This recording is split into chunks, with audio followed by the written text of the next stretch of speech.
Okay, we can get started. We have a bunch of calendars this morning. We'll figure out who's ready to do what and handle them in whatever order gets the most stuff done. We have a final plea calendar. Most of the cases are on the June trial calendar. I think all but two. So if you're here for final plea, today is the last day. You can enter a plea if that's your plan and withdraw that if you are unhappy with the sentence. And we'll start with that calendar. Positions 1 and 2 are Antonio Holmes. He's in custody. He's in custody. Yes. Okay, as in local custody. Downstairs, I think. Okay, but not like he's not GDC or like, oh, he's in Lincoln County. Should be. Okay, all right, so he's here and he'll be brought up. I worked some stuff out and I think he'll be happy with, so we'll see. Okay, great. And Ms. Dilligard, you're still here? All right, good. Never know. All right, so hopefully Mr. Holmes is here. Rasheen Garvin should be in custody. Yes. She is in custody. This is a renewal of a final plea. She missed final plea 2 months ago. Ms. Nelson says no trial date yet, but let's figure out. Maybe it's a resolvable case. Don't know. It is resolvable, Judge. She has been referred to drug court. That's a joint recommendation between defense and state. Okay. I reached out yesterday to get a status update and haven't heard back, so I'm going to follow up on that. Meaning from the intake team? Correct. Okay. However, she does have, I believe, 2 unindicted cases, so I need to speak with her. I'll get a waiver into the state, and then hopefully, I don't know if it's going to resolve today, but. Okay. Or we could take the plea on this today and not do the final disposition, or really if the goal is drug court, the final disposition would be one where it's released to drug court, Right. but that could at least be in place. But let's see, you can talk with her. Are the new charges similar to these? Yeah, yes. Okay, got it. All right. This just in a correction to something I said. Oh, July calendar. Most of these are on the July calendar, not the June calendar. Okay. In fact, we're about to get there. Tacorius Rose. He's here. Right there, Yes. Mr. Rose, good morning. He's on the July calendar. Perfect. If we could come back to this, I need to talk to the state again. Okay, got it. So Mr. Rose, sit tight. We will talk at some point this morning, either because you haven't worked it out, I'm just gonna get on the record what the state's offer is, and then we'll see you in July for trial, or it may be you resolve the case this morning. You and Ms. Wood need to talk a little bit more before we talk, okay? All right. Kendall Fields. Hello, Mr. Fields. Your Honor, we would ask to set this case. I refer to the referral to drug court. And I also need to discuss this. I don't have body camera, and so I need the body camera return. What was the situation with the actual plea? I think I heard most of what you said. You are hoping Mr. Fields can go to drug court, Yes. but you don't have body cam yet. Correct. Yes, sir. Okay, and before today, did you let Ms. Dilligard know you don't have the body cam? Yes. Yesterday, I thought I did, and I didn't. And when we were discussing like the circumstances of the plea, I was like, well, let me go back and watch it again. Okay. And it wasn't in evidence.com. Okay. Is there anything you expect you would see in the body cam footage that would undo a drug court resolution? No, I think it would just determine the circumstances of the plea. We were trying to determine whether that client is saying it was different than how the police report was saying. Got it. Okay. And you guys are entitled to try to reconcile that.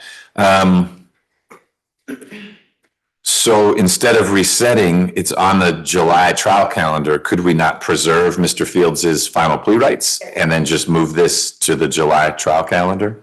Okay. Mr. Fields, what I'm going to do, assuming you're all right with this, is you're already I'm supposed to bless it, and I'll do that today, Ms. Nelson. You're already on a July trial calendar. We're not going to have the conversation today about, hey, are you going to work the case out? And if not, here are the consequences. We're going to preserve your final plea rights, which means anytime between now and that July trial calendar, if you come in here to say, hey, I've resolved the case, I'm going to enter a plea. If I were to sentence you to more than what Ms. Rios asked for, you could withdraw your plea. Say, wait, this was the deal I thought I was getting. I'm less comfortable with this other thing. It sounds like everyone is trying to get you into some treatment, which is a great plan if that's something you need. And Ms. Rios will continue to work on that. More importantly, she wants to get the body cam or the dash cam or whatever it might be footage so that you and she can look through this and try to sort out your recollection of what happened and whatever's in the police report. It doesn't sound like that'll change in the end how we handle the case overall, but you're certainly entitled to that as evidence in your case. Ms. Dilligard, any thoughts about the timing of getting the missing video? I'm gonna check right now in evidence.com, see if it's something that I have now that I can just send to her, and then if not, then I'll have my investigator get on seeing if it exists. Okay, I guess there's that as well. So Ms. Rios, I think that's what we'll do. We'll further notice the trial calendar, preserve final plea rights. Do you need Mr. Fields to stick around? Okay, Mr. Fields, you're welcome to stick around if you want to ask Ms. Rios any questions. Otherwise, as long as you have her contact information, you're good to go. You have any questions for me about what I described? Okay, well, I appreciate you being here. My guess is we'll see you before that July trial calendar because everyone will have sorted stuff out. But at the latest, just so you know, and you'll get notice in the mail and Ms. Rios will tell you. So none of this is a surprise, but July 10th is the day we call the trial calendar. So that's the latest day you'd be here. Hopefully before then we can sort this out. All right.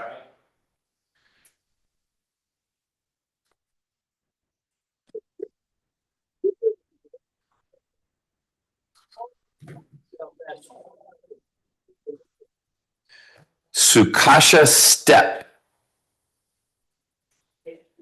Sorry? She's here, Judge. Miss Step. If we could go back to this one. Okay. We've been speaking with Ms. Charles about a resolution, and I just need to check with Ms. Step once more. Okay. All right, Ms. Step, try to stay awake.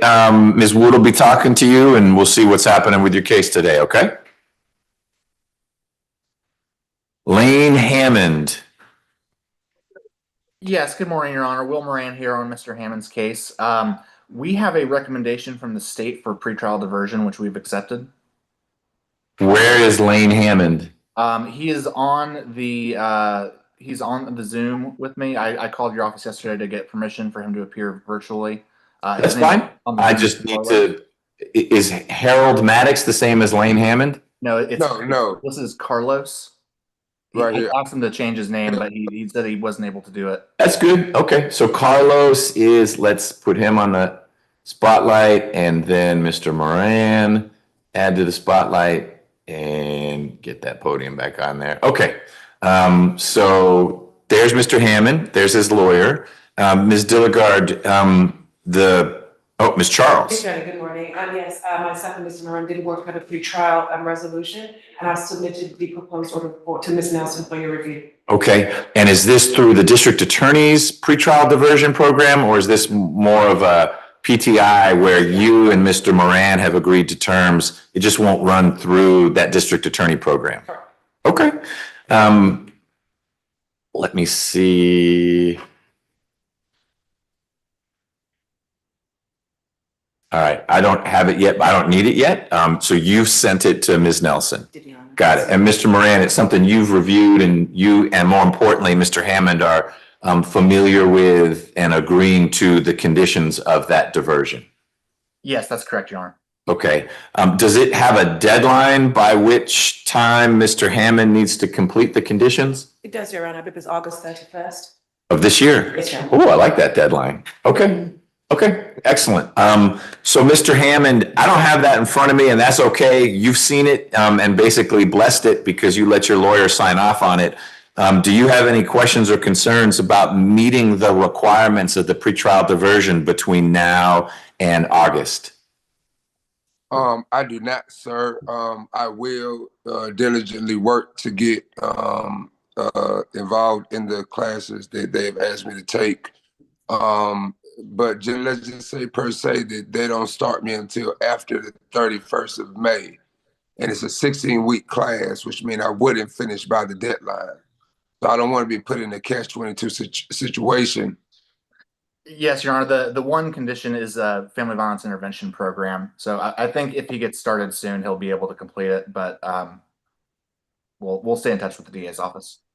Right. So a couple things, Mr. Hammond. One, I appreciate you saying you'll stay focused on this. Two, as long as you are actively, and that's the critical word, actively pursuing completion of the conditions, and I now have the proposed order in front of me, you are not going to be caught in a catch-22. So let's take your example that you do your darndest to get into the class, but the first one doesn't start till the end of June.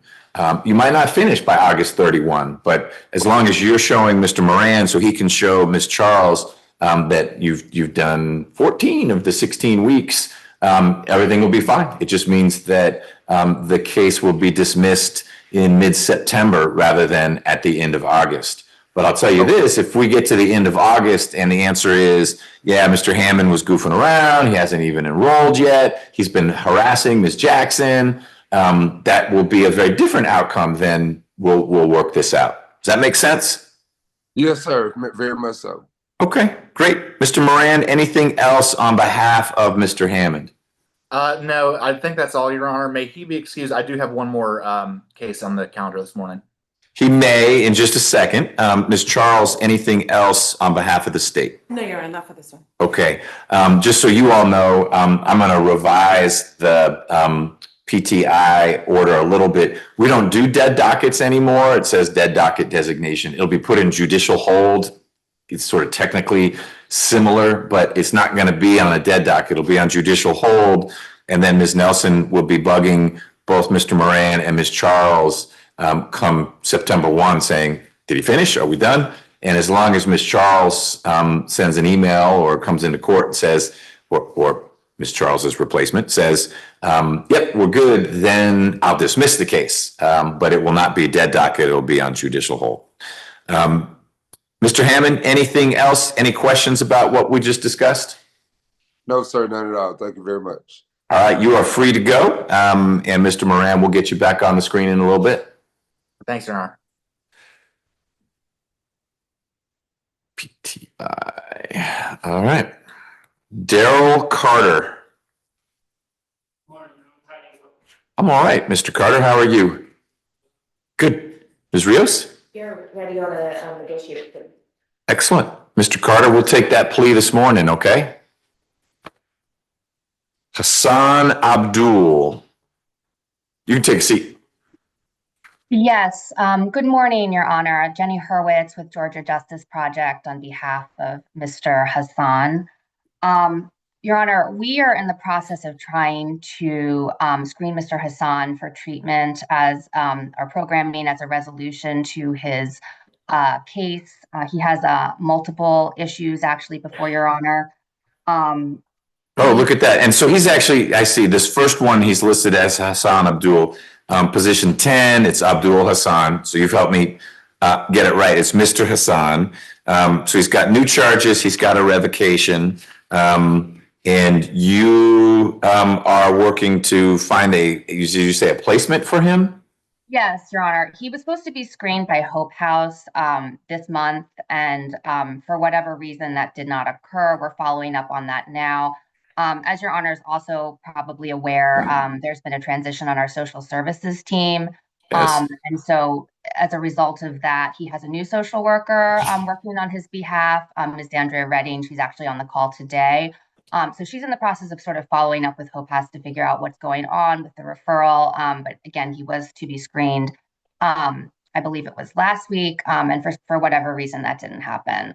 So Your Honor, I am just asking if it's possible to reset his case to just give us a little bit of time to sort of figure out sort of the best course for him as far as programming goes. I realize he does have a number of different cases, but I have been working, in addition to his VOPs, he does have a warrant from out of state, and I've actually been able to sort of wrap up a resolution potentially to that to get the warrant dismissed, but obviously all of it is contingent on whatever placement we're able to find for them.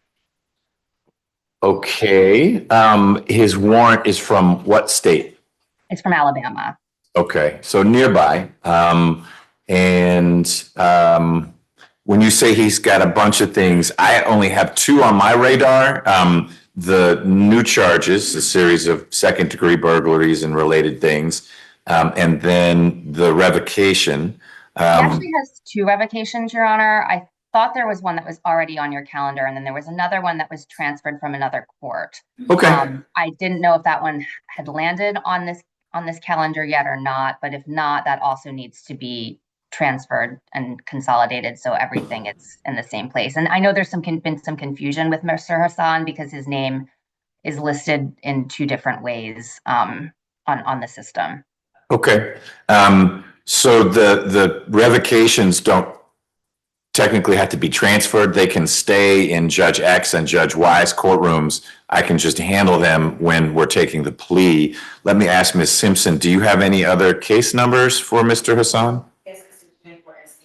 Okay, what's that? 24 SC 003123. Okay, so you have two open probation matters for Mr. Hassan, the 13 SC, which is on the calendar, and then the 24 SC. Okay, but it sounds like, Ms. Hurwitz, you don't want to handle any of them today because you're still working with Ms. Redding to find a suitable placement for Mr. Hassan. That's correct, Your Honor. Any reason you all have not checked with our accountability courts? We have, Your Honor. He was not accepted to accountability court. Did they explain why? I believe they communicated with Ms. Patterson. I wasn't really connected with those conversations. I'm not entirely sure of what the reason is. Okay, I'll check with them. I'm curious, but it sounds like he is heading in that direction if Hope House is a possible placement for him. Okay, so my thought then, Ms. Hurwitz, is his open case, position 9, is ready to move onto and will appear on the July trial calendar. And let's keep it moving there, but we'll preserve his final plea rights. At whatever point you and Ms. Redding can find a placement for Mr. Hassan, we can get him into court and handle it then. We don't need to wait for that July date, especially if there's a bed that opens up for him somewhere, assuming that's what the state thinks the outcome should be as well. At a minimum, we could have that plea hearing, and if it doesn't work out for him in the way you're intending, he could withdraw his plea and take it to trial or accept whatever the alternate outcome is. But does that work? Yes, Your Honor. Okay. Deputy Gordon was here. Are the inmates up now? Yes, sir. Yes. Okay, great. Could we just bring Mr. Hassan to the door so I can let him know what's happening? Or have you already talked to him, Ms. Hurwitz? I have not, Your Honor. If it's possible to bring him to the door and inform him of what's happening, that would be wonderful. Great.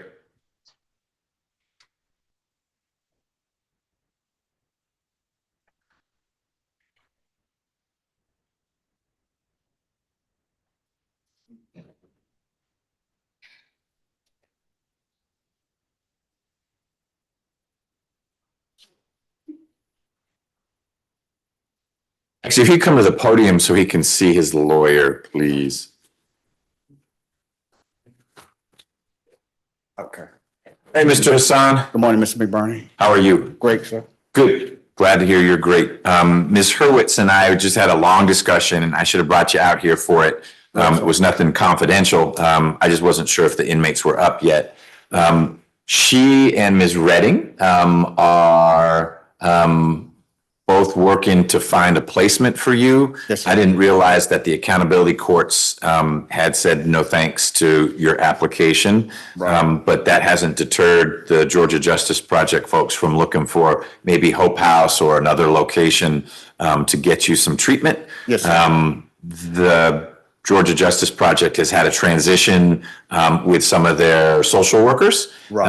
And that has delayed things a little bit. Today was supposed to be the last day for you to be able to work your case out where you could withdraw your plea if Right. you didn't like the sentence that you received. Right. But Ms. Hurwitz helped me understand that they're not quite ready with that placement, not through any fault of yours. Right. So I'm moving, you have one open case, and then you have 2 cases where you're on probation. I'll be handling all 3 of those. Right.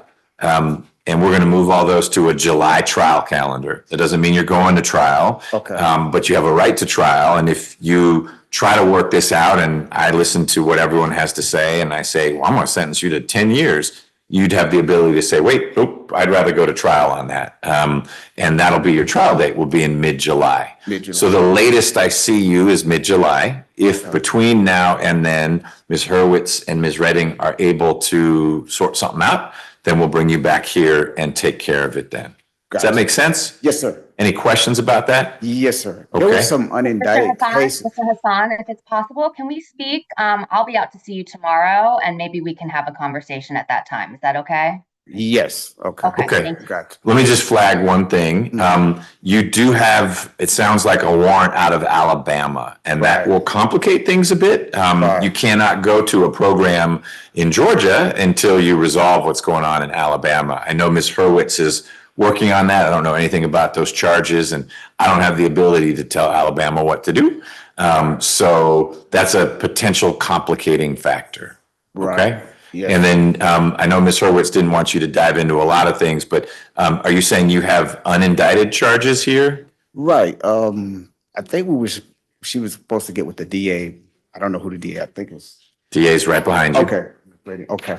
To like move them all together. So we're trying to get everything under one roof. Right. I don't know about indicted versus unindicted, but I'm confident Ms. Hurwitz is looking at all the pieces so Right. that when we talk about resolving your situation, it's the whole picture. Right, Because okay. it's not real helpful to say, great, you've pled guilty, I'll send you to Hope House, and then you've got 6 holds on you for other jurisdictions. So Ms. Hurwitz has that breadth of perspective, and that's how she knew, hey, you've got an issue in Alabama. Right. So she's going to come talk to you. You should bring up then, well, wait, what about this or that? And she is trying to get everything into one basket, but you have been a busy guy, Right. and that makes her job more complicated. Right. Yes, Okay. sir. Okay. Anything else? That's it. Yes. All right, Ms. Hurwitz, anything else? That's all. Thank you. May I be excused, Your Honor? Just a sec. Ms. Dilligard, anything we discussed about Mr. Hassan's cases that gives you heartburn, or you're sort of in a wait and see? Okay. Have you and Ms. Hurwitz talked about whether a program is a reasonable resolution, or that is her optimistic outlook that she'd recommend it and you'd see the wisdom of that? I see the wisdom of it. Okay. Mhm. All right. All right. All right. Thank you, Mr. Hassan. Thanks, Ms. Okay. Hurwitz. Okay. Thank you. Nice to meet you, Ms. Redding.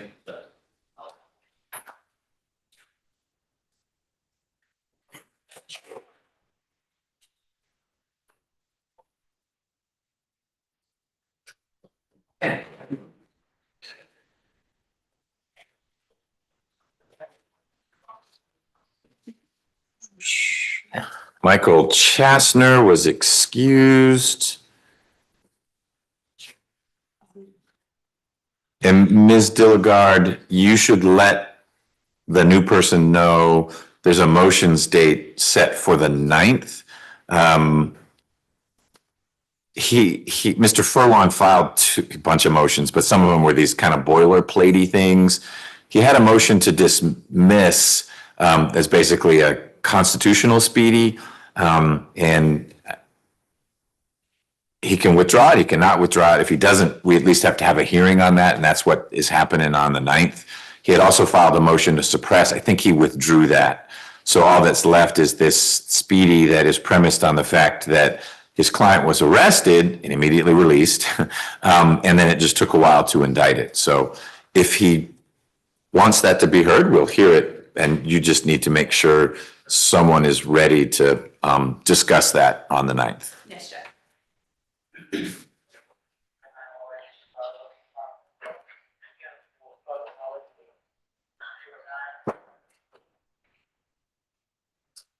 Marcus Moment. That's right. Ms. Wood.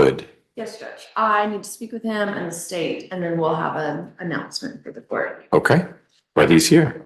Oh, he's here twice. That's it.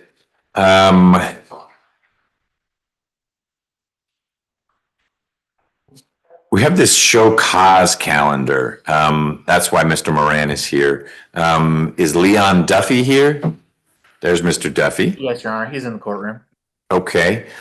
So I don't know, Mr. Moran, if anyone explained to you what this is about, but and My this is understanding is that probation has petitioned to terminate his probation. This was a first offender plea, and it's been 3 years, so he's at his bid date, and I believe has completed all conditions. correct.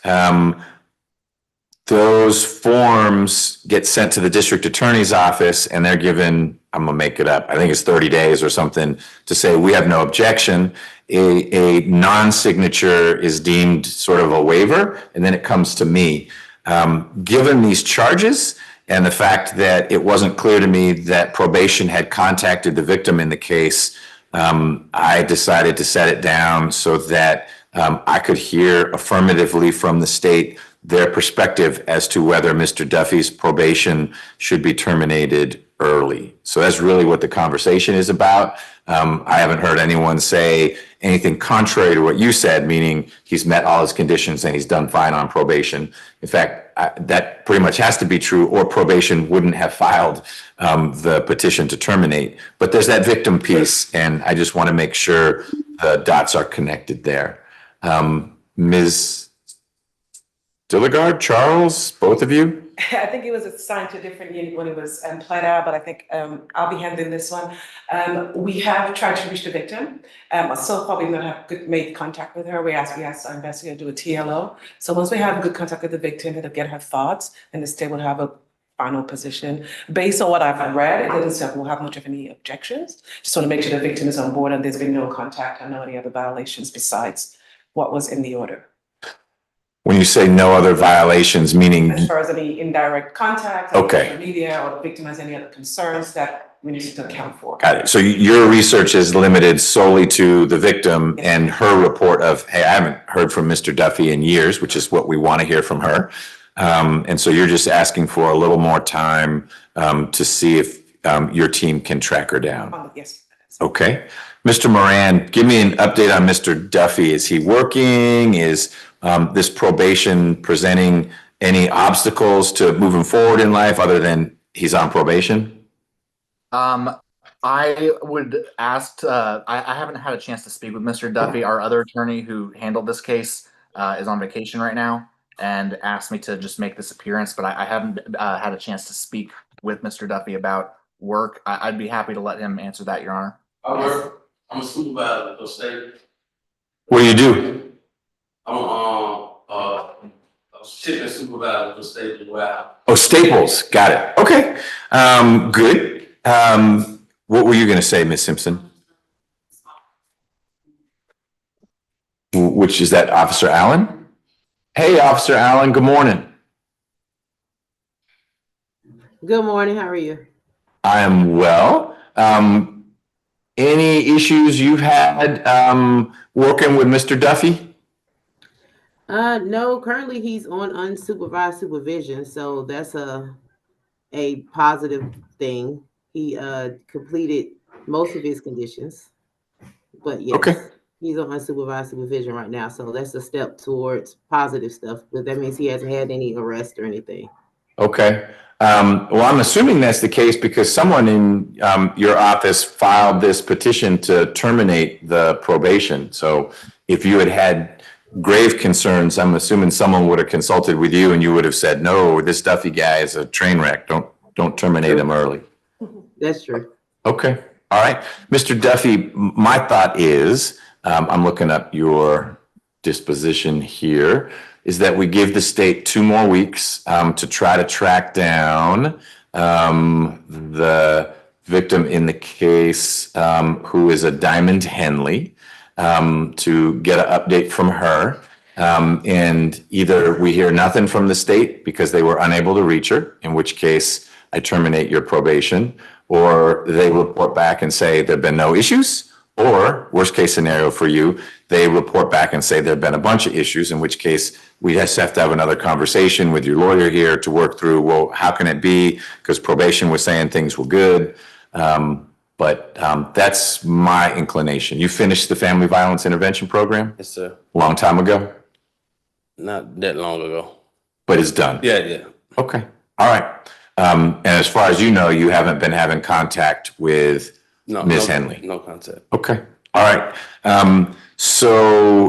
Ms. Charles, does that work for you? It does, Your Honor. If you would please send an email to Ms. Nelson and Mr. Moran in 2 weeks with that update. Couldn't find her, talk to her, there are no issues, or talk to her and here are some concerns. Then I'll know what I'm gonna do next. 2 of those 3 options mean that I sign the paperwork that closes out your probation. Let me see what you got. You got a lot of probation, so this would be ending it early in a significant way, but probation, Department of Community Supervision seems to think that's the right next step. Okay. So that's what we'll do. Mr. Moran, are you the right person to get that email? You were mentioning. Yeah, you can send it to me. Okay, all right, that'll be the plan. So, Ms. Charles, someone will bug you from my office if we haven't heard from you by, we'll just make it that Friday. So, Friday the 13th. All right? Yes, Your Honor. Friday the 13th. Mr. Duffy, any questions about any of that? No, sir. Okay, I appreciate you being here. Mr. Moran will let you know the outcome of the next 2 weeks. Okay. Meanwhile, you keep working at that Staples warehouse. All right, appreciate it. All right, bye-bye. Thank you, Your Honor. That does conclude my business today. May I be excused as well? The what? It was a murder case you handled for my 1-year-old niece. Oh, really? I wanted to say thank you, Mackenzie. Yeah. I just wanted to say that's your niece? Yes. Oh my gosh, that took so long to. I just couldn't speak to. I just wanted to say thank you for handling the case. Okay, well, I wish we could have done it sooner, but you're welcome. I appreciate it. All right, take care. All right, our other show cause hearing is, Mr. Moran, you are done, so you're free to go. Thank you, Your Honor. Have a nice day. You too. Is Harold Heath. And I don't know how notice works with that. It's an old case. Presumably he's still on probation. He's online. Oh, he's online. Great. Oh, H. Heath, look at that. Yes, sir. You can hear me? Yes, I sure can. How you doing, Mr. Heath? I'm doing well. Currently at work, I'm at a stop, so I'm pretty good right now to speak. Okay, good. Well, we're going to talk for a second. You have the same situation as Mr. Duffy. I got a petition from probation saying, let's close out Mr. Heath's probation a little bit early. Your case had a victim, and there just wasn't any information for me to know whether the victim had been contacted and had a perspective on that. So this also doesn't look like it would have been a Dilligard predecessor case, but I've got 2 ADAs in here. What do we know about Mr. Heath's situation?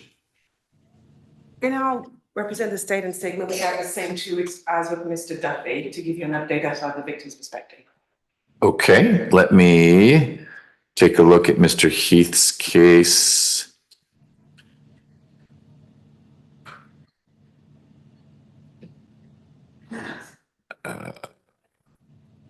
Okay.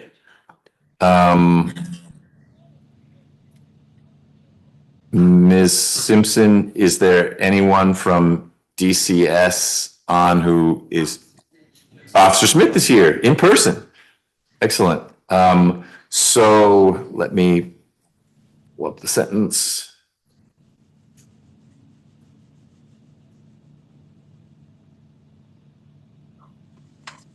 Okay.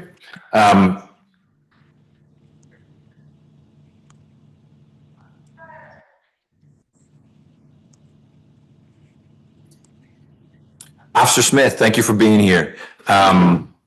Your office submitted some paperwork requesting early termination for Mr. Heath.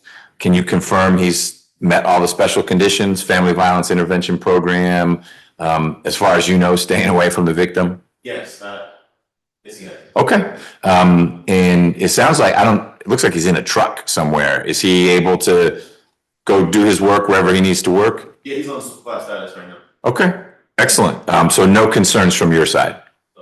All right. So Mr. Heath, what I'm going to do is give the district attorney's office the same 2 weeks you heard me give them in the other case to see if they can contact Ms. King, that's the victim in your case, to make sure she feels like you have left her alone. I don't have any reason to think you've done anything contrary to that, but they want a chance to reach out to her. They have until Friday the 13th, so 2 weeks from tomorrow, to let me know whether they have no objection or they couldn't reach Ms. King, but that's their deadline. And then if everything looks good, I will close out your probation early as of Friday the 13th, okay? Yes, sir. If I have some information for you, could I send that to you directly pertaining to my case? Sure. When you say information for me, what, just like generally, what are you talking about? Well, I have my certifications from my counseling that I've took as well. And she tried contacting me, but I did not contact her. And I let my officers know as well, too. So. Okay. You don't need to send that to me. Officer Smith's made it pretty clear that you have been doing all the right things. So I'm not concerned about the steps you've taken. You've done all the things you committed to.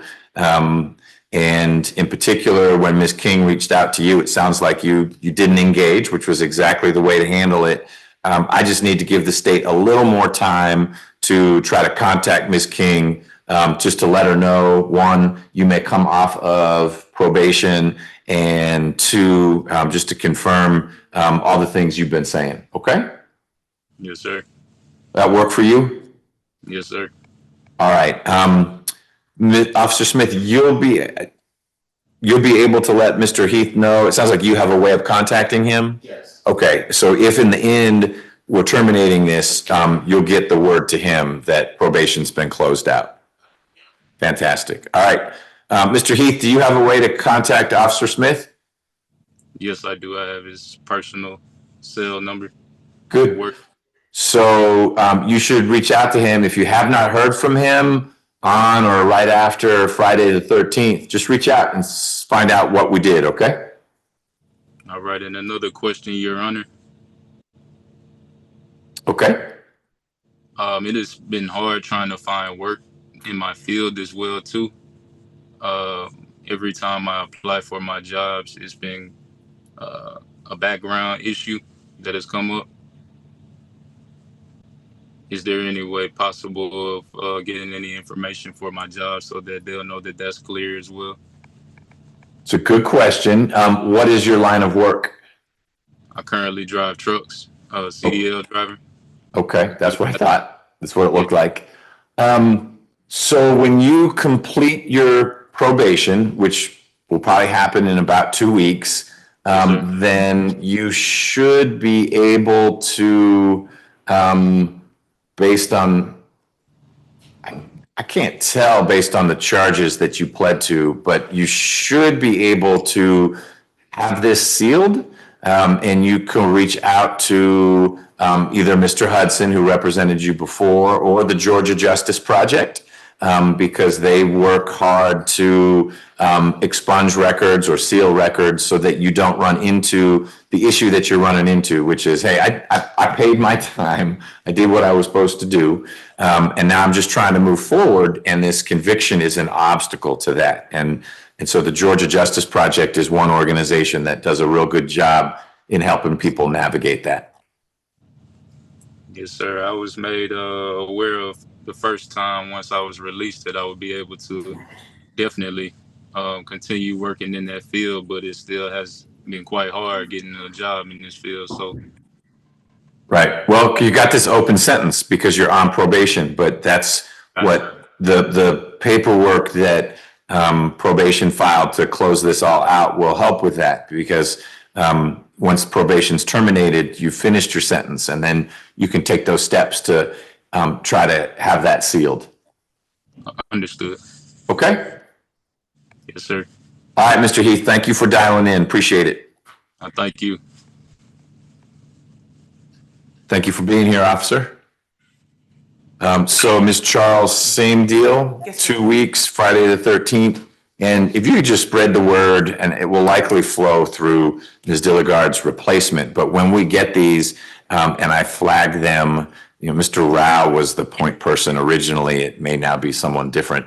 But ideally, because this calendar was published a while ago, the effort to contact the victim would have already occurred. So you'd come in saying, we can't track this person down, or, hey, we spoke to the person, here are the concerns, or there are no concerns, they didn't even remember the case. But this is a new process, and Friday the 13th it is.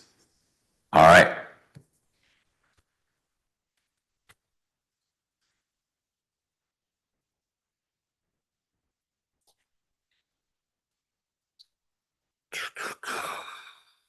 We have a bond revocation calendar. Mr. Smith, is Mr. Denson here? Yes, he's present. He is. All right. You guys want to come on up?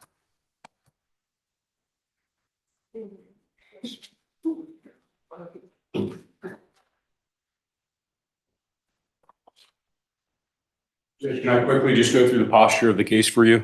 So I'm going to do it, and then you'll correct whatever I got wrong. Yep. But let's get on the record first. Good morning, Ms. Rivers.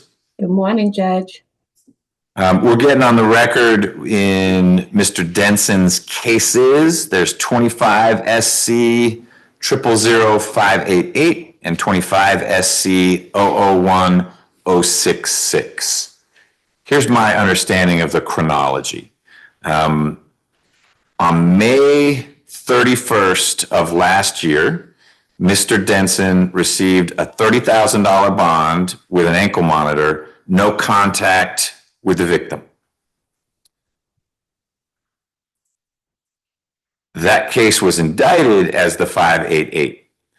If we fast forward to September of last year, Mr. Denson is, well, he's arrested in October, but the allegation is that in September, so 5 to 9, 4 months after he got his $30,000 bond with the ankle monitor and no contact with the victim, he is alleged to have pointed a gun at the victim he's supposed to have no contact with.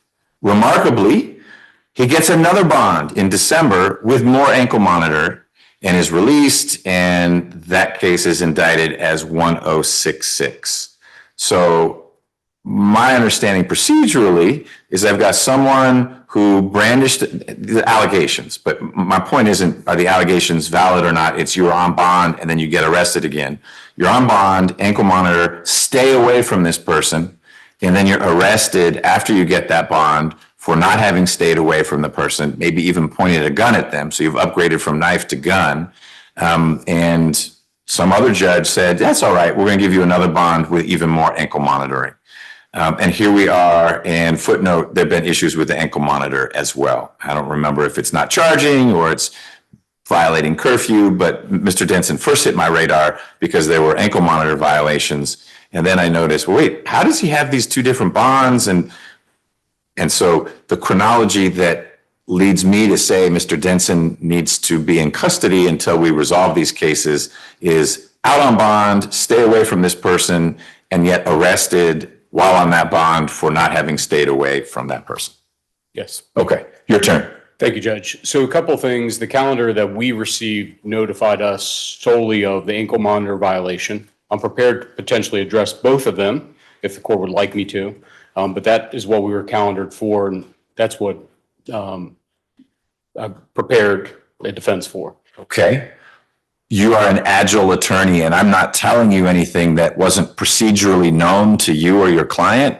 And the calendar does say ankle monitor violations, but it doesn't say we won't talk about any other reason for bond revocation. And so you would have been free to reach out to Ms. Nelson to say, what's the judge's concern? And I would have gladly told you what my concern is. So talk about both. And if you can highlight where you feel particularly hamstrung in addressing the, yes, my client was out on bond when he was arrested for allegedly doing something else, to the very person he was supposed to be staying away from. We could revisit it, but we might revisit it after Mr. Denson goes into custody. But I want to hear from you on whatever you want to share. Okay, let me call JP Miller to the stand, Judge. Okay. Thank you. Mr. Miller. Your Honor.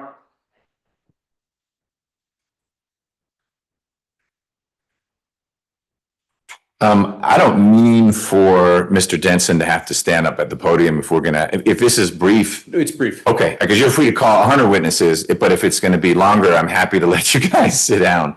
But what we'll do is let you stay right there. Raise your right hand. Swear affirm testimony you're going to give the court should be the truth, the whole truth, and nothing but truth, so help you God. I swear.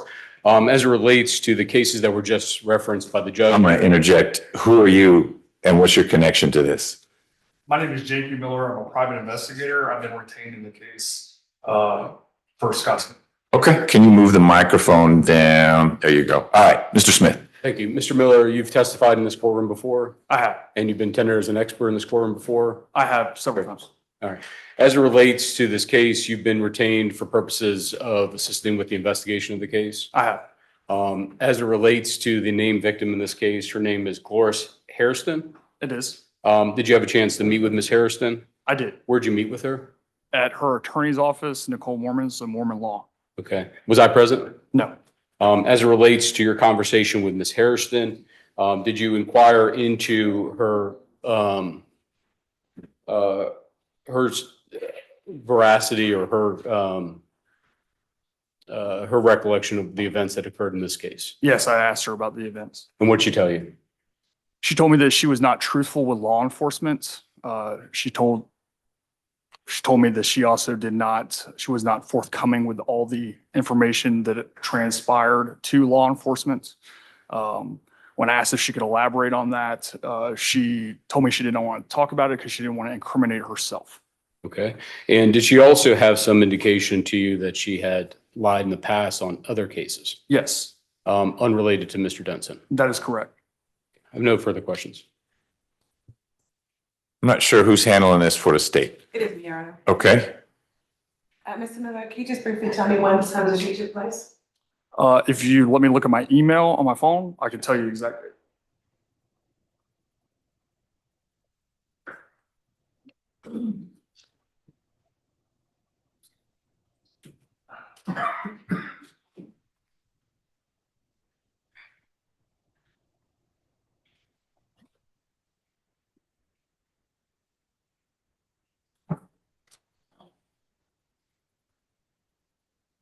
It was on 5/15/2025.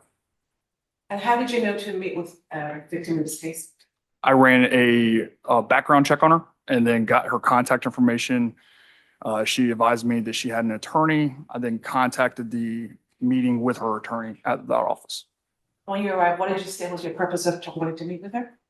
It was a recorded interview, but I advised that I was meeting with her on behalf of my client, on behalf of Scott Smith. And you said that when you spoke to her, she indicated she was less than forthcoming with law enforcement? That's correct. And can you tell me specifically which of the cases you're referencing? She said both cases, actually. And specifically, what was she not forthcoming with as far as the details? Is she recanting in the entirety when she spoke with you, or was she saying there's some things she wasn't fully clear about or didn't give all the details about? I mean, I can go into the specifics of, I'd be willing to play the recording, but essentially she said that she did not want to seek prosecution, that she recanted what happened and she was lying to law enforcement about what transpired, and she didn't want to say anything more because it would incriminate herself. In the course of your conversation, did you give her an opportunity to reduce any of what she was saying to you in writing? No, I recorded it. Did she know you were recording it? Yes, Your Honor. And how long was this conversation? Approximately 5 minutes. And were you the only one who questioned her? Yes, but I was in presence of her attorney. And did she talk to you just about the reported incidents or anything that was unreported to law enforcement? She started talking about some other cases that she has active, and I told her I can't do anything with that, and that she doesn't need to tell me anything about her other active cases. That involves the defendant? No, she got arrested. She has various charges throughout Georgia. Is her first name Gloria or Gloris? I have Gloris, Your Honor. Gloris? Gloris. Okay. And I've been specifically talking about as relates to herself and the defendant. Did she report to you anything that was not told to the police, but that she and the defendant engaged in certain incidents that were not reported? No, she didn't specify that. Did she report to you being fearful of the defendant?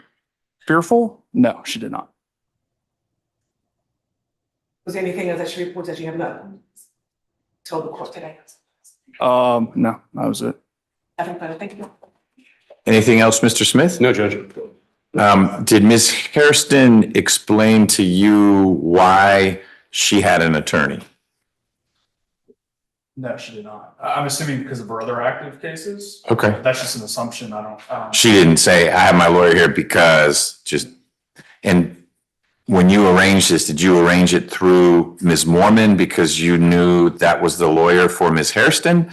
Or you had a means of contacting Ms. Hairston and she said, I will talk with you, but at my lawyer's office? So how it transpired, I ran a TLO background check. I discovered her phone number, called her, made contact with her. She told me she was represented by an attorney. Just ethically and best practices, I was like, well, let me schedule an appointment with your attorney. Let me talk to your attorney first. Got it. And that's how the meeting transpired. Okay, so you tracked her down. She said, I've got a lawyer. You said, great, I'm gonna talk to your lawyer. And then you and Ms. Mormon arranged the specifics of where and when to meet. Yes, Your Honor. Okay, thank you.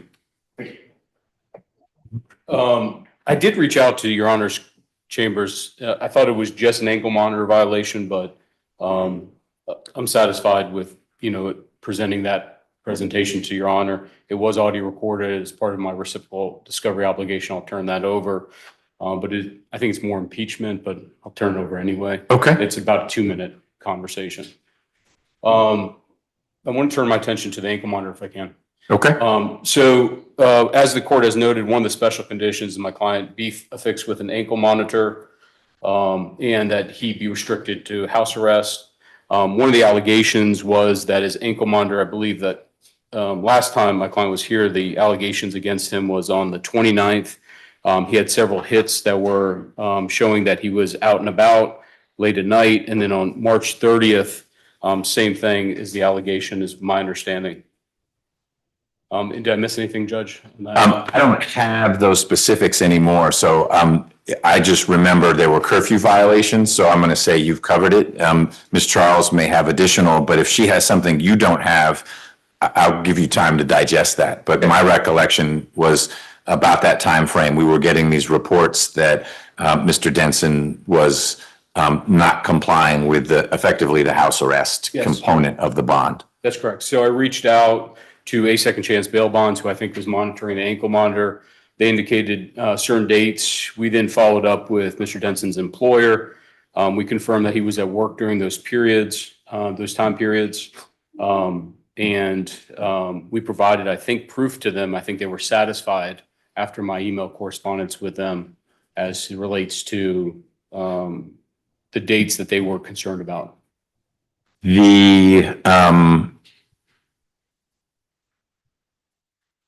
What's the employer? What kind of work does Mr. Denson do? A tow truck driver. Oh, I think he told me that. Okay. So he would have been towing vehicles late at night, which is often when vehicles get towed. Correct. I think he's got an obligation, even though it's not specified in the special conditions, to notify the ankle monitor company. I think it's implied in the bond order. And we have rectified that to where he's going to notify them from now on. I think they were satisfied with my explanation. Okay.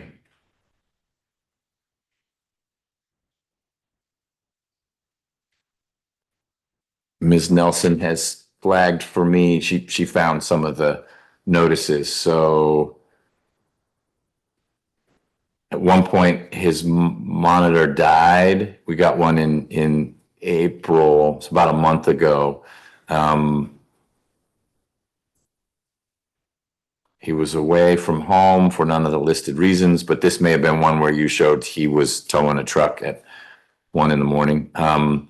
And they had lost contact with his monitor, so maybe it had died. And then the other one was, just as you described, so late March, that he was not at home for any of the listed reasons, which would be work, medical, or legal. But you're saying you connected with them, and so he would have been at, like, the address here is Osborne Road at 1 a.m. But that would have been a towing situation. Correct. I've spoken to his employer as well. Okay.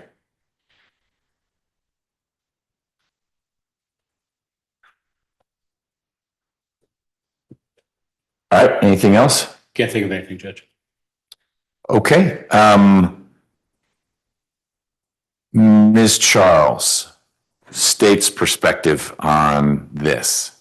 Your Honor, as it relates to the anchor violations, I'll take Mrs. Smith's word as not to the court. I haven't seen the email with the monitoring company, so to be clear, they were satisfied with his explanation, but based on what he's saying, it seems that it would track. And I'm assuming that he could provide that. As it relates to the factual basis between himself and Ms. Flores, when the state spoke to her, she did not deny the facts as alleged in the warrant. There was one or two details that she sort of said the way she explained to law enforcement was not reflected in the warrant, but she did say that at the time when the both incidents occurred, her and the defendant were on and off for a while. There was some lingering issues that was breaking up completely. When he was arrested in the case ended in 588, she said up until that point, there had been a history of unreported violence between them. She was afraid of him. And more than being afraid of him, she wanted to simply leave her alone, and she would go her own way, but he wouldn't leave her alone.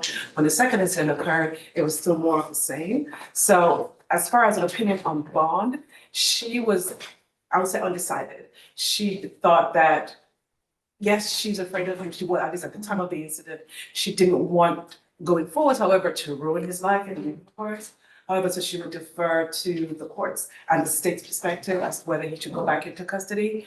The state was concerned with the anti-monitor violations, but given the explanation, we are kind of satisfied with that. As far as the fact that he violated while on bond, it was unclear whether the contact was initiated by her or by him. She was sort of waffly on that part of it. And so the state's position would be just sort of stepping in front of the victim, where the victim is, that because he violated while he was on bond for the 588 case and escalated from the knife in the 588 case to a gun, that it would warrant revocation. But you're saying it's unclear from your interaction with Ms. Hairston, the September interaction. So Mr. Denson now is on bond for the 588 case. It's not indicted yet, but we're going to call it that. That's his $30,000 bond, no contact provision. Then allegedly in September, they have contact. Ms. Hairston claims she's driving Mr. Denson somewhere, and then they start jawing at each other. It gets messy. He pulls out this gun, doesn't shoot, but pulls out a gun, threatens her, and they go their separate ways. The concerning part, obviously, is the gun, but it's the contact. You're saying in discussing it with Ms. Hairston, it wasn't clear to you that that contact hadn't been initiated by Ms. Hairston. In other words, I miss you. Do you need a ride? I'm happy to give you a ride. Okay. You have spoken to her in the past few weeks? Yes, Your Honor, in March. Okay, and in March? That was the last time I spoke to her about on the 588 case, and then a couple of weeks ago to follow up on this where we are now. So we looked at, I'm going back for my notes, Your Honor, and the advocates. So we wanted to get an impact statement from her when we reached out to her. We talked about the overlying case, how we were looking at resolution when we first contacted her, much as to how we resolve the cases. And that's what we started conversing. Okay. All right. Mr. Smith, anything else? No, I agree with the state. Well, I think they were saying at the end that they do not believe that his bond should be revoked. No, she said because the second incident involved a gun rather than a knife, the bond should be revoked. Oh, is that what they were saying? That's what she said. Oh, I don't think you agree with that. Oh, yeah, for sure. I did not have, I'm sorry. Go ahead. No, I'm saying based on what the victim was saying when we spoke to her, looking at resolution, where we go with both cases, the cases. Some of the details, as Investigator Miller testified, are a little bit unclear as far as whether it's consensual and how they can reinitiate contact. but just on the basis of the fact that he was on bond, as the state solicitor stepping in front of her and saying that we would recommend that bond would be revoked based on escalation from knife to gun, notwithstanding her position overall. Okay, so now understanding what the state says, I know you disagree with that. Anything you want to add? Deny contact, you know, I was not aware that the state had conversations with her where she was waffling. That's exculpatory. I would like to get, you know, that reduced down to writing to where I can analyze that, where she's admitting to the state that she was being untruthful to some extent is what I understood her to say just now. So I would like to get a copy of that. But I mean, I can't do anything else other than to say, you know, another court has been made aware that, you know, the first case involved the same alleged victim. They reviewed the case, decided to issue a bond. I'm not saying that you are stopped from, you know, addressing this for sure. I'm not. But at the same time, I mean, it's, you know, it's somewhat for him, you know, to come revisit it and say, hey, now that you've posted a $45,000 bond, you've come out of pocket a substantial amount of money, and now we're going to try to revoke you for an allegation that happened before the $45,000 bond was issued, knowing that there was a special condition in place. Well, we don't know that that judge knew that. I don't have full confidence that someone brought to that judge's attention, hey, Mr. Denson was already on bond with a no contact provision for the person who is the alleged victim in this new thing. My understanding, it was addressed by the court. Do you understand because you were there, or? No, because my client told me that. Okay. Happened. All right. Well, that makes the bond all the more remarkable. Mr. Denson was required under the terms of the more recent bond to begin anger management courses. Talk to me about that. Third allegation against him. He's completed it. He has? Yes, I have proof with him. Okay. Well, there's your saving grace, Mr. Denson. Okay. Your ice is about as thin as ice can be. If there is another ankle monitor violation, we can talk about it, but it will be after you're taken into custody. If there is any contact with Ms. Hairston that can be shown to be initiated by you, because it's not meant to be a trap. You know, if she's texting you and you're ignoring it and she shows the state, look, I tried texting him a bunch of times, that's not you contacting her. But you need to be smart and careful about this and let Mr. Smith know the moment there's any outreach, if any outreach is made, so that he can let the state know, look what's happening here. This is like a tripwire. It's a, hey, I miss you. Just send me a picture or just tell me you're okay. And then you write back, okay, well, there's the contact. You can't do that. Yes, Your Honor. Does that make sense? Yes, Your Honor. Do you and Ms. Hairston have kids? No, Your Honor. Okay. Then we'll leave it as is. We really won't have much of a conversation if there are other ankle monitor violations. So make sure you are straight with second chance. I'd be inclined to say, gosh, you've been on ankle monitor for a long time. Maybe we should change it up, but it hasn't gone as smoothly as it needs to have gone. And the violations were recent enough that we're going to, I assume you only have one ankle monitor, even though you managed to collect 2 different large bonds requiring an ankle monitor. Yes, sir. Okay. Where are we in the process of these cases? Let me get the state a copy of the audio recording. I'll ask them to just codify what they discussed with the alleged victim, so I can have a copy of that. We have a final plea on July 8th, so that's when I'll see you again. Hopefully we can resolve the case then. Okay. Resolve it before then if I talk to Mrs. Smith. Okay. Sounds like a plan. Yeah, you may want to get a copy of that recording of the conversation that Mr. Miller had with Ms. Hairston. You're listed as having a compliance hearing on June 2. We need to get you off that. That's because you've had an ankle monitor for a while. And I'll see if I can get that canceled. That's with Judge Manning. But if it's not canceled, show up for it because she'll sign a bench warrant for you.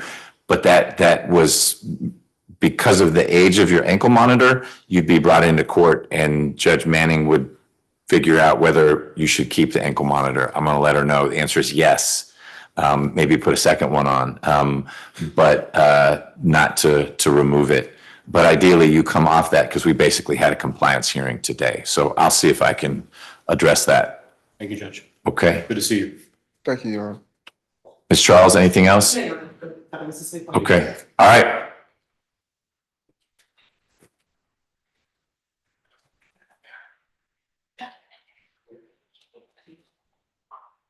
Is Mr. Banks was here. Did he leave? He stepped out. All right. Well, when he steps back in, we can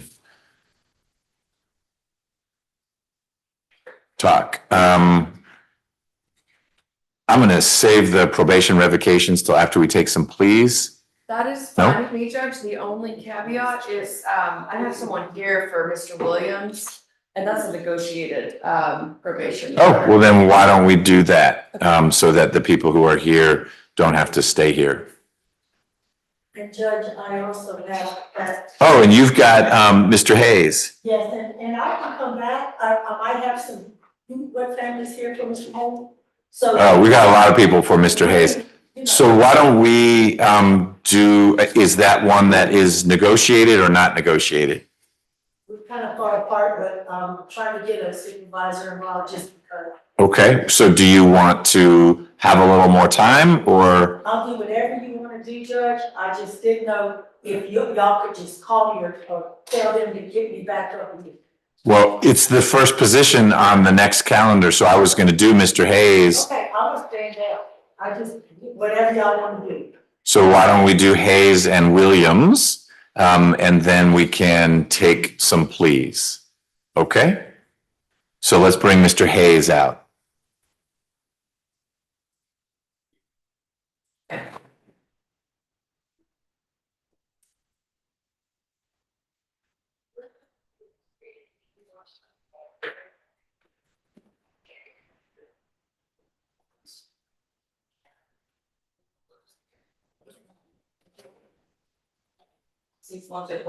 Yes. Yes, please. Yeah.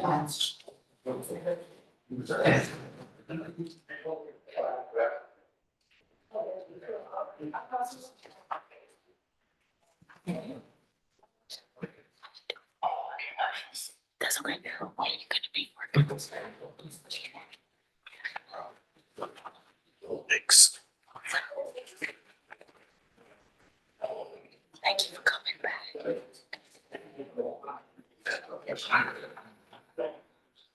She was 18 months. All right, Ms. Rivers, let's go on the record, please. This is 11 SC 102812, State versus Hayes. Mr. Hayes is here with his lawyer, Ms. Rockwell, and Ms. Dilligard is here for the state. Mr. Hayes, we met before. Yes, sir. And we are now down to working on this alleged violation of your probation. The warrant that I signed alleges that in October of last year, you committed a new crime, in particular a felony. It was possession of a firearm by a convicted felon, which you are because you were on probation for a robbery case for which you must have received a real long sentence because that robbery case is from 2011. Ms. Simpson, how much time remains for Mr. Hayes? That's 2 years, 14 days. All right, so just over 2 years. Ms. Rockwell, what's the status of the new charges? Indicted, unindicted? That's a great question, Judge. You remember me, I was just the one trying to help him with the funeral I situation. do remember you and the Now funeral. and getting back in. So my understanding It's a PI case? is right, is that it's not yet indicted, Judge. Okay. So here we are. There's an allegation that your client had a gun while he was on probation. Is Mr. Hayes admitting to having been arrested for that, or is he requesting an evidentiary hearing? He's admitting he got arrested for that, Judge. Okay. And what are you recommending happen in Mr. Hayes's case? Judge, I think that I need to take the position that my client would like for me to take in this is he would ask the court to consider letting him out on a leg monitor.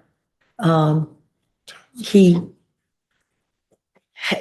does have a big support system, Judge, as you see. He's got It's not a like 24 surprise. people in court. I couldn't, if I had the winning lottery ticket, I couldn't draw that crowd. More importantly, Judge, thank you so much for letting him out for the funeral.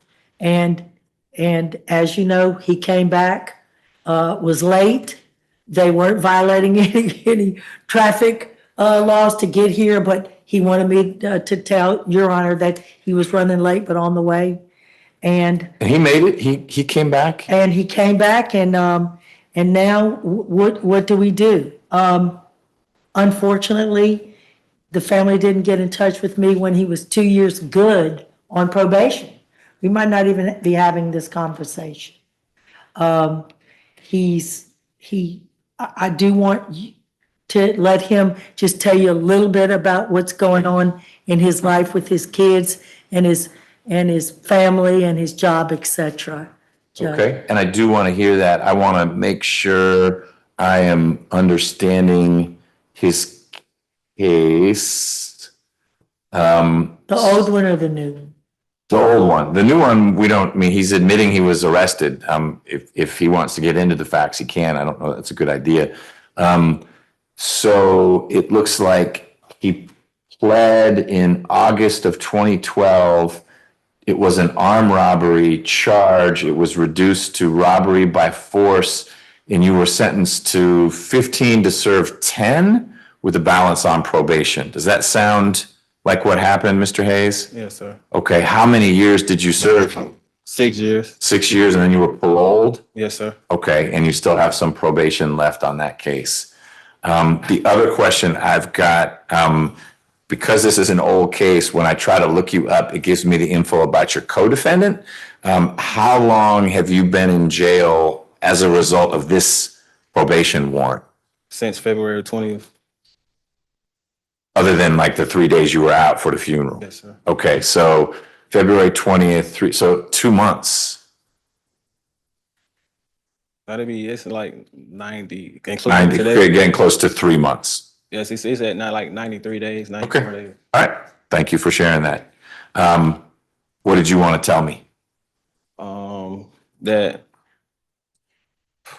I have custody of my younger siblings, my sister, and that I do have a job. They said my job that I was working before I got arrested, I did talk to them when I went, like when you did let me out. He said that just take care of this and come up there, and we can talk about me coming back because I was a good worker. And what's that job? It's DP World in Fairburn, Georgia. What kind of work? Forklift operator. Okay. Do you have a forklift certification? Yes, sir, I do. How'd you get that? Training with Pro Logistics. Okay. And you're saying you have custody of your sisters? No, my sisters, yes. My sister, my brother, well, he's not a minor anymore, but I have custody of my younger sister, yes, sir. Your younger sister, how old is she? She's 17 now. Okay.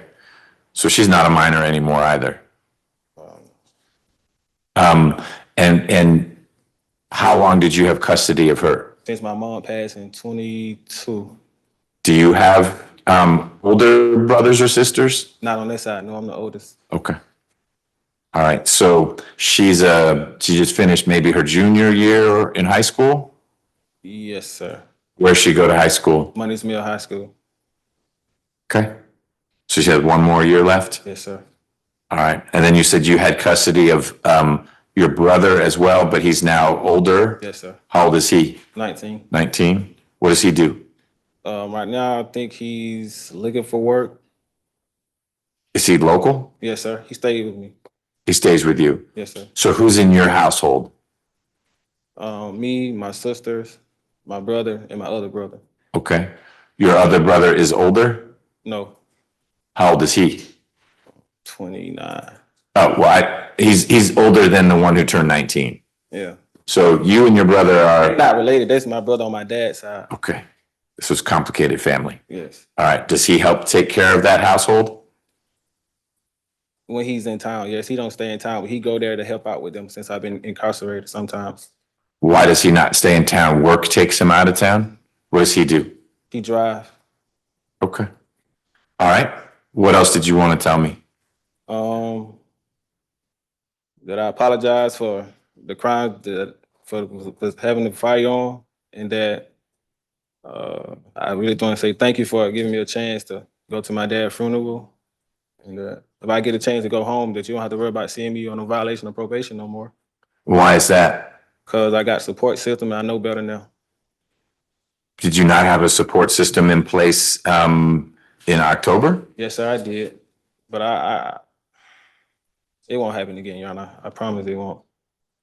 I learned my lesson with these 90 days. Say that again? I said I learned my lesson being incarcerated with these 90 days, and then losing my dad, trying to grieve inside here. It's hard. I bet it's true. I'm trying to tell if this was if the case is so old, it's one of these old sentencing forms. Do you know if it was a first offender? Does that ring a bell? I'm not sure.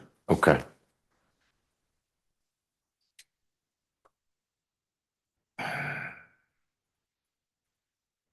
I don't know where that would show up on there. If probation might have a copy of the disposition, Judge, I kind of. I'm looking at the disposition. It's one of these ancient ones, and I don't know where, it does say first offender. Okay. Like it's kind of the biggest thing on there. Yeah. It's not the little box anymore. No, okay. So this was a first offender sentence. Okay. Ms. Jackson, good morning. Good morning, Your Honor. Did you happen to run Mr. Hayes's criminal history? Yes, Your Honor. Can you share with me what you have? Yes, sir. There are 9 cycles. The last arrest was February the 20th, 2025 out of Fayette County for possession of Schedule 2 controlled substance. There is no disposition for that arrest. And also, he appears to have an open case pending in Clayton County for battery family violence. And there was a conviction in 2012 for robbery. And I do see 1 misdemeanor sentence. It was in 2010. He received a nolo contendere sentence out of Clayton County for criminal trespassing. Nothing in addition. Okay, you said there was arrest in February out of Fayette County for a Schedule 2 substance? Yes, sir. And there is an open Clayton County family violence battery. Is there an arrest date associated with that? Yes, sir. January the 28th, 2025. Okay, thank you. Yes, sir. That muddies the waters a little bit. It does, and we brought those witnesses last time. Maybe they're still here. When we got here, the prosecutor might remember talking to those witnesses, Judge. One was his child's mother, who was very upset with him because they have an autistic child that's nonverbal, big, rambunctious.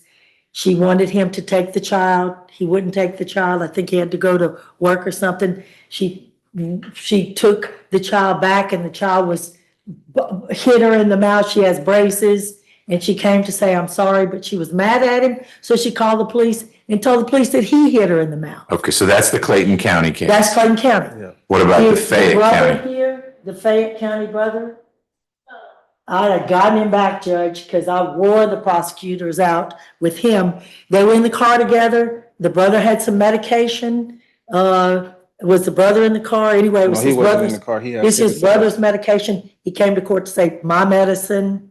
I don't know if they share medication. No. I'm just saying that the prosecutor was like, you don't need to worry about that. Thanks for the witnesses. She talked to everybody. She said, you need to be concerned because he did get rearrested with a firearm, Judge. So I can get them all back if the court wants to hear from them, but I know Madam Prosecutor did talk to them. Okay, there's no petition or warrant that flags those, so we don't need to litigate those. It just makes the storyline a little different of way back in 2011, I had this bad situation and paid a price, 6 years in prison.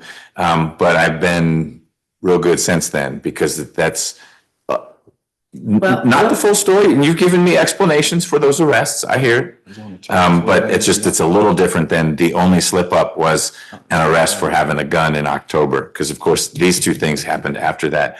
Mr. Hayes, how many kids do you have? I have 3 kids. 3 kids? Yes, sir. Okay, do any of them stay with you? My oldest son. How old is he? 14. I also joined the church when you let me go to the funeral Sunday morning before I came. I joined Yahweh Ministries as well. Okay.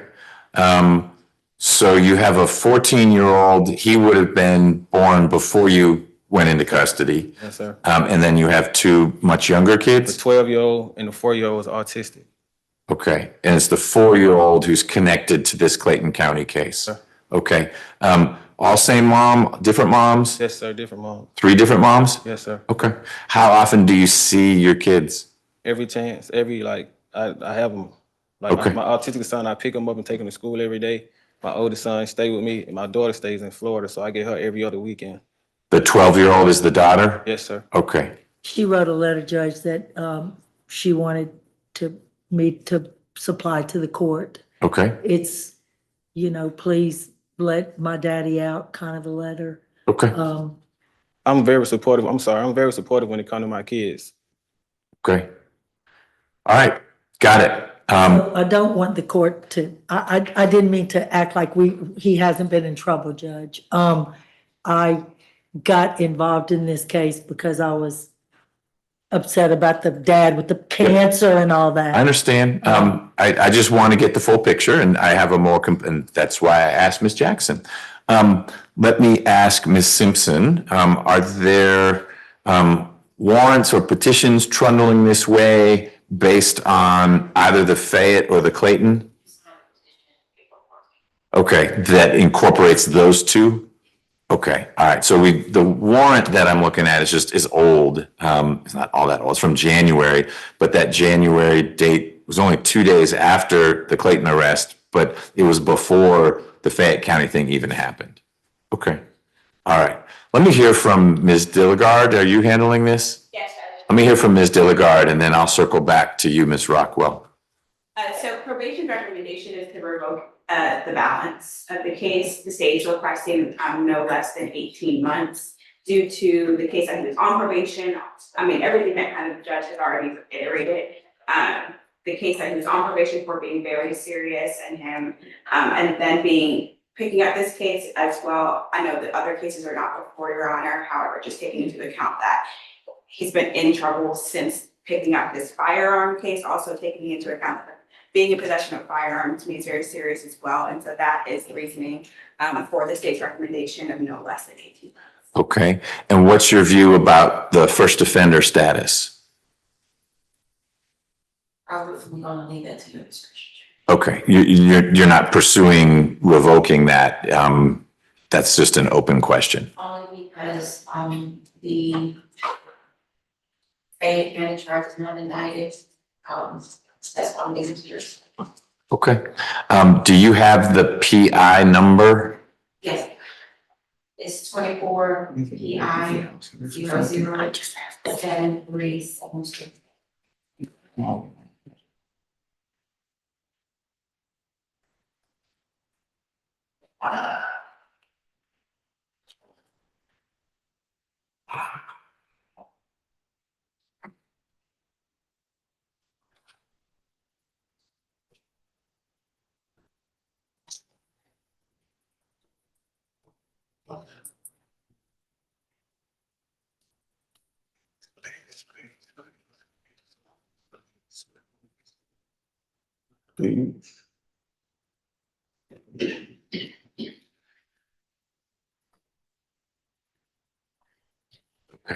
All right, Ms. Rockwell.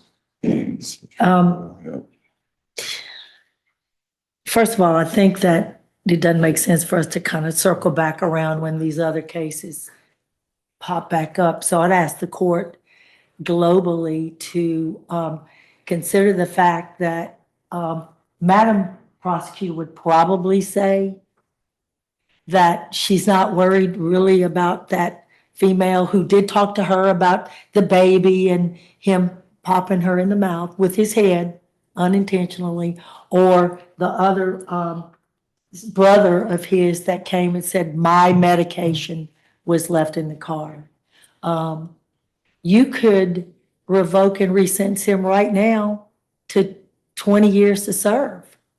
And he'd probably do just about every day of it, even though it's a robbery. Well, he'd get credit for what he's already done. I mean, he did 6+ years, so I can't do that again. Right, so I'm just.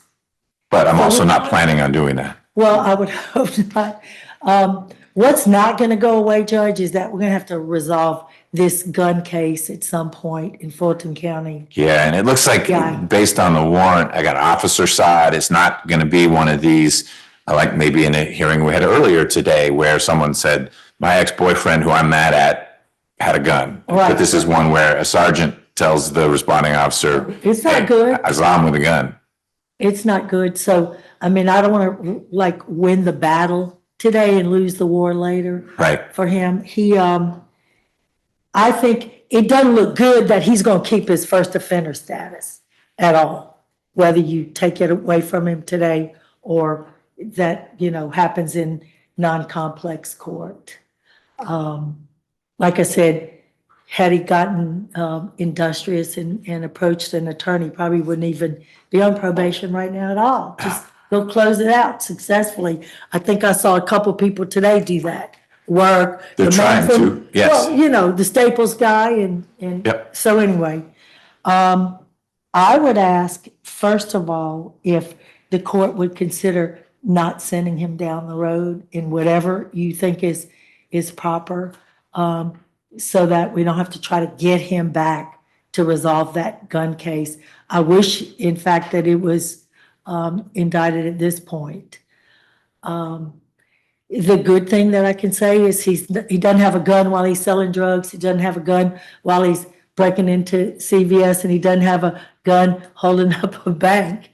He might be somebody that is with foolishly thinking, I'd rather be, tried by 12 than carried by 6. I don't live in that neighborhood, but wasn't a good move for him at any rate.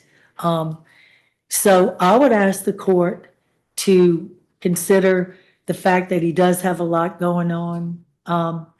I would like the court to consider the fact that he's gonna be resolving also that 20, is it a 25 PI case? It's 24 I thought PI, so. right. That 24 PI case, and I would just ask the court not to send him down the road at this point. He's done, the supervisor did offer me as an officer of the court to revoke a year and just close the balance out. When you say the supervisor, Gotham, Mr. Rouse. he was here briefly. He was. He ran out because he knew you were going to invoke his name. Probably. And so I won't say anything else about him since he's not here to defend himself. But we also had Miss Caitlin McGillicuddy on this case. We thought it belonged to Judge Ingram. I don't know how, just because of the judge, and it gets handed over to another judge, another judge. We were going to work it out in front of her with something very favorable. But as it turned out, it came in front of you, Judge, and we couldn't really organize the release for him to go see his dad in hospice and all that. Right. I would the court, instead of revoking the year, would the court consider revoking 12 months and closing him out on this, and do it some type of resentencing, but keeping him in Fulton County, Judge? So here's my thought. And the reason why the case is with me is because it was a Judge Markle trial or plea originally. And Markle went to Downs went to Reeder, went to McBurney. So that's just sort of the inheritance process. I don't know where Judge Ingram, she doesn't naturally fit in that flow. Okay. That may have just been either wishful or scary thinking or who knows what. But she doesn't appear to have any connection to the case. I think that it makes sense, but I don't impose this on anyone, that we try to resolve everything at once. And so my proposal is that we see if Ms. Dilligard is able to accuse the 24 PI case. I don't mean to loop you into more than what you're doing pro bono. And I'm trying to get to heaven, Judge. Yeah, well, you're earning it. I'll make sure the devil knows that. Yeah. For McBurney. But my thought is the way to ensure Mr. Hayes ping-pongs around the least would be to have a final resolution of we revoke and he pleads to the 24 PI and we get, I don't know that he's been served with the petition yet, but we get those other two matters, The new petition. which move the needle barely at all, but let's at least handle the revocation. Hang in there, Mr. Hayes. That we get those officially on the record as well, so that the revocation is reflecting the Fulton arrest and ultimately the Fulton plea, the Fayette arrest and the Clayton arrest. So we don't have to come back here again on any of this, and maybe do exactly what you said, which is close out this probation through the disposition of the plea to the 24 PI case. Give me that PI number one It's more time. 24 PI 007372. And just to preview a little bit, I'm inclined to wrap all those things together sort of along the lines of what you described. I don't know that that keeps Mr. Hayes here as opposed to not here, but that's sort of the duration I'm thinking of. And it would get, obviously the first offender we'd take away because there's a new conviction. Right. But more importantly, it would wrap everything up so he's not having to bounce around. Ms. Dilligard, is that something you're able to do? Look into accusing it? Yes, Judge, and not me. Someone. Okay. Really then the variable is whether Mr. Hayes would be waiving his right to an indictment of the gun case. 12 months to 6 months and you've been here. Yes. Say it one more time. So let me Yes, he would waive indictment. Okay, I want to make something real clear to Mr. Hayes, that there is not a scenario where you're getting out today. I want you to stop hoping for that, given all these moving parts. But what I'm asking your lawyer, and she needs to make sure you say, okay, this sounds like you have. If you're waiving indictment of the Fulton County charge, the gun case, then someone from the district attorney's office can accuse it. And if what you decide in the end is, look, I need to plead to that, that's the messy one. Of the three, your brother's pills, you and your child's mom having a disagreement.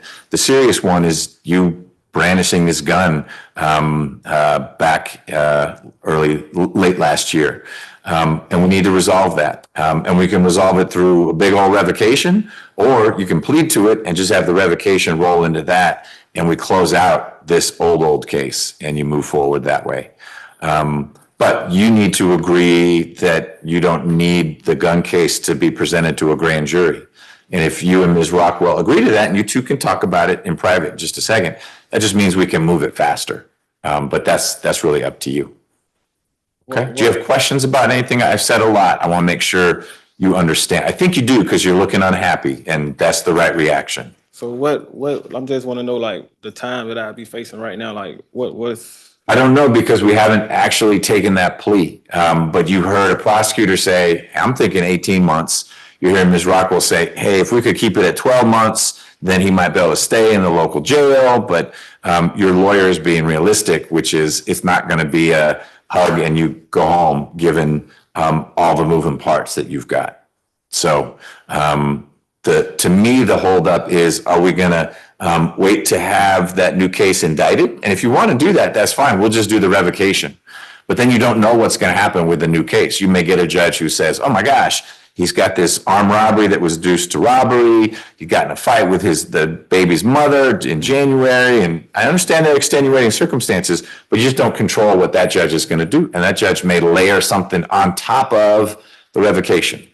If I handle all of it, then you know it's all rolled into one, and you know what you're getting. I just can't give you anything specific right now because your lawyer needs a chance to say, here's what I recommend on the gun case, and the prosecutor needs to do the same thing.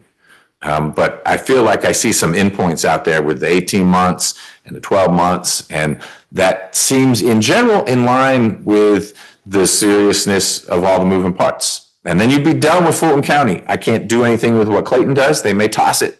I can't do anything with what Fayette does. It sounds like you have very good defenses in those cases, and they may never, ever get indicted because of the reality of those cases. Your gun case, you don't have anything like that. And so you can take the slow route with the indictment, or we can try to handle everything, not today, but in the next few weeks. On the Fulton side. May I recommend, so what he's asking you is, do you want that gun case to go in front of the full grand jury? Are you ready to make it happen fast track it, and we can waive indictment? Would I get sent to prison behind it? You can get sent to prison right now. But what the court is asking you is, are you okay with them accusing the case so we can try to get back in front of this judge as quickly as possible? And my recommendation is yes. Now, I don't know everything. I've only been doing this 45 years, Judge, but I'm gonna say that that's what you want, to get back in front of this judge as quickly as possible. And Mr. Hayes, if you want to speak privately with Ms. Rockwell, we don't have to have this conversation out in the general public. I just need to know before we wrap up today. Let me go talk to her. Why don't you guys talk about that? And then just once you poke it, we'll stop what we're doing. We'll get that on the record. And we'll wrap this one up for today. Are you gonna be good with him saying it on the record that he waives indictment? Yes. Or should I go downstairs and try to type something up and, okay. You don't need That's to fine. type anything up. We'll just get it on the record. Thank you.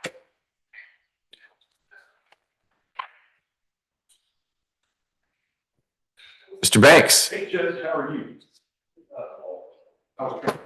you want to see Mr. Hairston? I do. Good. But I'm happy to make the time. Well, I need you and Mr. Hairston out here, but that probably makes sense after you've spoken with him. Yes. So why don't you try to connect with him?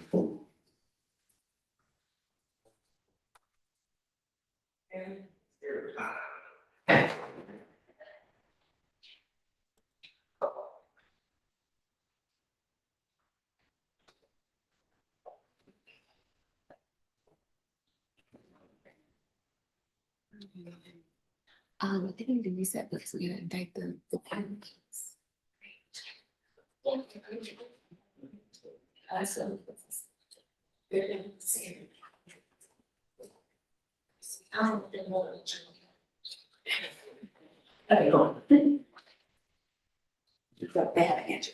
I think we're able to see him, just waiting for like the medical rules in a month.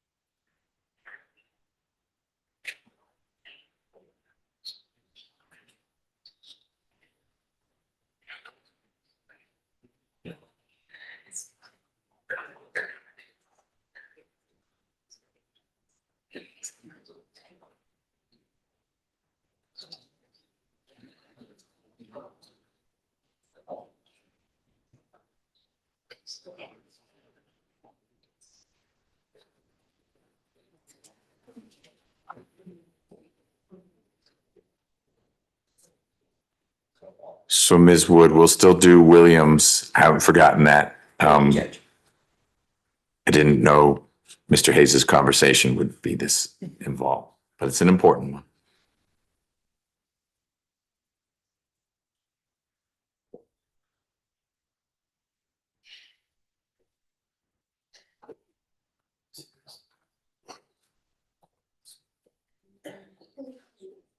So Ms. Dilligard, June 2 is like 2 work days from now.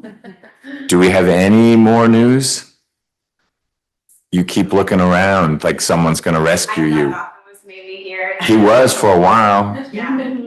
Are you not authorized to say, or you just don't know? I don't know. I asked Okay, him yesterday. I'll bug him when I see him again.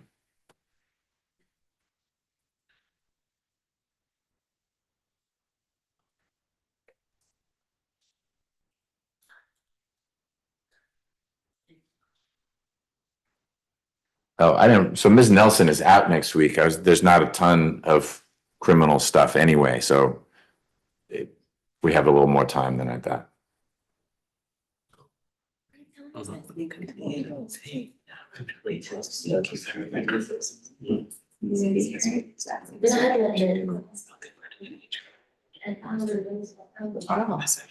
one to go about this part?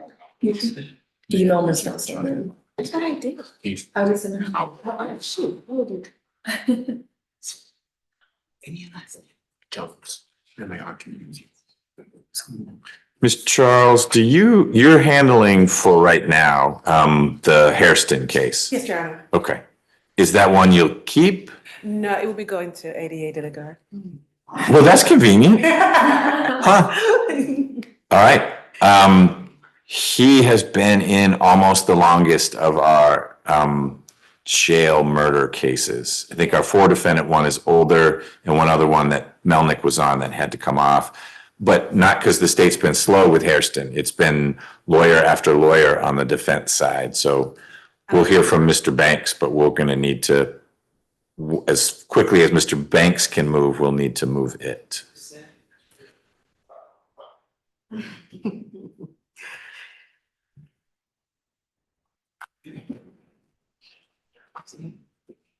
Yeah, you did. Okay, awesome. I'm just gonna make sure he's excused. I tell him he was.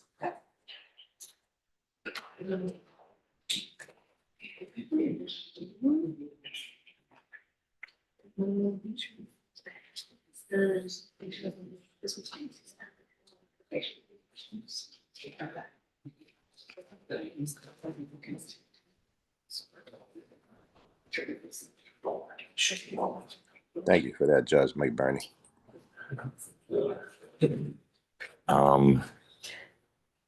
Robert. Father.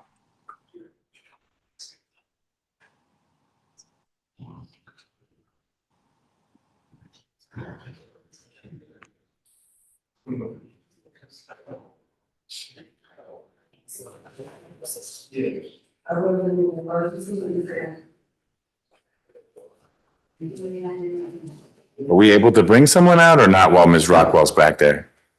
No? Okay, we're good. We'll wait. Mr. Douglas, Mr. Harrison is ready. Great. We'll do that in short order. We got 2 people ahead.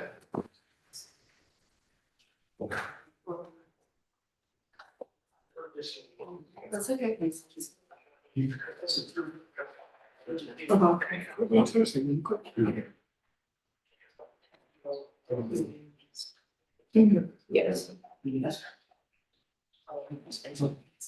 Yes. Yes. Yes.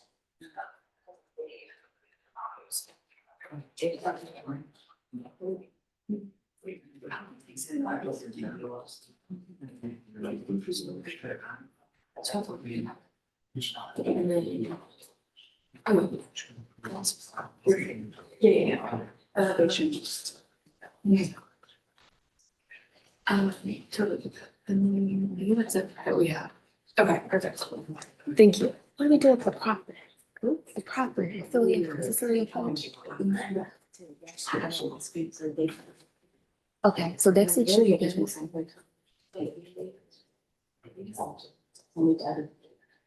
So you're gonna let them do the proctor instead? That people won't place money? Is there anything changed with the deal? I mean, Okay. Yeah. So let me know what day since we not, if we don't have any board, maybe since we don't have a board. Since we're not having a hearing on the Thursday, we do it Thursday. All right, let's get them back out here. Okay. You have to go? Now? Where you going?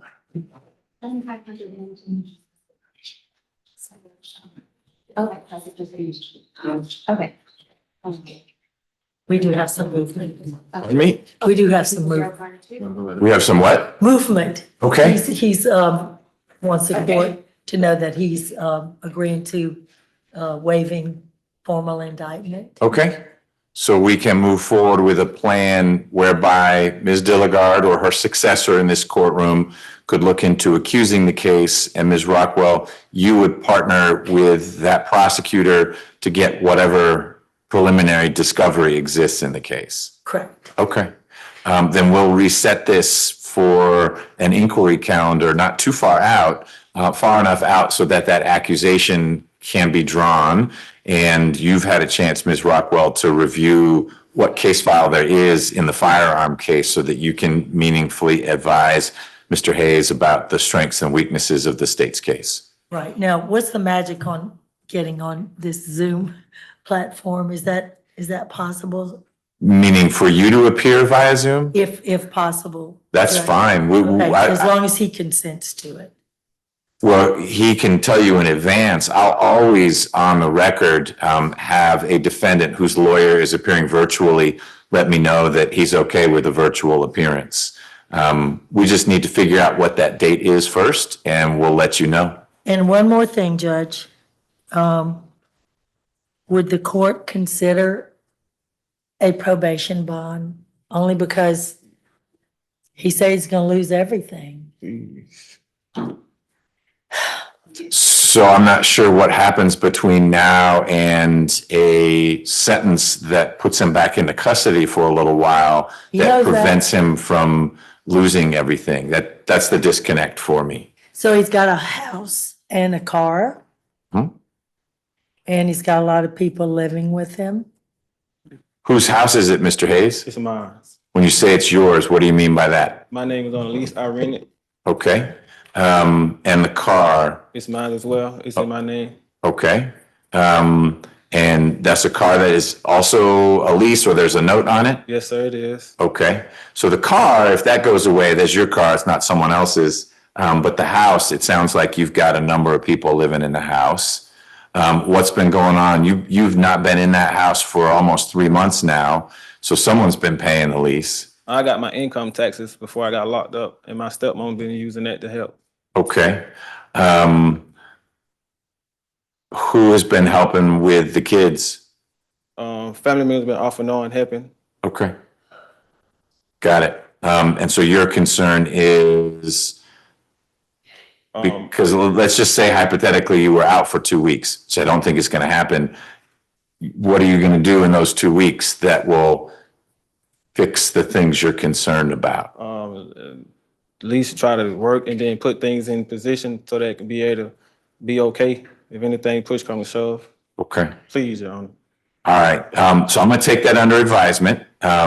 If you are able or the many family supporters you have here are able to get to Ms. Rockwell something a little more concrete about what the concern is, because I want to be clear. I understand your concern. You take care of people.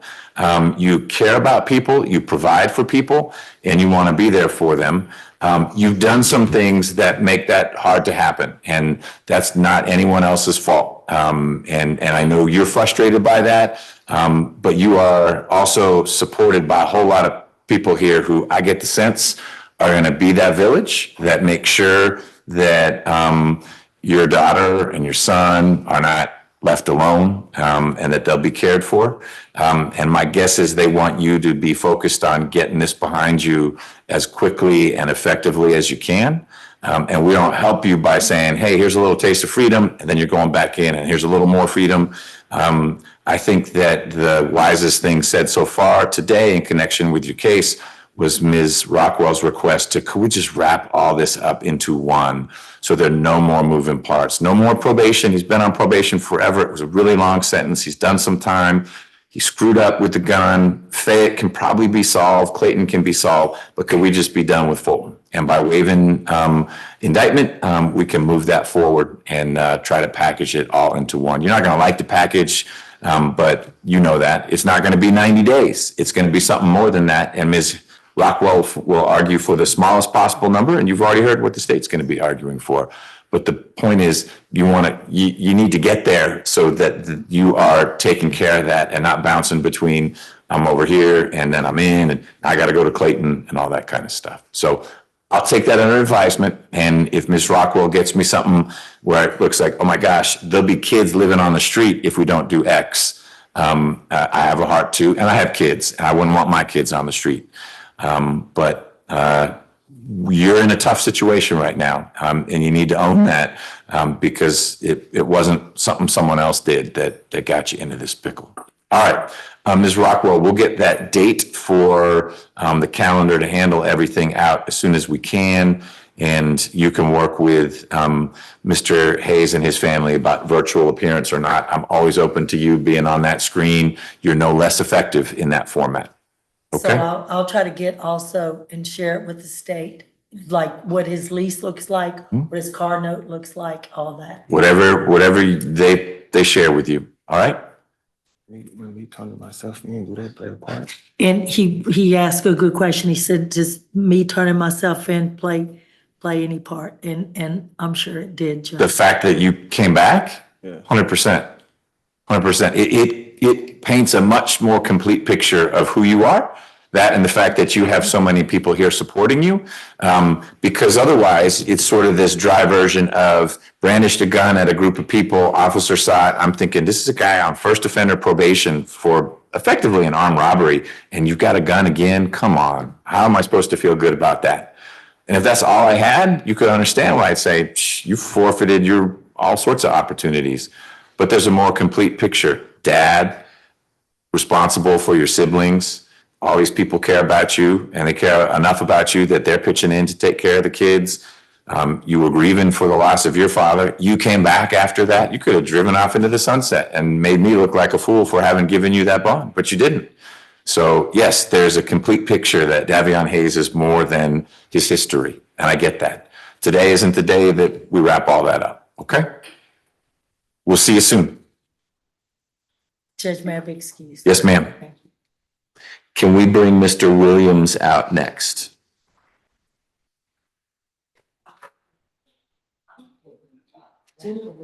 Okay. So family, I want to say one thing because there are a whole lot of you here. You are welcome back at the next hearing. If you want to send just one person and say, remember, there were a whole dozen of us, I will always remember how many people were here for Mr. Hayes. And you're welcome to be back next time as well. You can appear on Zoom. You can do it however you want to do it. I just know it's a sacrifice for all of you to be here. So feel free to come back, but also know that you could delegate someone to say, I'm here on behalf of mom, dad, uncle, brother, sister, friends, all the folks connected to Mr. Hayes, okay? You're welcome. For just a moment, have my fellow colleague from the complex, Charles Line, here to handle this revocation. He's also prepared to handle the plea that I have with Ms. Rios. Okay. And then I'll be back to answer for just a moment. As long as we've got coverage. Yes. Okay.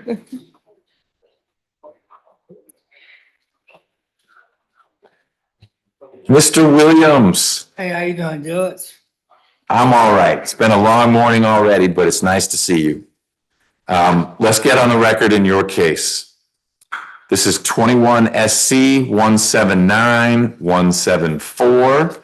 And Mr. Williams, we are together because I signed a warrant for your arrest because you supposedly violated probation because you had been tested positive again. We've talked about that. You had a hearing, you didn't show up, and you were supposed to apply to make your way, and according to probation, you didn't do that either. So little things, you weren't going off and getting arrested again, but you were doing enough things that probation said, we're done, Judge. We got to track this guy down. And they finally tracked you down. And here you are. Okay. Okay.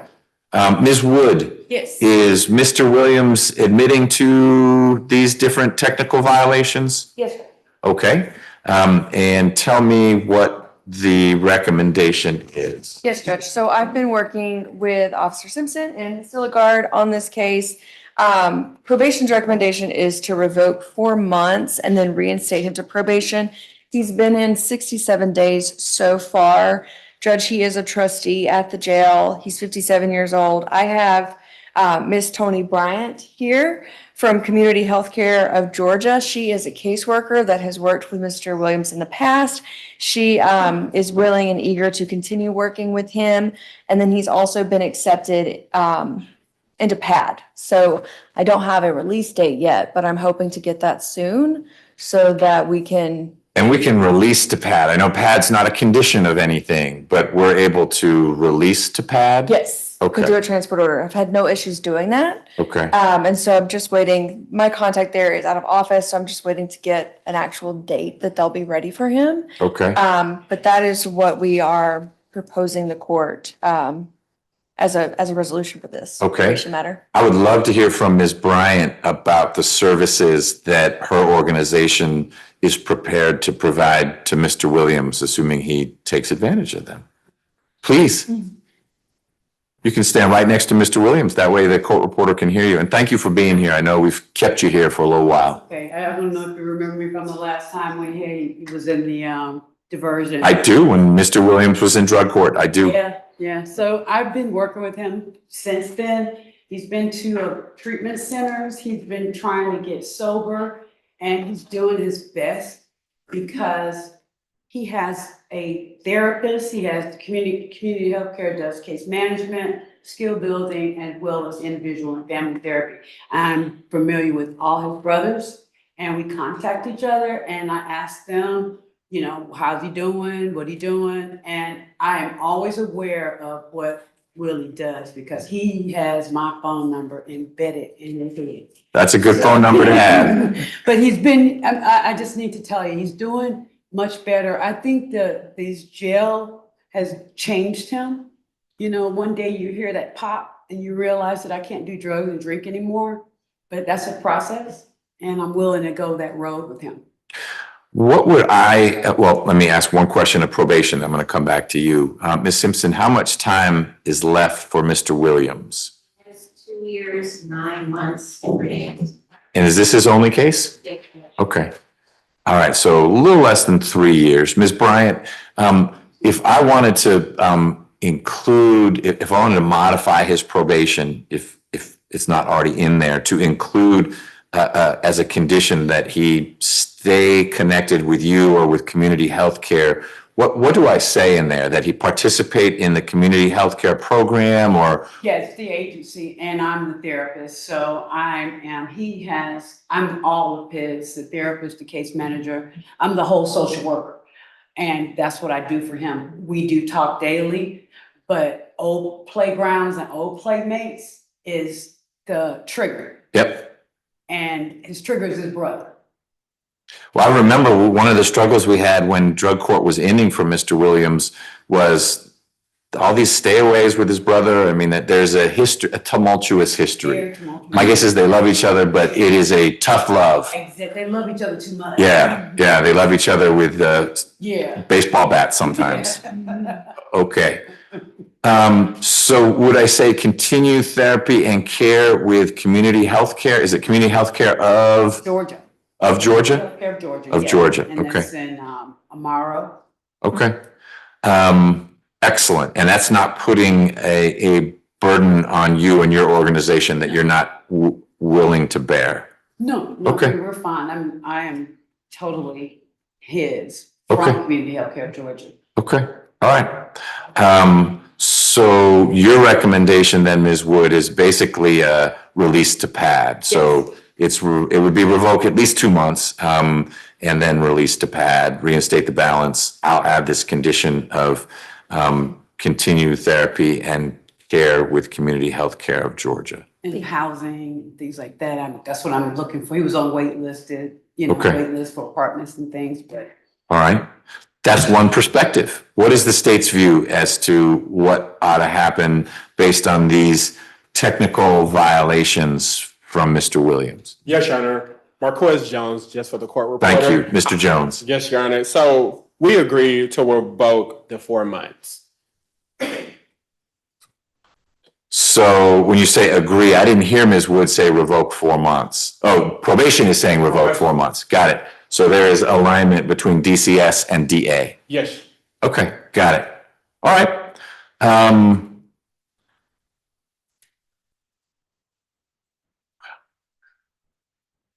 If I revoke a amount of time that sets us out a few weeks, I can still do a release too, can't I? Yes, sir. Okay, all right.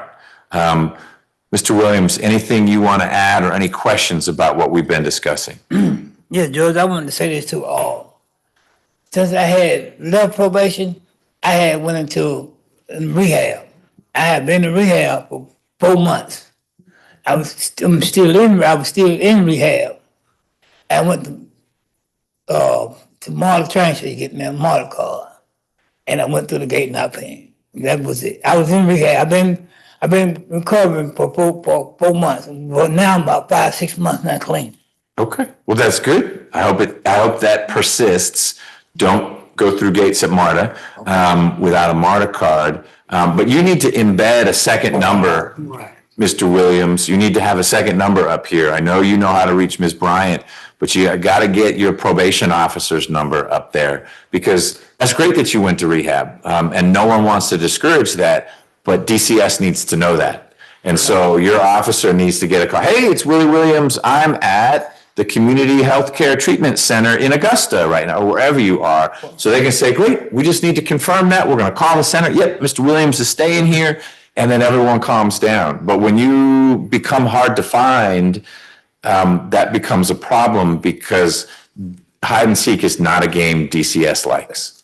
When I was in Georgia Sky, I thought Georgia Sky would get in contact with them. But don't think, you got to confirm it. You need to then say to someone at Georgia Sky, have you talked to probation? No, we don't do that. You have to do that. Whatever the answer is. The safest bet is for you to hear that voice.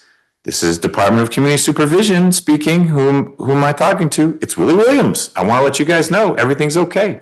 So that's on you. It's going to be on you every time. Ms. Bryant cannot make that phone call for you. And Sky's not going to make that phone call for you. You need to let probation know where you are. And they ought to have a pretty short fuse with you if you become hard to find, because you've been hard to find before. And each time I'm going to make it a longer, all right, we revoked this and then you disappeared again. We're going to revoke more. But you don't want that. You don't need that. So wherever you are, make sure you're reaching out to DCS. Okay? Okay. All right. Mr. Williams, I find you violated the terms and conditions of your probation. I'm going to revoke 3 months of your probation, reinstate the balance. You'll get credit for the time you have been in. I am modifying your probation to include the special condition that you continue therapy and care with Community Health Care of Georgia. You will be released when Ms. Wood gets me a transport order that I will sign that indicates to the sheriff that either someone from PAD is coming to get you or that the sheriff's team is going to deliver you to PAD. PAD is a purely voluntary program. I encourage you to take advantage of all the resources they have. They fit hand in glove with community healthcare. They're partners. Okay. But PAD can't force you to do anything. And so you can say, yeah, it's interesting. I appreciate the shower and the sandwich. And you walk out the back door. What is not optional is you staying in touch with Ms. Bryant and getting the care and resources that her organization provides. That's now part of your probation. The other thing that's not optional is staying in touch with your probation officer. Okay? Don't disappear on them. Okay. That's not complicated. I will have a probation officer again. You will have a probation officer again. You're going to have a probation officer for the next 2 years. Okay. All right? I doubt they're going to say, let's end Mr. Williams's probation early. You're a handful. My guess is they're going to hold on to you the whole time. All right? Ms. Simpson, anything else from DCS? Mr. Jones from the state? Nothing further from the state, Your Honor. All right. Mr. Williams, you will get out as soon as PAD is able to take you. And it's a matter of days. It's not months. You'll be out soon. You'll be back on probation. You need to plug back in with everyone, okay? All right. Okay, See you around. Thank you, Judge. All right. You're welcome. Can we is Mr. Banks here? Let's bring Mr. Hairston out. And while Mr. Hairston is making his way out, Mr. Rao, come June 2, Ms. Dilligard is promoted into the higher echelons of your office. And I have an empty chair in my courtroom. Yeah, what's the plan? And he reminded me he was not a deputy, but he was a chief deputy. I know. So that's, Which is why I'm asking him, because this is where the answers flow from. It's like the beginning of the river of info. There is a replacement in place. It's not going to be that there's much someone there, the decisions to be made. Some of that is being conducted at the top. Okay, so the who hasn't been identified. I figured it wasn't gonna be McBurney gets no line ADA. It's just not sure which, people are there, is it bidding? Like people are like, hey, I'll pay $1,000. Yep, There's a rally. that's right. When you do have a minute, I do have something to present to you. Okay, let me take care of Mr. Hairston and then we're gonna figure out the things we're doing next. And then I can chat with you. All right, Ms. Charles, you're here for the state on Mr. Hairston's case? All right, Mr. Hairston, good morning. Morning, Your Honor. How are you? It's been a minute. I'm okay.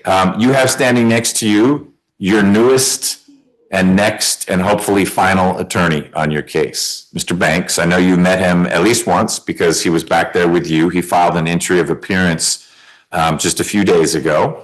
I don't know what the mechanics were behind the scenes to get him on board, but it is a welcome change.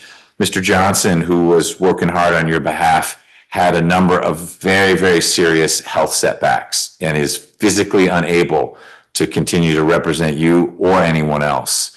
And so your case was rudderless for a while on the defense side. Mr. Banks has filed an entry and I'm not letting him out of the case. So he is your lawyer until your case is resolved, either because there's a plea or we go to trial and the jury decides what's going to happen in your case. You have waited a long time, and Ms. Woods and her family have waited a very long time. I'm going to push Mr. Banks as much as is consistent with due process to get ready to handle your case, whether that means he's worked something out with the state or he's ready to represent you at that trial. But he does need to get up to speed, and I need to give him that time to get up to speed. He is a quick study, and while your case has some moving parts, there's some parts of it that are pretty clear about what happened. So I don't think it's going to take him a whole lot of time. Plus, we've cleared that hurdle that several of your attorneys were trying to get over, just in terms of making sure you are in an okay place to be able to assist your lawyer in his or her representation of you. So we don't need to revisit that. Mr. Banks, tell me whatever you want to add about being freshly on board for Mr. Hairston. I do not have the discovery yet. This was all very fast. Obviously, I wanted to jump in to assist as soon as I learned of it. And so I've done that. I've talked to the state. I'm going to provide them an external hard drive because right now, Mr. Johnson is just not in a position to physically get me the discovery, which I don't know where it's at right now. Having said that, I'll have that external hard drive at the state's office tomorrow.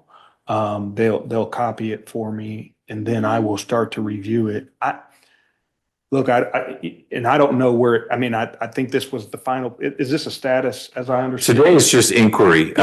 In fact, it was set down before you joined the mix. It was an opportunity for Mr. Hairston and any representative on his part, not meaning a lawyer, but a family member, to say, we can't hire someone. Then I was going to appoint a lawyer to represent Mr. Hairston.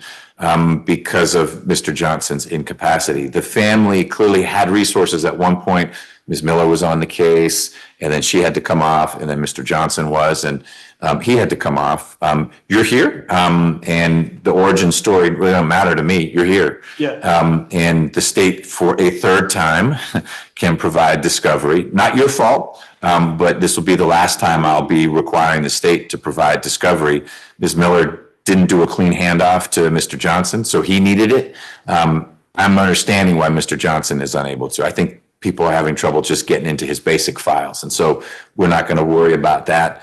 The notion of an external hard drive, is there something remarkable about this case where this is not Cop City, this is not? No, Your Honor, it was just Mr. Banks' preference, given the multiple evidence, copied by all in one place. Okay. He's referring to digest. Great. If he's providing that and your team is able to get it on that hard drive or thumb drive or whatever it is, then it's all in one place. And I'm going to assume that by the middle of next week, Mr. Banks has discovery. It's by the end of this week, if I get it tomorrow. Okay, well, tomorrow is the end of this week, so that's great. I was giving you to the middle of next week.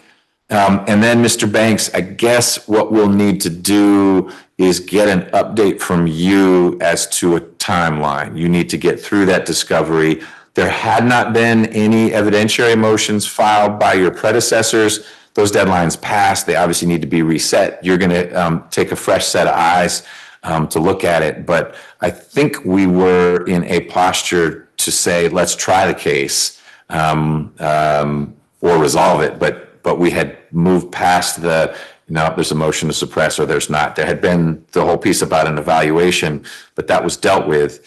And so we're now at a point where you need an opportunity to look at the evidence to say, hey, I want to try to suppress X or Y. But that's really it. And then it's time for you and Mr. Hairston to have an important conversation about, do we go on bended knee to the state to see if we can work this out? And if not, then we need to try it. It only gets older. The Woods family sits without resolution, and Mr. Hairston's not getting a bond. We crossed that bridge several times with the same result. And so he's stuck until we do either trial or plea. Okay. So what I guess I'll ask you to do is send an email to Ms. Nelson, my litigation manager. And can it be you for right now, Ms. Charles? An email to Ms. Charles. I think this case will be moving to Ms. Dilligard, who's not here right now, ultimately. But that's not going to slow anything down. The state doesn't get to tap those brakes. But letting Ms. Charles and Ms. Nelson know, hey, I've had a chance I did a preliminary skim through discovery. I need another week to get through it. I don't think there are going to be motions, or there might be, but look, it's just going to be a motion to suppress. And then we can even set a date for that, even though you haven't done it yet, but you'll know, look, there's a statement and it looks like there's a problem. I just want to get some markers in place because ideally we could try this case by late summer. That's consistent with your ability. I'm less worried about your schedule elsewhere, given the age of this case, as your ability just to get through the discovery. Yes. Okay. I saw you go, but we'll see. You need to look at the discovery. You may look at it and say, I don't have a whole lot I can do. I can put it up and the witnesses are going to say what they say. You may look at it and say, we do need to slow down. I need an expert on this. I need an expert on that, as in you're going to retain an expert on that. And that'll help me better understand it. But I got to see a little bit about the case because of bond hearings in it. And it didn't strike me as one where you're going to look at discovery and say, one, I'm overwhelmed, it's so voluminous, or two, there's so many twists and turns in this. I need a crime scene reconstructionist and I need a ballistics expert. And it didn't strike me as that kind of case. Okay. But as I told Mr. Hairston, I'm going to give you the time you need to get ready for it. But you stepped in saying, here I am, and that's telling me that you're ready to move it along, or you wouldn't have stepped in. That's correct, Judge. It is. Ms. Charles? Yes, sir. Anything else? Nothing to say, Your Honor. Okay. Late-ish next week, why don't you reach out with an email saying, I didn't get discovery, then we'll fix that. Or I got it, and I just sort of digitally flipped through it. Please, Judge, give me X number of weeks to file any evidentiary motions I'd have. Okay, I'll do that. And that'll be step one. It's just like, let's see if there are any motions, and I'll give you those weeks, and you may at the end of it say, I don't have any. Great. Then we'll set it down for a trial calendar, we're gonna skip the final plea piece. He has his final plea rights, but we'll skip that and just say your final plea date is the trial calendar date. Okay. All right? All right, thank you, Judge. Mr. Hairston, we've done lots of talking. Do you have any questions about anything we've been discussing? No, Your Honor. Okay. This is your lawyer. He's going to come see you. He's going to talk to you about the case. He may have a different view on some of the things. Don't be troubled by that. Each lawyer looks at these things and processes it, and he may come in more optimistic about it or less optimistic. That doesn't mean you got a lawyer who's doing less serious work than Ms. Miller or Mr. Johnson. It's just he's bringing his perspective to it, and you and he will talk about it, and I'll get you back in here as soon as I can to move things along. Your Honor, I do have a question. I know Ms. Miller filed that I was indigent for funding for an expert. Is that still in effect, or? So I think she did that for purposes of the evaluation, and we took care of that. So I'm going to leave it to Mr. Banks to look through the discovery. And as I mentioned, you may have heard me say, hey, crime scene reconstruction expert. If Mr. Banks identifies a good faith need for an expert on the defense side, then we may well have a conversation, and you be part of it, whether you're in via Zoom or we're all here in court, where Mr. Banks articulates, here's why I need this kind of expert, a gunshot residue expert. I'm making this up. I don't know what would really be there. And if he is persuasive that he needs it, that it's not just a Hail Mary, I don't have a defense, so I got to bring in some expert who could say, theoretically, this is what could have happened. But it's no, here's, Judge, this is at issue. The state's expert says, again, I'm making it up, that it was a contact wound, that the gun was touching the body. And here's, this expert's going to disagree with that, but we need funding for it. And Mr. Banks demonstrates that you're indigent. I need to figure out how he was brought on board, and yet you're indigent, but we'll work through that. Ms. Miller was brought on board, and I had that finding. Then there is some funding available for experts to be paid so that you'd have that expert's assistance in your case. But the first thing is for Mr. Banks to conclude that there is a legitimate need for expert assistance, and we'll take it from there. Thank Okay? you, You're welcome. Mr. Banks, anything else? That's it, Judge, you've covered it. Mr. Woods, anything you want to add, sir? Yes, Judge, thank you for finally getting this guy to try to speed this trial up. I appreciate that. You're welcome. I hope you understand. I don't know what kind of contact you've had from the DA's office, but most fundamentally, none of this is Mr. Hairston's doing. He may have all sorts of reasons to not want to have this case go to trial based on the strength of the state's case. I don't know that that's the case, but none of these delays have been occasioned by anything Mr. Hairston has been doing proactively. He and indirectly you and your family have had the misfortune of very good lawyers coming in and there being medical reasons why they could not continue. Mr. Johnson is very, very, very sick. He is focused on surviving, and so he needs to come off this case. That has nothing to do with Mr. Hairston. Unfortunately, Mr. Banks has been brought in, I'm assuming by Mr. Hairston's family, but that's really not my business. He filed the entry of appearance. That's that legally binding commitment he's made of, I'm in charge now of the defense. And so I will press him to be ready as soon as is consistent with his ability to be ready, which is not an intellectual ability. It's a timing ability because he's got other things going on as well. But he knows coming in, this is a case that is a priority for me because it is so old. And we have someone who is presumed innocent, who's been in jail now for going on 2 years. And we have a grieving family that's been waiting for some closure. And both those motivate me to move this along. So I will press Mr. Banks within reason to be ready. But if he has good reasons to say, hey, I need another couple weeks to do X or do Y, I'll give him those extra weeks. But you've got my commitment, Mr. Woods, that we are prioritizing this case. It is burning a hole in my docket as an old jail case, and that's not good for anyone involved, victim's family or Mr. Hairston. But we have now gone through 2 lawyers, and we got this third one here who I hope will carry the torch across the finish line. Okay?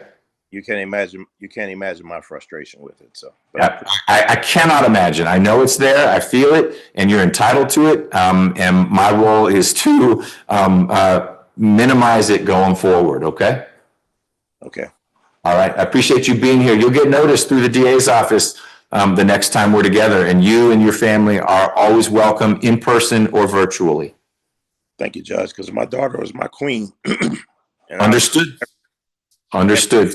All right, Mr. Woods. Thank you. Thank you. Thanks for your time, Mr. Banks. Ms. Charles?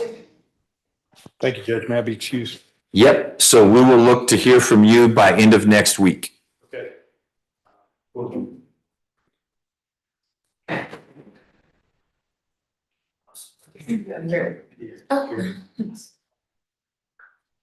All right. We're going to take a quick break. When we come back, what is it we're doing, Ms. Wood, Ms. Rios? Judge, can I make a very quick announcement? Sure. Great. Mr. Rose, so I've talked to Ms. Dilligard. Ms. Dilligard and I are in agreement to preserve final plea rights, keep it on the trial calendar. Ms. Dilligard and I both are trying to get in touch with the victim, and then Mr. Rose also shared with me this morning that he believes there may be some additional witnesses that I need to track down. And I've shared all that with Ms. Dilligard, and so if we could just keep him on, I think, the July trial calendar. He's on the July trial calendar, so we'll further notice it to trial, preserve final plea rights. But it sounds like you're onto some good things that make it even more resolvable. And of course, if we can resolve it short of that, I will email Ms. Nelson. All right, and you have good contact info for Mr. Rose? I do. So Mr. Rose, at the latest, I will see you on July 10th. You'll get notice, you'll get something in the mail, Ms. Wood will let you know, but you'll be back here July 10th. That's your trial calendar date. But between now and then, that's a long time, that's a month plus.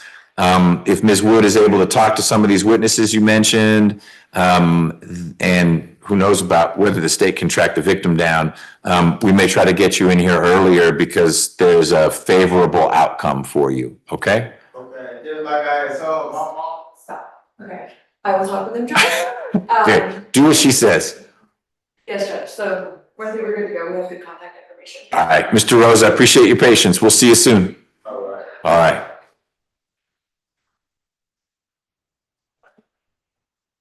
And I have 2 pleas that are ready. I would like to take Mr. Antonio Holmes first. The victim of the case has been here with her child. Okay, I was going to ask for whom she is here. She is the victim in the Holmes case? Talk to you. Okay. All right, so we'll take a quick break. We'll take Mr. Holmes's plea and then Darrell Carter, who's been written in the back. he's slumped in the back there. Okay. All right, and what about the young lady in the back? Are we still working her situation out? That's a plea, Judge. It's a plea? All right, well, let's make sure we do all of those. Let me check my schedule.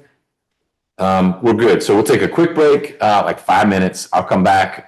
We'll do those pleas, and then see what else we've got.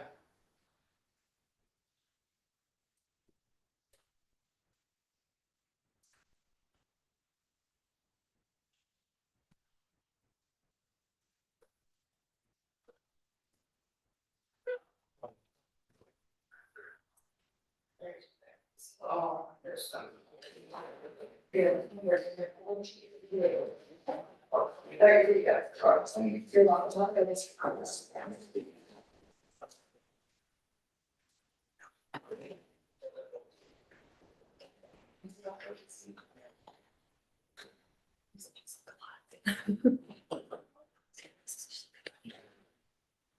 Yes, so he was set up.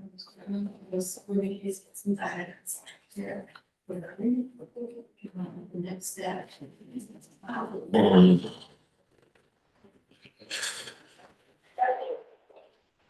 Yeah, we've got like. Sounds like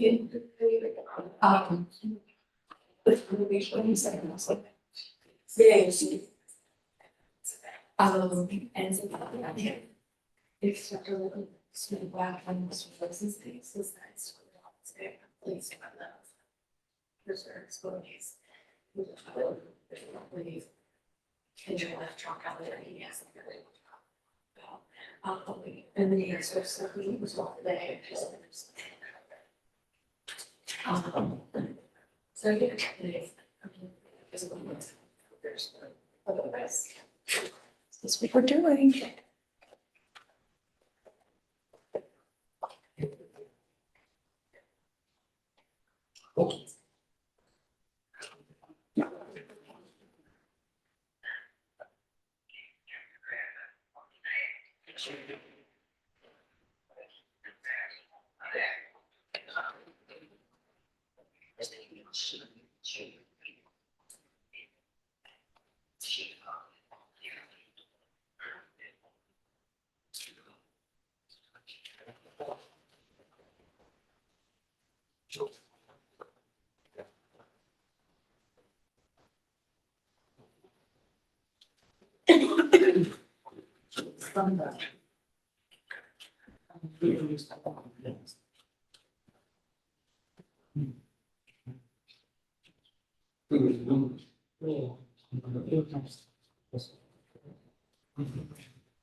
CJ, how you doing? How you doing? I'm good. But you see how fast I got on that consolidated. Yeah, yeah.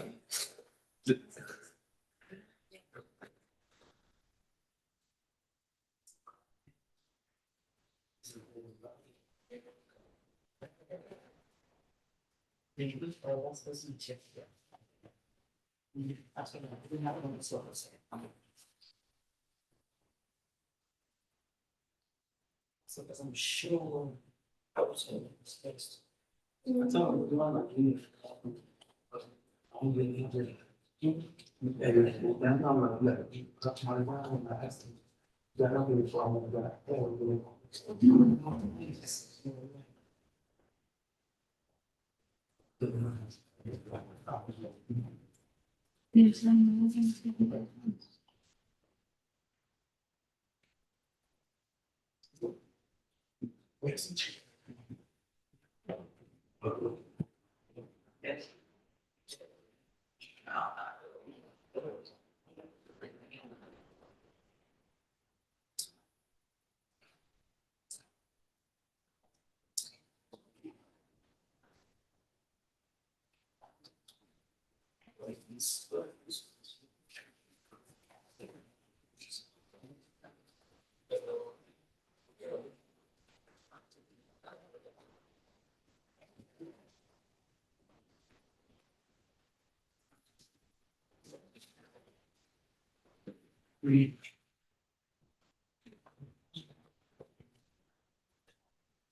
So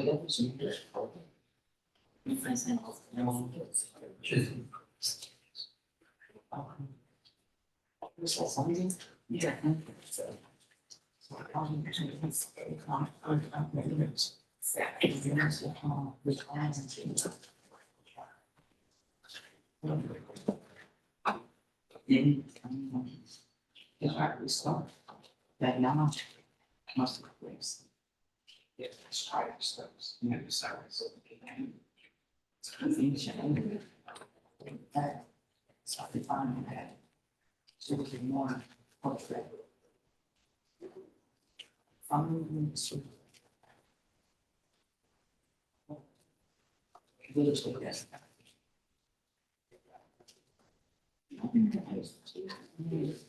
Well, this is called that.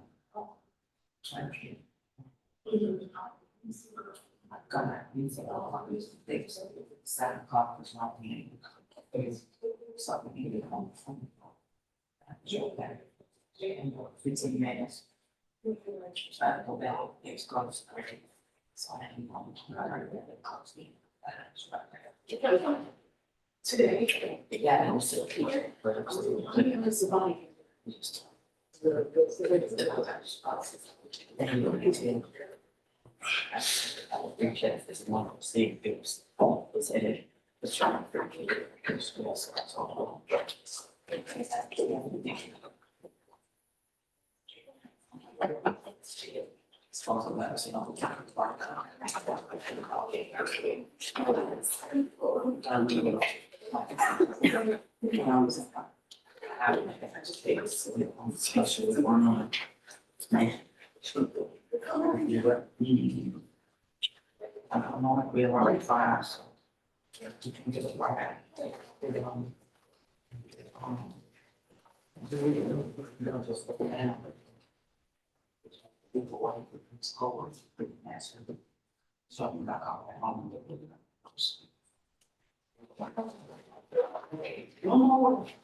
Oh, I didn't mean to run away before you brought me that. Sorry.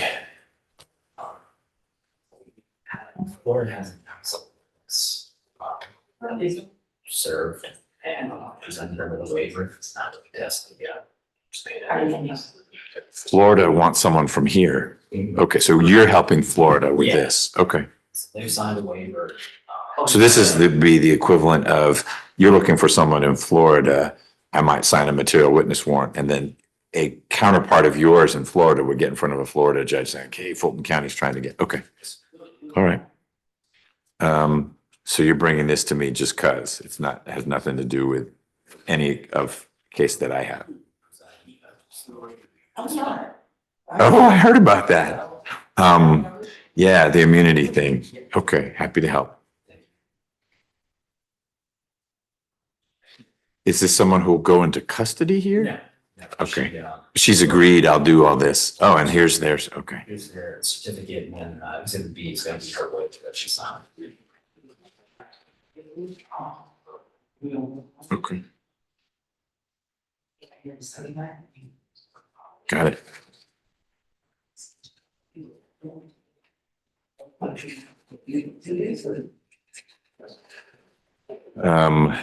Hope that works. Sir, I appreciate it. You bet. Are you still the person, did you get a copy? The June consolidated trial count? They put you on the distribution list? Excellent. Cool. All right. Thank you. You're welcome. All right, Ms. Rios, you said we're doing Mr. Holmes? Yes. Both cases? Yes. Okay, can we bring Mr. Holmes out, please?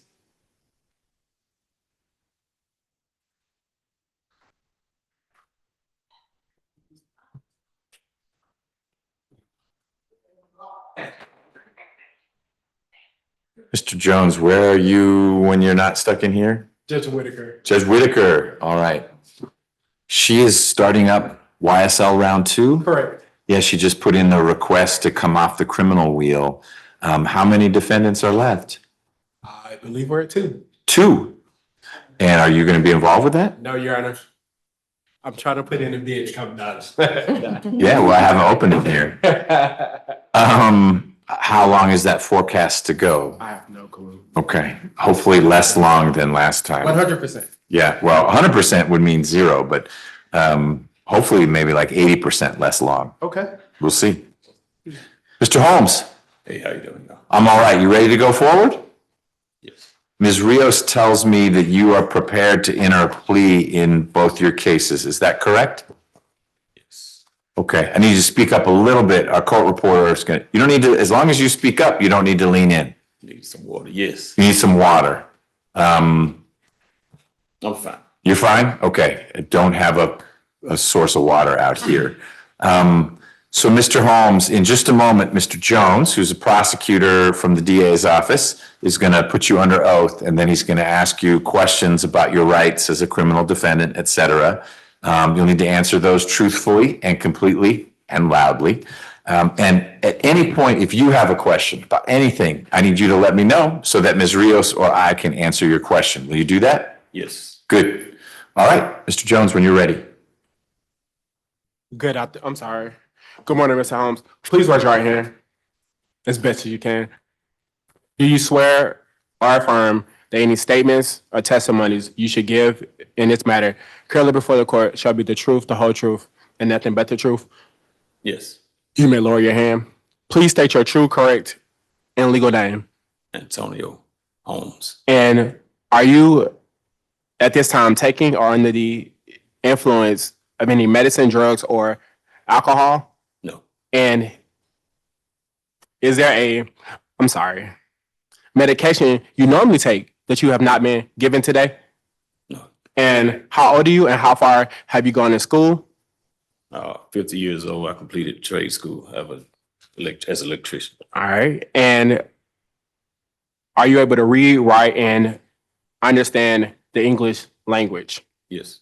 Do you understand that you have been charged with the following offenses? In 23 SC 191457, that's going to be the sale of marijuana, Your Honor, which is going to be reduced to misdemeanor, less than an ounce. That code section is going to be 1613 2B. Then in indictment number 25 SC 000224, you have been charged with the offense of aggravated assault. That's going to be amended to reckless conduct, which is going to be 16560. Count 2, cruelty to children in the third degree. Count 3, cruelty to children. Count 4, cruelty to children. And then count 5, possession of a firearm during the commission of certain felonies. You understand that you've been charged with that, but that's going to be amended to, no, it's not going to be, possession of a firearm by a convicted felon. Do you understand that you've been charged with that? Yes. Okay. So the first case will be a misdemeanor plea. The second case will be one felony, which is possession of a firearm by a convicted felon, amended to count 5, and the remainder will be misdemeanors. Correct. Got it.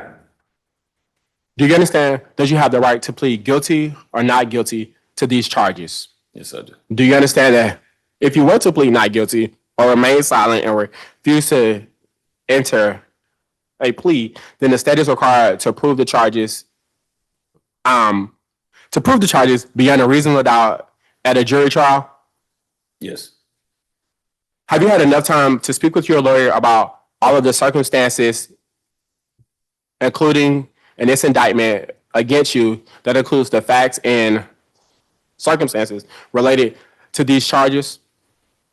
Yes. Would you like more time to discuss this case with your lawyer, Ms. Rios? No. Are you satisfied with her services? Yeah. Ms. Rios, do you waive formal reading of the indictment for the purposes of this plea? Yes. Do you waive any and all defects in the indictment for the purposes of this plea? Yes. To Mr. Holmes, do you remember being arrested on these charges? Yes. Yes. Yeah. Has your attorney advised you of the minimum and maximum sentence for each charge in which you are pleading guilty today? So for the 23 SC 191457, which is the misdemeanor, is 1 day to 12 months in custody. For count 1, the reckless conduct, cruelty to children, count 2, cruelty to children, count 3, cruelty to children, count 4, that is also 1 month to 12 months in custody. For count 5, it's going to be possession of a firearm by a convicted felon, that is 1 to 10 years in custody. Do you understand that? Yes, I do. Do you understand that today you are entering a negotiated plea of guilty, which means that the state will recommend the following sentence to the court, Your Honor? 23 SC 191457 is going to be seven months to serve. For the 25 SC 00224, for count 1, it's going to be 12 months of probation. For count 2, 12 months of probation, and all of these counts will run concurrent to count 5, the felony count.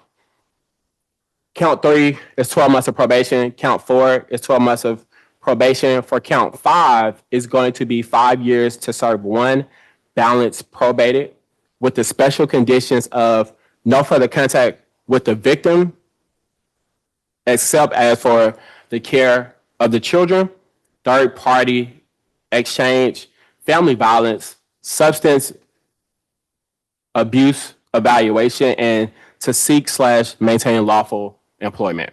When you say family violence intervention program? Correct. One thing is that we're negotiated with everything except for the 5 served one. I'm asking for community to the time he's already served. They're asking for just credit for the time served. Got it. So there's a non-negotiated piece to it. Yes, sir. But the standalone misdemeanor, instead of being 12 months to serve, is 7 months to serve, which it looks like he's already served. Yes, that's Okay. negotiated. It's just Okay. another case. Got it. Do you understand that the court is not required to accept the state's recommended sentence? Yes. Do you understand that the court has the right to sentence you to the maximum possible sentence on each charges? Yes. Do you understand that if there are multiple charges to which you are pleading guilty to today, the court also has the right to run those sentences consecutively, meaning one after the other? Yes. Do you understand that if the court decides to order a sentence that differs from the negotiated plea you were expecting today, that you will have a right to withdraw your plea of guilty? Yes. Do you understand that if you are currently on probation or parole, your probation or parole may be revoked based off of your entering a guilty plea today? Yes. Do you understand that if you are placed on probation of any kind, you cannot violate any criminal laws of any governmental unit, whether municipal, county, state, or federal? That's correct. Do you understand that if you are on probation, you must follow all special conditions of your probation? Correct. Do you understand that if you fail to follow all of the special conditions of your probation, then you will be subject to revocation of that probation for the balance of your sentence? That's correct. Do you understand that you are not allowed to possess or use a firearm while on probation? Correct. Are you a United States citizen? Yes, I am. Do you understand that by pleading guilty to a felony, you may not receive, possess, or transport a firearm? Yes. Do you understand that in doing so will result in new criminal charges for which you will face a sentence between 1 and 5 years? Correct. Do you understand that by pleading guilty to a felony, you may also not use a firearm in a crime in the future? Correct. Do you understand that if you were in the future to use a firearm during the commission of a crime, you would face a 15-year custodial sentence consecutive to the sentence for the underlying crime? Correct. I don't know if this was negotiated. Are you asking to be treated as a first offender? No? Okay, cool. Do you understand that by entering a plea of guilty, you are waiving any and all defenses that includes mental health defenses? Yes. Do you understand that by pleading guilty, you are giving up the following rights? 1, the right to a trial by jury. Yes. The right to remain silent. Yes. The right to confront witnesses against you. Yes. The right to the assistance of counsel. Yes. The right to the presumption of innocence.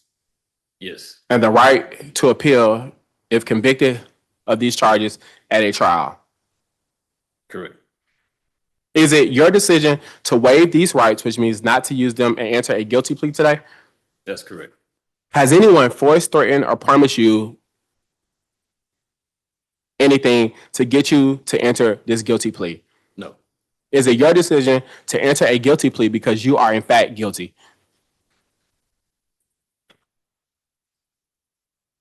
Yes.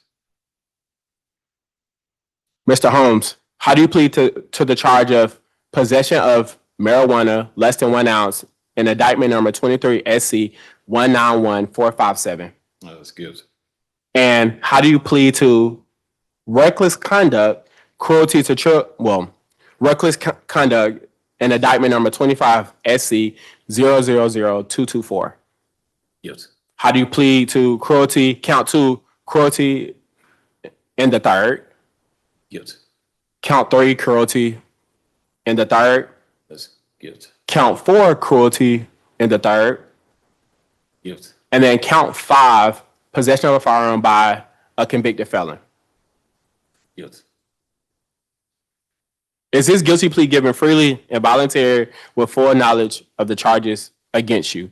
Yes. Do you understand that you have only a limited right to appeal this guilty plea conviction? Correct. Do you understand that if you wish to challenge the voluntariness of your guilty plea, you must do so by filing a habeas corpus petition? Yes. Do you understand that for a felony charge, you have only 4 years from today to file a habeas corpus petition? Yes. And do you understand that for all misdemeanor charges, you only have 12 months from today to file that same habeas corpus petition? Correct.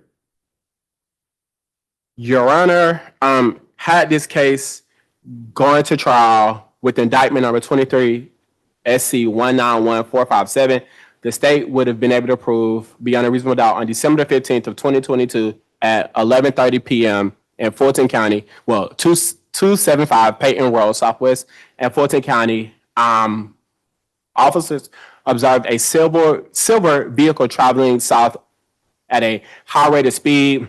Officers then got behind the vehicle and observed the vehicle east on Peyton when they noticed that the vehicle had a paper test drive tag on the vehicle. Officers then did a traffic stop, and the defendant advised that the vehicle was a loaner. Officers observed a jar of what appeared to be marijuana. The vehicle registration did come back expired, and Mr. Holmes was asked to exit the vehicle and was questioned about the items in the jar and advised that it was marijuana. That's that particular case. Ms. Charles will give the factual basis for the DV case. Oh, a tag team. All right. Your Honor. As it relates to the case number 25 SC 000224, Your Honor, had that case proceeded to trial, the state would have expected to show that on October 12th of 2024, officers responded to the Overlook Ridge apartment complex located at 100 Peyton Place Southwest, Atlanta, Georgia 30311 here in Fulton County. On arrival, they met with the named victim, in this case, Jasmine Hunter, who explained that the father of her son, Mr. Holmes, had arrived to her home unannounced, and she could tell that he was visibly intoxicated. On arrival, he began to pick an argument with her, accusing her of having intercourse with other men in front of their son. There were at least two other minor children in the house, including their son in common. The children were Jameer Hunter, Lauren Tinge, and Demire Tinge. During the course of the verbal altercation, which Ms.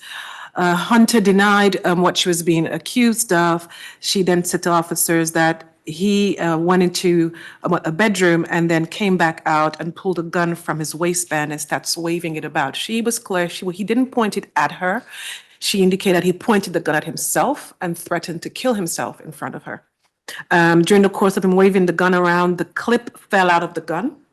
And she stated that once he recovered the gun, he started waving the gun around again, and one round went off, hitting the closet door in the bathroom, and then he fled the scene. Officers were able to do a small canvass and located Mr. Holmes shortly in the vicinity of the apartment complex. On the body cam, you can tell he's visibly intoxicated.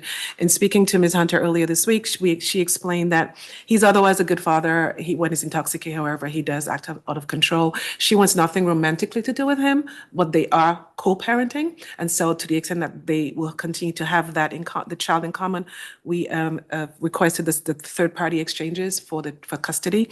No contact with Ms. Hunter herself, except as it relates to childcare and all the other special conditions, as ADA Jones has put on the record. All right. And we are aware of one prior conviction for Mr. Holmes, a 1998 conviction for a violation of the Controlled Substances Act. Got it. Okay. Ms. Jackson, if you could share with me the criminal history information you have, please. Yes, Your Honor. There are 15 cycles. The last arrest was June the 7th, 2024, with the City of Atlanta Police Department for disorderly conduct and criminal trespassing. He does have a prior felony conviction. It was in 1997 for 2 counts of unlawful to manufacture controlled substance and 2 counts of possession of a firearm or a knife during commission of a crime and criminal use of an article with an altered ID. And he has misdemeanor convictions and a sentence. It's one in 2017 out of Douglas County for a DUI, one in 2009 for driving while license suspended or revoked. He received a nolo contendere sentence in 2004 for driving while license suspended or revoked. And there was one in 1997 for battery. Nothing in addition, Your Honor. Thank you. Ms. Rios. Yes, Your Honor. Mr. Holmes is 50 years old. He completed trade school. Prior to being in custody, he was working for Applied Industrial as a material handler. He believes he can get that job back. He has 11 children, ages from 28, the oldest, and 2-year-old, the youngest, who is here in court today with his mother, Jasmine Hunter. I've been in communication with her. She wants him out so he can continue to provide for their child and his other children. I believe 7 of them are under 5, so he needs to be providing for those children. And that's why I'm asking for him to get credit for time served so he can be released and pay for those children and be a father to those children. Her 2-year-old son's birthday is in a couple of days, and she would like him to be out to celebrate for his birthday. And did you want to say anything else, Ms. Hunter? I just wanted him to just come home so he could just help with our kids and all. Okay, and Ms. Hunter, 1, I appreciate you being here. 2, when you say come home, not to live with you. No, he would live wherever he lives, not in your space. Okay, and you and Mr. Holmes have 1 child together? You have 3 kids total, but only 1 with Mr. Holmes. So the other 2 children who were named as victims in this one case, they're your kids in your household. They just don't happen to be Mr. Holmes's biological kids. Okay. Okay. There's another case in which you were the victim. It's a state court case that Mr. Holmes pled guilty to earlier. It's the one that I think someone mentioned it. Well, there was an arrest for disorderly conduct, but I saw that Mr. Holmes pled. He broke a window or something at your apartment? Okay, and that's a different situation from this one with the gun. Did he appear to be drunk again then, or this was a different situation? Okay, all right.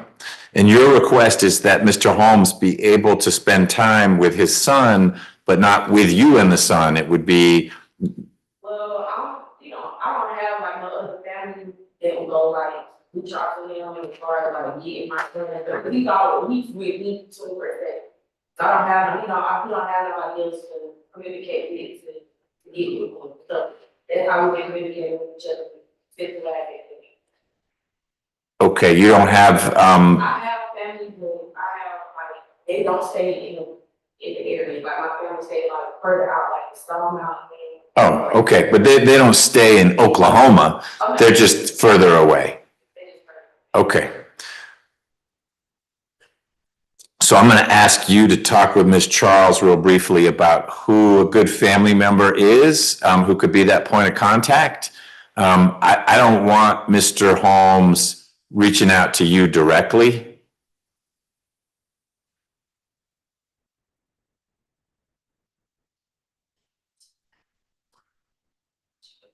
Yeah, they have to agree.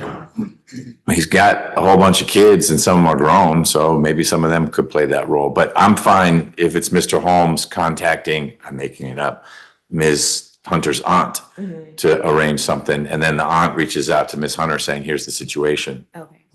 Your Honor, Ms. Hunter's identified her sister, Jamia Hunter. We'll ask them to go between. Her sister? Her sister. Okay. How do you spell that first name? Jamia. We have the same last name, Hunter. And is it Jamia? Jamia. Jamia, okay. Jamia Hunter. And she is an adult? Yeah. Okay. And are you the first or the third? Okay. All right. Okay, Ms. Rios. Anything else? No, Your Honor. Okay. Mr. Holmes, anything you want to add? Any questions? Anything you think I should know? I just came to the conclusion I did have I use alcohol as therapy. I think for the last few years, I had a great job, should I say, before COVID, home, car, and the pressures of life, got the best of me. And instead of seeking out therapy because I felt like the guys around my friends and brothers, their kids were leaving school and I was having kids. So not only Meaning their kids were graduating, from high school and I was having. and here you are having kid after kid after kid after kid, and they're all in first grade. And not even in school. Not even in school. Gosh, you think there's a way to not have all those kids? Yeah, stop drinking. Okay, that's a start. I used alcohol to try as therapy, and it didn't work. And sitting here, I realized that I was off the program when I was first, but I didn't turn it down per se, but I wanted to make sure that it benefited me, as a whole, to continue my life, to provide for my kids. With a new felony, it'll be very difficult. And that's what I was hoping that, if I was in a program, it would, should I say, exonerate these new charges if I completed the program. I realized sitting here for 8 months, I'm more important outside, and alcohol is not that important. I have a couple of my friends from mad, and I talked to them.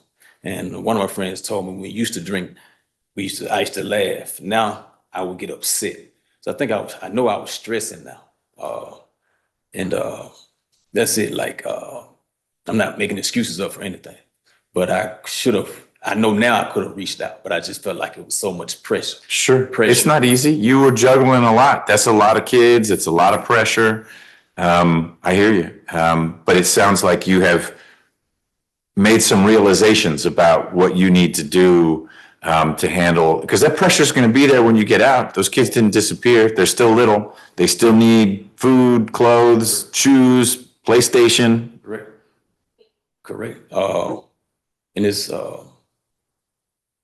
it's a lot of PlayStations. Right. I Yeah. want to be able to get out and see, if I really need help, or like, it wasn't at her. It was more stress, and she was the closest person to me. I didn't hit her. Whatever I did, it was stupid, but it wasn't at her. No, but it's frightening to her, and it's not healthy for the kids to see you like that. And if you want to be active and present in your kid's life, not Ms. Hunter's other kids, but your kid's life, they need you to be stable and sober and not stumbling around. And That's not gonna happen anymore. I really have sat in here and realized it's not putting anyone else down, but I retired from Publix at 39. Supermarkets.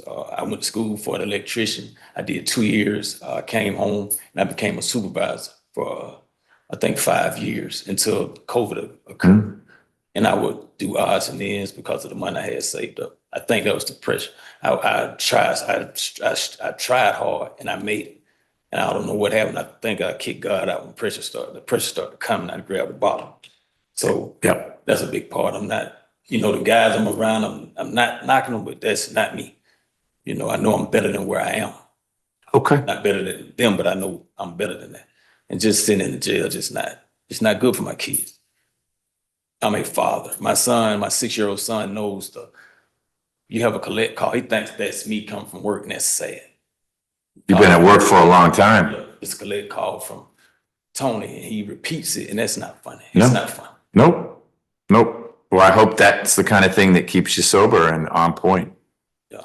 Well, you've got a lot to work through when you get out, Mr. Holmes. I hope you've got some healthy relationships. It sounds like you and Ms. Hunter, that relationship got a little toxic and dangerous for you, obviously for her, but it's important that you want to stay in touch with your son. Mr. Holmes, I find there's a factual basis for your plea in both cases. The marijuana one I'm less worried about. It's obviously the one with the gun and what could have gone wrong there. I guess we're lucky the only thing that got shot was a wall, but you drunk accidentally could have killed your kid. And boy, that would have been tragic. How you couldn't have borne that. But that's the kind of thing that could happen when you combine too much drinking and a firearm and all that.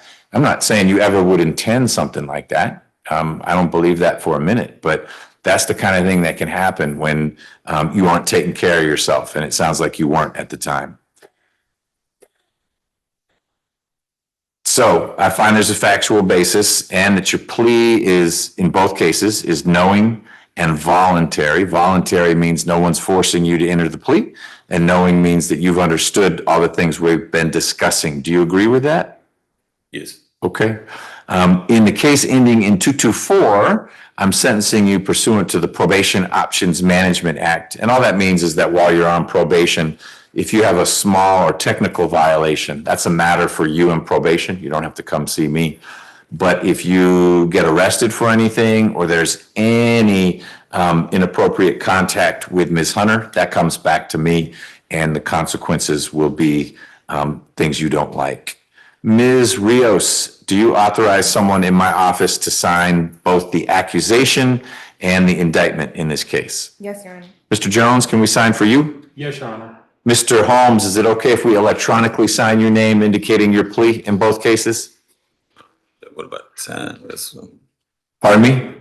Well, he's gonna do Okay, that. that's fine. Yes, that's fine. Okay, we'll do that.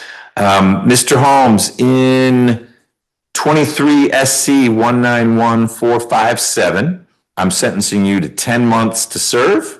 You'll get credit for all the time that you've been in.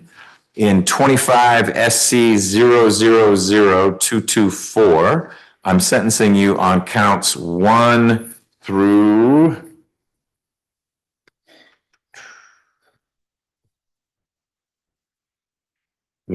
4. 1 has been reduced to a misdemeanor, to 10 months to serve, and count 5 is 5 years to serve 10 months with the balance on probation. Special condition of probation number 1 is no contact with Ms. Hunter, no contact with Jasmine Hunter. If you are interested in seeing the child you have with Ms. Hunter, you go through Jamia Hunter, Jamia Hunter. That is Ms. Hunter's sister. You contact her and she will arrange for you to be able to spend time with your son. If those logistics don't work well, Jasmine Hunter has the ability to reach out to the prosecution to say, you got him? Jasmine Hunter can ask the prosecution to have that modified, but we're going to start out with a real clear line that you do not reach out to Jasmine. You do not reach out to her. If you're trying to see your son, you reach out to her sister. If that ends up being too complicated and cumbersome and Jasmine Hunter wants it changed, she can reach out to the DA's office and I will consider that. Second special condition is that you complete a family violence intervention program. And finally, you'll submit to a drug and alcohol, emphasis on alcohol abuse evaluation. And if that therapist or treatment person recommends any treatment for you, whether it's going to AA classes or something like that, that treatment becomes part of your probation. I will waive your probation supervision fees for the first 4 months when you get out so you can get back on your feet and working and focusing on taking care of your family. And finally, I will set a behavioral incentive date of May 30th of 2028, which means if after those 3 years you've done all the things you need to do, there have been no issues with Jasmine Hunter, anything like that, then we can end your probation early and you can focus on the things that you've told me as a 50-year-old you're now ready to focus on. And I hope you are. Mr. Jones, anything else on behalf of the state? Nothing from the state, Your Honor. Okay. Ms. Hunter, any questions about anything I just described in terms of the conditions Mr. Holmes has? Any concerns about any of those? Okay, good. Ms. Simpson, any reporting instructions for Mr. Holmes? Okay. Mr. Holmes, when you get out, do you think you'll be living in Fulton County? You have a sense of where home will be? Yeah. What county? 4. Fulton. Okay. Well, you'll need to report to probation within 48 hours of being released. Their office is about 2 blocks from here on Memorial Drive. Ms. Rios, anything else on behalf of Mr. Holmes? No, Your Honor. Mr. Holmes, the sentence that I imposed is a little higher, not much, but a little higher than what Ms. Rios asked for. This is your final plea date, which means you have the ability to say, no, thank you. I'd rather go to trial. And I will honor that request. We just withdraw the plea, reset the clock, and we will move you to this trial calendar in, I think you may be on the June trial calendar. You'd be back in court in a few weeks and we'd see if we reach your case. But if not, then we would probably try it in July or August. Do you want to talk with Ms. Rios a minute about what your options are, or do you know what you want to do? I just want to get out. No, I'm good. You're good? Okay. Then you'll get credit for all the time you've served. You will be out soon, and I wish you the best in your pursuit of trying to handle things differently, okay? Yeah. Thank you. Thank you, Your Honor. You're welcome.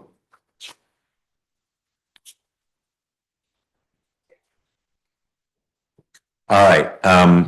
Ms. Rios, are we doing your next one, or are we gonna do Ms. Woods next? Just to alternate. I'll just so that Ms. Steph can get out of here. Do we do Ms. Steph's plea, Jeff? We sure can. I think she's ready. How are you, sir? I'm doing well, Your Honor. I hope you're doing well. I am. What brings you here? I'm, Ms. Woods is kind enough to help me ensure some discovery receipt on highly diverse for a case I have. Great. I was literally. No, I'm so sorry. Swear to God. So, thank you, Your Honor. You're welcome. Okay.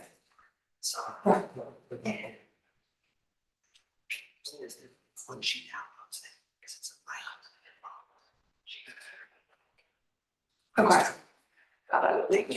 I'm so sorry. Yes, I like saw that message. I was like, I've been busy this morning. She knows it.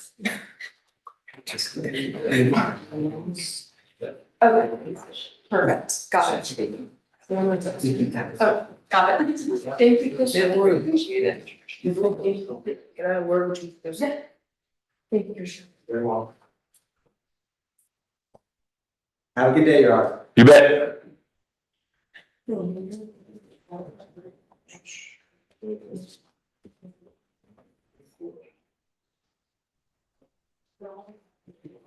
There's a lot of cases in here today. This happened before the inspection, right? Hmm. Yes. It's in turn. Just cases.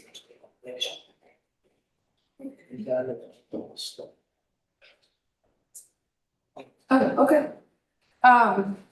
Judge, so Ms. Stepp just informed me she's concerned about, she has an open probation matter with, that she was recently revoked for with Judge Mao. Let's look it up. I just need to look at the date, because I didn't think that this would have affected it.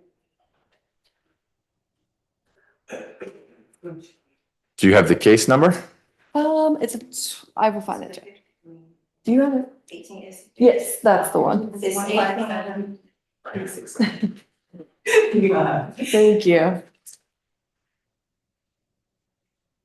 Ms. Stepp, it was a Judge LaGrua case.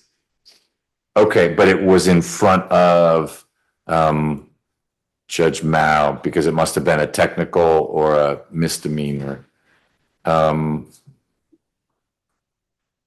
It was for failing to report is the allegation. You had 30 days revoked.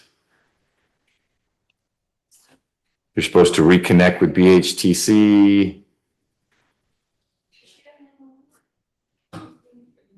And you were supposed, okay, this all had to do, this was recent, but it had to do with you supposedly not reporting to probation. No, my PO actually was on vacation. We don't need to relitigate it. I'm not saying whether you did report or not. Sir. Okay, but it's already happened. Tell me what your concern is. You're worried that you're gonna get back in front of Judge Mao again because of this? If I take this plea, basically I'm going to be incarcerated. It violates my other probation. Got it.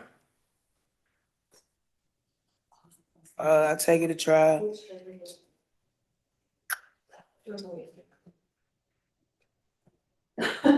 No, it's just. Oh, okay. Okay. The warrant hasn't been signed yet. It was submitted a couple weeks ago to Judge Williams. She's been busy. The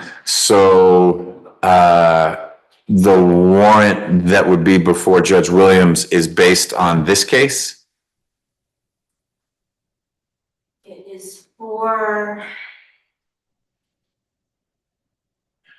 also conducted a field visit. She was intoxicated and tested positive for cocaine. and she admitted to purchasing some other illegal substances. Okay, so it's unrelated to this case. What? Right. She was supposed to go back to PHTC. Okay, and that's in Judge Mao's order that she's supposed to reconnect with BHTC. But Ms. Sistrunk emailed me, so I looked at that order from Judge Mao, and Ms. Sistrunk actually emailed me this week, letting me know, so she successfully completed BHTC. So there was some sort of like miscommunication and non-complex.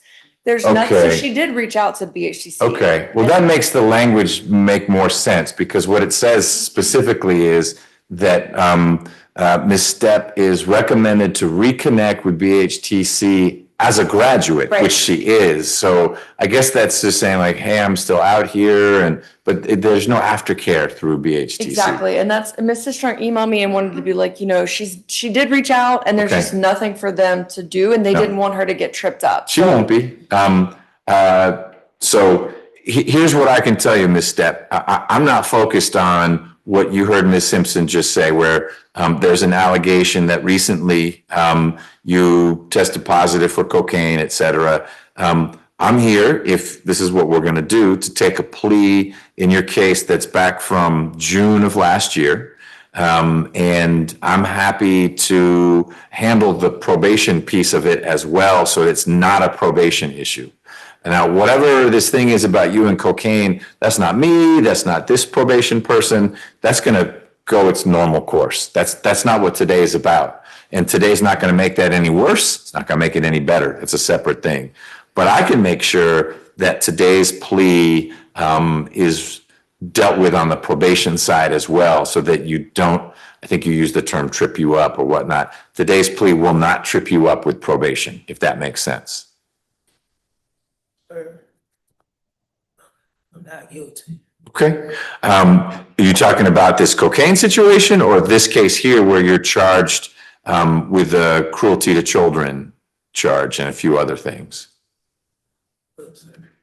I'm not guilty. Okay, well then it doesn't seem like we've got a whole lot to talk about. But we do have to have this conversation that I want to get on the record. Let's get your indictment up here on the screen. So let's get on the record, Ms. Stepp. Your case number is 25 SC 000-330. And in that indictment, it's alleged that you committed an assault on Ms. Wright. I don't know how to pronounce her first name, Shadrika Wright. There was a knife involved. You did some things. There also was a child in the area when this happened, Moncello Haynes. So you're charged with assaulting Ms. Wright, doing that in the presence of Moncello Haynes. Those are the allegations. You're saying you're not guilty. You're free to have that as your plea. I need to know from Ms. Charles what the state's recommendation is. If Ms. Stepp had wanted to resolve the case today, because I thought that's what we were doing, what was the state going to recommend? And similar recommend as to count one aggravated assault, the civil will move the court to null pros that count. Count two aggravated assault will be amended to battery family violence felony, and the state recommended 5 years of probation with special conditions, and also a 3-year behavior incentive date. Counts 3 will be simple assault misdemeanor, 12 months of probation, and counts 4 cruelty in the third, also 12 months of probation, with the special conditions of no further contact with the named victims. She will complete a substance abuse evaluation and follow all recommended treatment. She will also complete a mental health evaluation, all recommended treatment, and then complete the family violence intervention program and seek and maintain lawful. All right. So that was a lot, Ms. Stepp. I'm going to distill it down to the state's going to dismiss one count and reduce a second count. And what they would recommend is that you be on probation for a few years with some conditions. The most important one being you have no contact with Ms. Wright. And then you get some treatment if treatment makes sense. So you'd be evaluated, and if treatment made sense, you'd do that. And if everything goes well, you actually get your case closed out early. So it's a purely probated sentence today, if that's what we're doing with your case. Tell me what you want to do. You can do that and enter a plea under what we call offered, where you say, I don't agree with what the state said I did, but I want to work the case out. Or you can say, nope, I want to have a trial, and you'll be on the July trial calendar. You'll come back here, a jury will hear all about what happened. They'll decide guilty, not guilty. If you're found guilty, I suspect it won't be 5 years probation. If you're found not guilty, it all goes away. Tell me what you want to do. And if you want to talk with Ms. Wood a little bit more, we can do that as well. So it'd be at the 3-year mark, you would qualify for behavioral incentive. So it's like probation. Yeah, the offer's probation, you'll get credit for the 46 days you set in. And if I understood Judge correctly, we can handle, because a guilty plea would trigger, but we can take care of that as we stand here today. Right. What I would do is find that Ms. Stepp violated her probation in the 18 SC case by pleading guilty here. I wouldn't revoke any time, but I would modify her probation in that case to include the no contact provision. So that would immunize her, if you will, from some future arrest warrant or probation petition in connection with the plea in this case. Yeah, that closes out the case, if you take this plea. Would I go to jail if I No. take this? No, because it's a probation offer. So let me tell you this. I can't tell you for sure because I haven't heard enough about the case, but your lawyer is recommending probation. And today only, if I disagree with Ms. Wood and say, I've heard more about Ms. Stepp, you know what? I think you need, I'm making this up. I think you need to do 6 months in jail. You'd be able to say, nope, I was willing to take probation. No, thank you. And you walk away from it. You go out that door, you withdraw your plea. And like I said, we just see you here in June and do the trial. So it's sort of a free attempt at a plea. If I sentence you to probation like your lawyer is asking for, then you stick with your commitment. But if I say, oh man, this sounds pretty scary, she had this knife, and I say jail time, you can say, nope, no thank you, I want to withdraw my plea and let's go to trial. Does that make sense? Can't do it, sir. I heard that part. You've told me that several times. I just want you to tell me, if you do understand it, that you understand that you can back out of the plea if I sentence you to jail. Do you understand that? So if I go along with what your lawyer asked for, you've committed to that. Yep, I'll do the probation. But if I disagree with her and say, nope, it needs to be more serious than that, you can say, well, I didn't agree to that, so I'm gonna go home. And you get to go home. Do you understand? Yeah. Okay, then let's go forward. Ms. Charles is going to put you under oath. You've taken a plea before. You know how this works. She's going to ask you some questions. You need to answer her questions. If at any point you've got questions, you need to let me know what those are, okay? And you need to answer out loud to all the questions. All right? Okay. Okay. Let's go. Can you put the microphone in front of you, please? Thank you. Yeah, you're welcome. Can you please raise your right hand? It's for this, right? Yeah, for this case. 3, Behavioral incentive date at 3 years. probation. Yes. Do you swear? Is your hand raised or you need more time to speak with your lawyer? No, ma'am. Do you swear or affirm that the testimony you will give in the matter currently before this court shall be the truth, the whole truth, and nothing but the truth? You need to answer out loud. Yes, ma'am. Please state your true, correct, and legal name. Acacia Step. Are you at this time taking or under the influence of any alcohol, drugs, or medicine? No, ma'am. Is there any medication you normally take that you have not taken today? No. To answer like some service. No. How old are you and how far did you go in school? I graduated and I'm in school right now. I'm in AIU college. So let's start. How old are you? I'm 31. 31. And you finished high school. You're in college now? Yes, sir. Where'd you go to high school? Mays. Mays? Do you understand in indictment 25 SC 000330? You are charged with count 1 of aggravated assault, counts 2 of aggravated assault, Counts 3, simple assault, and counts 4, cruelty to children in the 3rd degree. But for the purposes of this plea, the state will dismiss or null pros counts 1, aggravated assault. The state will amend the 2nd count of aggravated assault to a battery family violence. And the remaining counts will stay the same. They are misdemeanors. Do you understand? The remaining counts will stay the same, so this As indicted, yes. So those two are misdemeanors. Simple assault and cruelty to children are just misdemeanors. Okay. Do you understand you have the right to plead either guilty or not guilty to the charges? And if you plead not guilty or remain silent, you may receive a jury trial. I understand. Has your attorney advised you of the minimum and maximum sentence for the charges for which you're pleading guilty today? So that means if we went to trial, you would be facing 1 to 20 years on that one, 3 to 20 years on that one, 1 to 12 months on this, and 1 to 12 months on this. That's just if you went to trial and lost, that would be the maximum exposure you're facing. I'll take the plea. Okay. And for the record, as to the counts 2, battery family violence, pursuant to 16.523, the minimum sentence would be 1 year and the maximum sentence would be 5 years. As to counts 3, simple assault misdemeanor, the minimum sentence would be 1 day, maximum would be 12 months.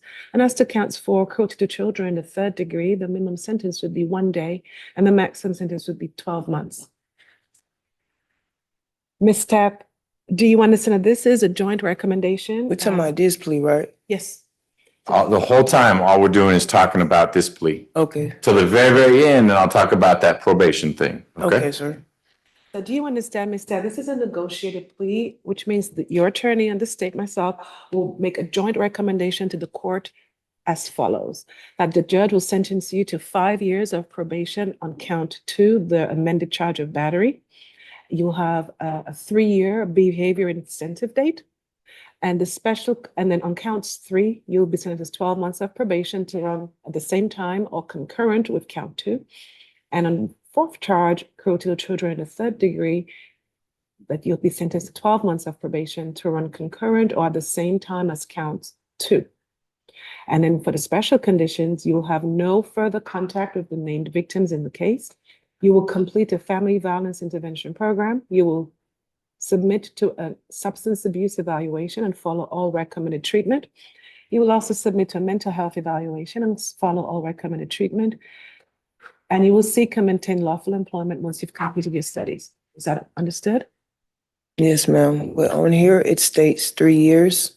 Yes, that is the behavior incentive date. So if you do everything we're asking you to do after 3 years, you'll be entitled to have your probation ended before the 5 years is up. Right, you control your destiny there. The sentence that's being recommended is 5 years probation. But if Ms. Stepp goes to the classes, gets the evaluation, is staying out of trouble, then it's 3 years. So that's really up to you as to how you manage that, okay? Yes? Yes. Do you understand if you're placed on probation of any kind, you cannot violate any criminal laws of any governmental unit without being subject to without being subject to revocation for the balance of your sentence? Yes. Do you understand this guilty plea may be permanently recorded in your criminal history? Yes. Do you understand that while on probation, you're not allowed to possess or use a firearm? I understand. Do you understand that if you use, possess, receive, or transport a firearm, you will be guilty of a crime, which is a felony, and that may carry a sentence of 1 to 15 years in prison? I understand. Do you understand you waive any and all defenses, including any mental health defenses, by entering a plea of guilty today? Yes. Are you a United States citizen?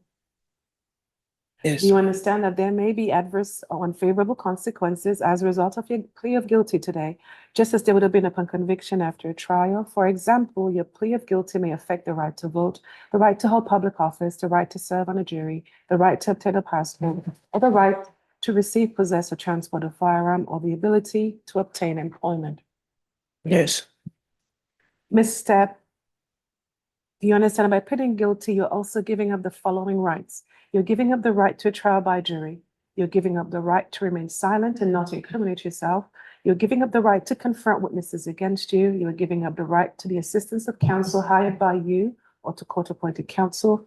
You're giving up the right to the presumption of innocence. You're giving up the right to testify on your own behalf and present other evidence. You're giving up the right to subpoena witnesses and compel the production of evidence. You're giving up the right to have the charges against you proven beyond a reasonable doubt. And you're giving up the right to appeal if convicted of these charges after a trial. Yes, ma'am. Has anyone forced, threatened, or promised you anything to get you to enter a plea of guilty today? No. Is it your decision to waive these rights and enter a guilty plea because you are in fact guilty? No, it's my decision.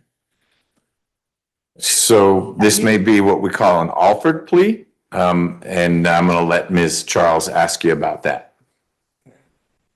Are you decided to plead guilty because you have decided it is in your best interest so to do?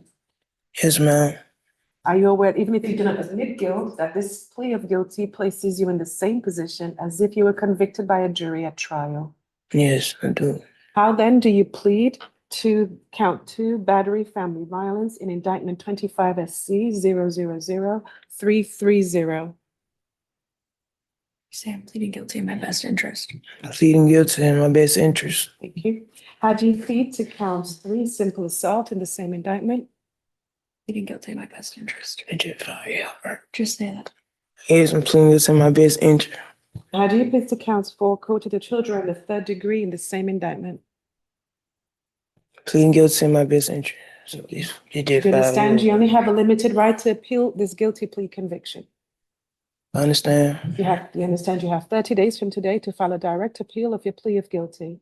Yes, ma'am, I understand. And you understand you have 4 years from today for the felony charge and 12 months from today for the misdemeanor charge to file a habeas corpus petition challenging the voluntariness of your plea of guilty. I understand, ma'am.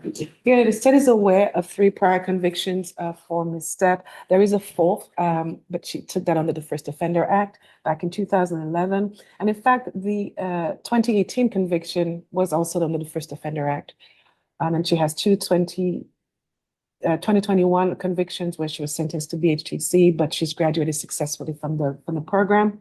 And had the state proceeded to trial, the state would have expected to show that on February 7th of 2024, officers responded to 1462 St. Michael Avenue in East Point, Georgia, 30344 in reference to a domestic dispute, and this address is in Fulton County. On arrival, they met with the victim in this case, Ms. Shydrika, S-H-Y-D-R-I-K, Wright, W-R-I-G-H-T, who explained that her then fiance, Ms. Stepp, and her had a verbal altercation because at the time, Ms. Wright was sleeping on the couch and Ms. Stepp was trying to wake her. She didn't want to be awoken and she was trying to push her away. And Ms. Stepp became upset because she wouldn't wake up and talk to her as she wanted her to. According to Ms. Wright, she had to attend a funeral the next day, so she didn't know why Ms. Stepp kept bothering her. Yeah. Eventually, Ms. Stepp became upset, grabbed her by the neck and slammed her to the floor.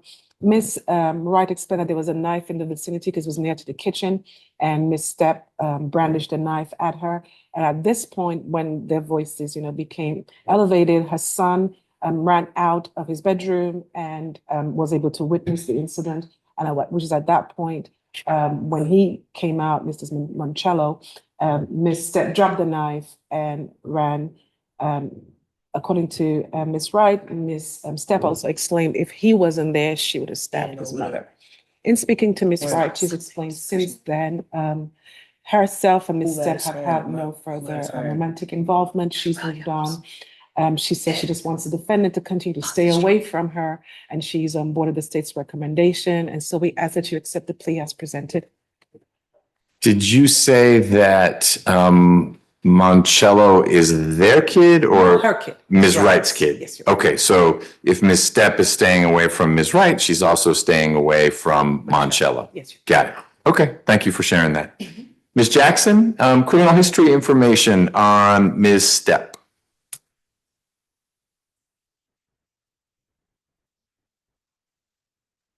Yes, Your Honor. There are 9 cycles. The last arrest was September the 9th, 2020 in Fulton County for simple battery. There was no disposition for that arrest.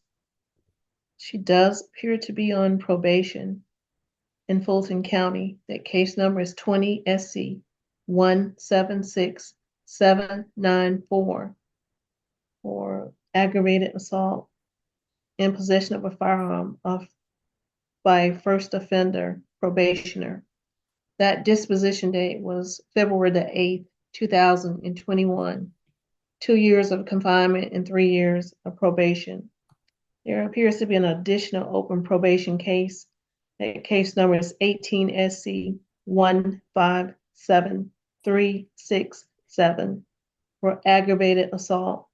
That disposition date was August the 21st, 2018, and the term is for 10 years. She does have prior misdemeanor convictions in a sentence. It's one in 2018 for obstruction of an officer, one in 2014 out of DeKalb County for obstruction of an officer.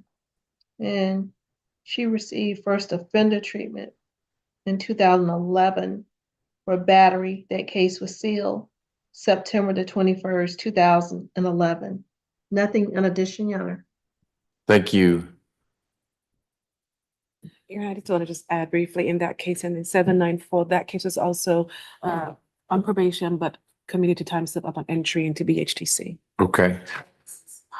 It did, and Ms. Stepp's already been revoked for this conduct in that case. She had a 3-month revocation.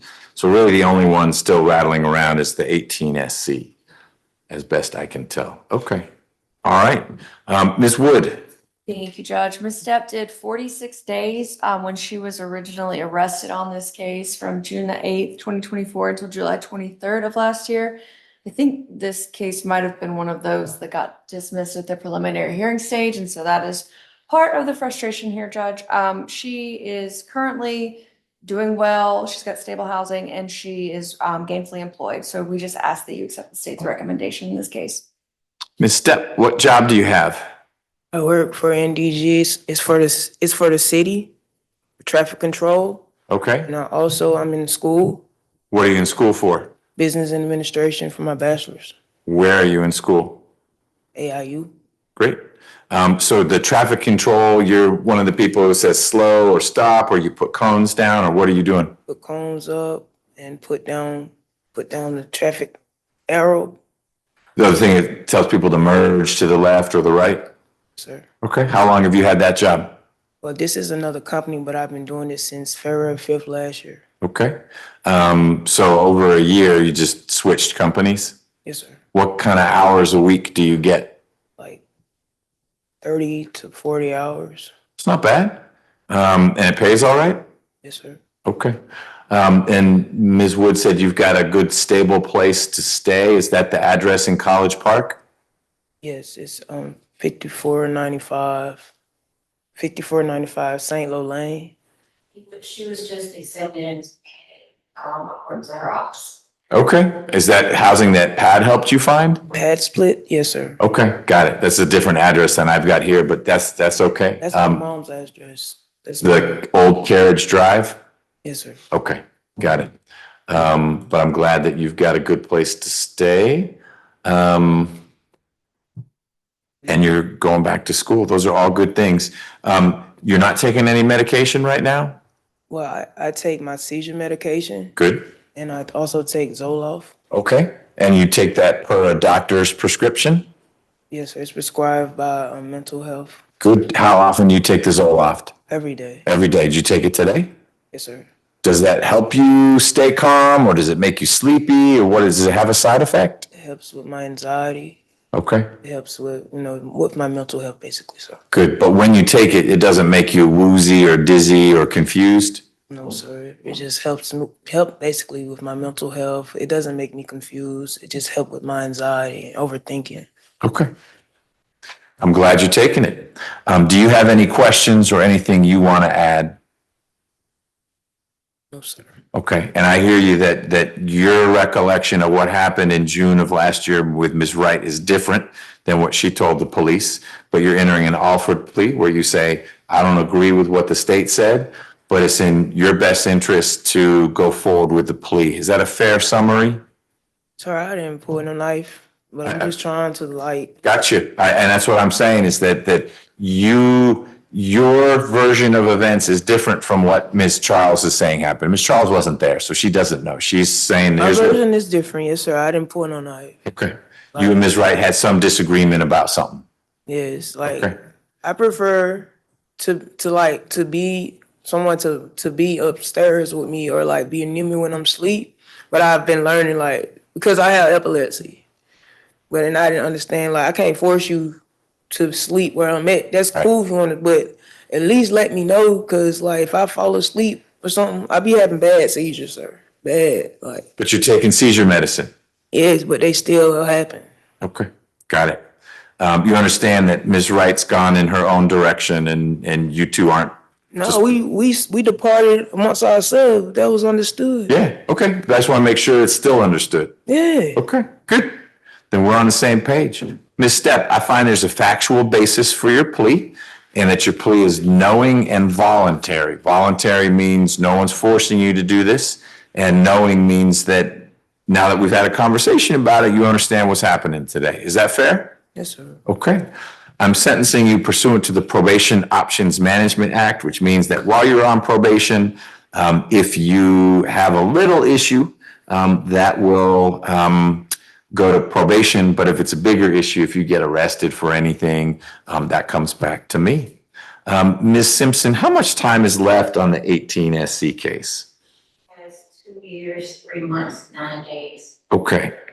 What I'm going to do, Ms. Stepp, in that 18 SC case, as a result of this new conviction, I'm going to revoke 1 month of that probation, give you credit for the time you already served. You served more than a month. I'm going to close that case out. So that probation's going away. You're going to have probation on this case, but not on that other case anymore. So 18 SC will be closed out. You'll be revoked because you got these new charges, but the time that you would serve for that revocation, you did when you did your 43 days. Okay? Yes, sir. In this case, count 1 is being dismissed. Count 2 is being reduced to felony family violence battery. Your sentence for count 2 is 5 years probation. Counts 3 and 4 will both be 12 months probation. They'll run concurrently with count 2. So the total sentence is 5 years probation. I will set a behavioral incentive date of May 30th, 2028. That's 3 years from now. If you've done well on probation, they'll close it out after 3 years. If you're getting arrested for doing other stuff, you stop taking your medication, you do something you shouldn't do, then it's not going to end early. Does that make sense? Yes, sir. Special condition of probation number 1, no contact with Ms. Wright. Don't call her, don't write her, don't post something that you know she's going to see. Don't get into her social media space. Sir. Yes, sir. Special condition number 2 is that you'll have a mental health evaluation. It sounds like you're already getting good care, but we're just going to have the doctor make sure Zoloft is all you need and not anything else. Sir. And if that doctor recommends some other treatment, that treatment is part of your probation. Similarly, I'm going to have a medical professional evaluate you to make sure you aren't abusing anything, whether it's alcohol or anything else. If that doctor decides you are, that treatment will be part of your probation. And finally, you'll need to complete what's called a Family Violence Intervention Program, which is some classes that'll help you deal with disagreements you might have with someone who's important in your life, deal with them in a different way. And that's a series of courses. I'm going to waive your probation supervision fees for the first 2 months. Sounds like you're working and you'll stay working, but just as you're adjusting to these new conditions, you won't have to pay those supervision fees for the first 2 months, but then you'll be locked in, doing what you need to do. If you're working as hard as you say you are and getting that degree, then none of this should be a big issue, okay? Yes, sir. Ms. Charles, anything else from the state? No, Your Honor, thank you. Ms. Wood? No, Judge, thank you. Ms. Stepp, do you have any questions about anything I've described? No, sir. You're good? I'm good to go. Not quite yet. Ms. Simpson, any reporting instructions for Ms. Stepp? I will get her, can you add, to recommend that she continues to be supervised by a mental health officer? Sure. I didn't know she already had that. Let's not lose that. Already being supervised, Good. but just in case Yep, I don't want to lose that. So is my recommendation, Ms. Stepp, that you continue to be supervised by a probation officer who is trained in and attuned to working with people who are taking mental health medication like you are, Yes, okay? sir. It may be that you have the same officer. I don't know. It doesn't always work that way. Yes, sir. I go to Tim Park Place and I go to Mercy Care. Good. That's exactly where probation is going to want you to go. So Ms. Simpson's going to step outside and chat with you. When she's done talking with you, you can finally go. Okay? All right. So I know everyone wants to get some lunch. We will do that. We're going to take one last plea. Oh, I don't think I did. I didn't even write that down. Hey, Ms. Stepp, one last thing. Thank you, Deputy Gordon. Ms. Wood, is it okay if someone in my office signs the indictment on your behalf? Ms. Charles? Yes, Your Honor. And Ms. Stepp, can we electronically sign your name indicating your plea on the indictment? Yes, we'll do that. Excellent. Now you can go with Ms. Simpson. Yeah. All right. So we're going to do one more plea and then I promise we'll break for lunch. It's late and people are hungry. But let's take care of this and then we'll figure out if we got anyone back there that we'll deal with after lunch. Okay? I think that's, awesome.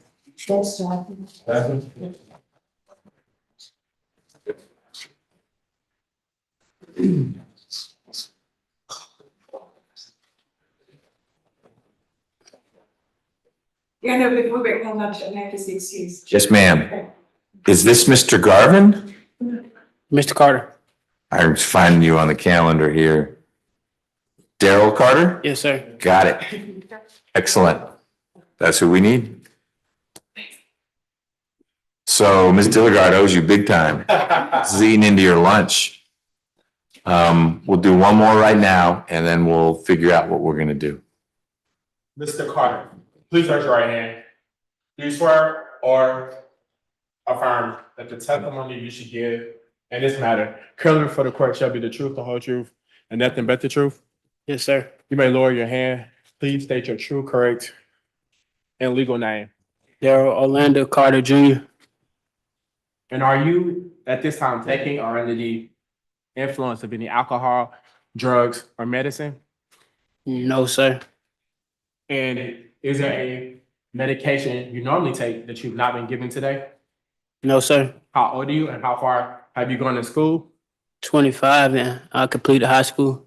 Where'd you go to high school? Miller Grove High School. Where's that? Indicator. Are you able to read, write, and understand the English language? Yes, sir. Do you understand that you have been charged with the following offenses? Count 1, willful obstruction of a law enforcement officer by use of threats or violence.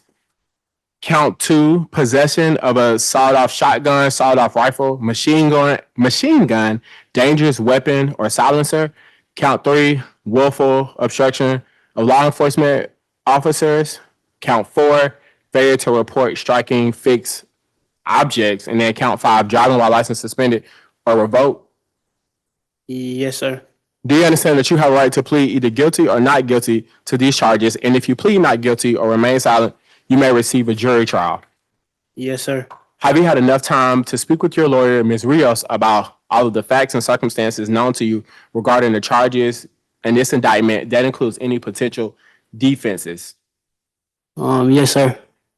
Do you need more time to speak with your lawyer to discuss your case?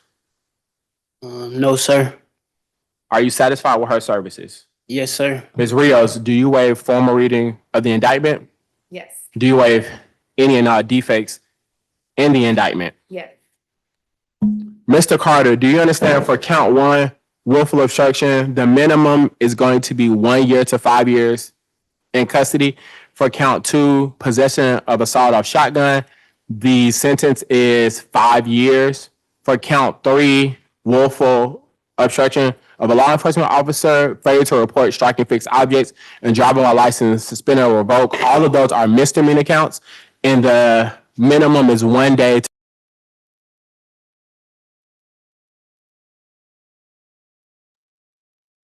Judge, I lost sound. Can you hear me?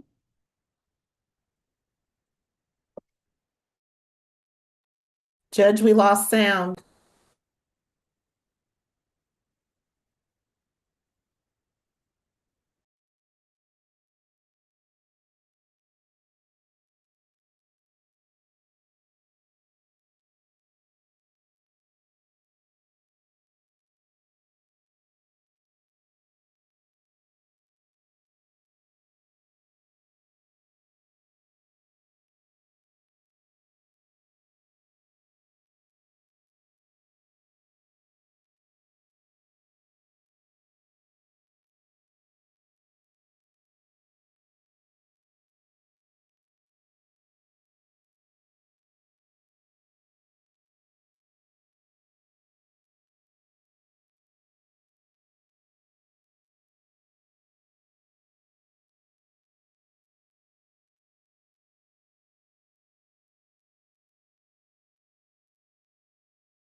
Deirdre?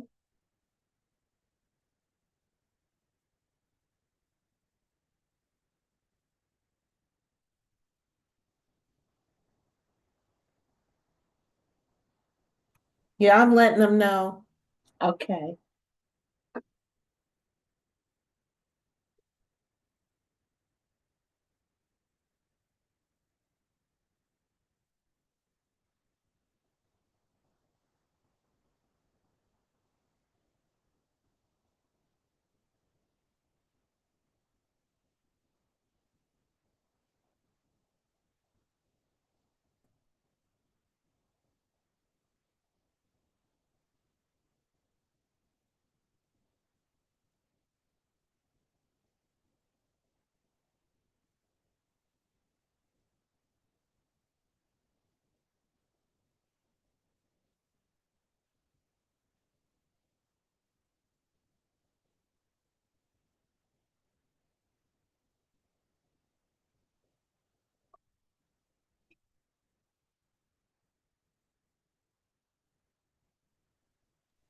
It's back.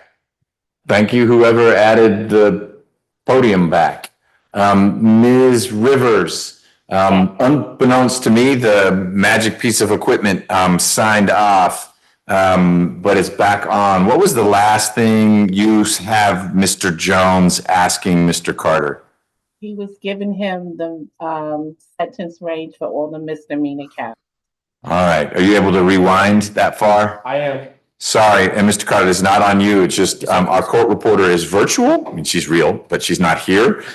She is working remotely, and the feed to everyone outside the courtroom comes through the microphone in front of you, and it turned off a couple minutes ago. So we just have to repeat a few of those questions. Your answers were fine. Yes, sir. Yes, sir. Just being asked again. Yes, sir.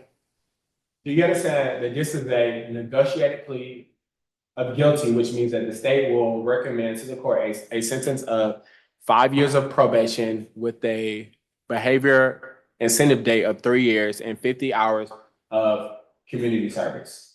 Yes, sir. Do you understand that the court does not have to accept that recommendation, and the court can sentence you to the maximum on each charge and can run those sentences consecutively or one after the other? Yes, sir. Do you understand that the court can impose any sentence authorized by law that includes a higher sentence than that recommended by the state up to the maximum sentence on each charge? Yes, sir.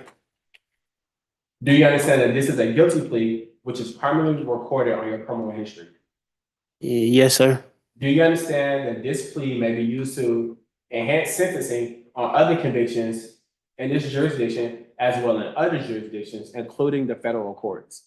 Yes, sir. Do you understand that if you are currently on probation or parole, your probation or parole may be revoked based on your entering a guilty plea today? Yes, sir. Do you understand that if you are placed on probation of any kind, you cannot violate any criminal laws of any government unit or any special conditions of probation without being subject to revocation for the balance of your sentence? Yes, sir. Do you understand that you are not allowed to possess or use a firearm while on probation? Yes, sir. Are you a United States citizen? Yes, sir, I am. Do you understand that there may be other adverse or unfavorable consequences as a result of this guilty plea conviction, just as there would be from a conviction following a trial. For example, your guilty plea may affect the right to vote, the right to hold public office, the right to serve on a jury, the right to obtain a passport, the right to receive, possess, or transport a firearm, or the ability to obtain employment. Yes, sir. My bad. Do you understand that by pleading guilty to a felony, if you use, receive, or possess or transport a firearm, you could face 1 to 5 years, or if you use a firearm in a crime and in the future, you may be guilty of a felony which will carry a sentence of 1 to 15 years in prison. Yes, sir. Are you asking to be treated as a first offender? Okay. Do you understand that you waive any and all defenses, that includes any mental health defenses, by entering a plea of guilty? Yes, sir. Do you understand by pleading guilty, you're giving up the following rights: the right to a trial by jury, the right to remain silent and not incriminate yourself, the right to confront witnesses against you, the right to the assistance of counsel hired by you or to court appointed counsel if you cannot afford an attorney at a trial, the right to the presumption of innocence, the right to testify on your own behalf and to present other evidence, the right to subpoena witnesses and compel the production of evidence, the right to have the charges against you proved beyond a reasonable doubt, and the right to appeal if convicted of these charges at a trial. Yes, sir. Has anyone forced, threatened, or promised you anything to get you to enter a guilty plea? No, sir. Is it your decision to waive these rights and enter a guilty plea because you are in fact guilty? Yes, sir. How do you plead to the charge of willful obstruction of a law enforcement officer by use of threats or violence in indictment number 25 SC 000427? Guilty.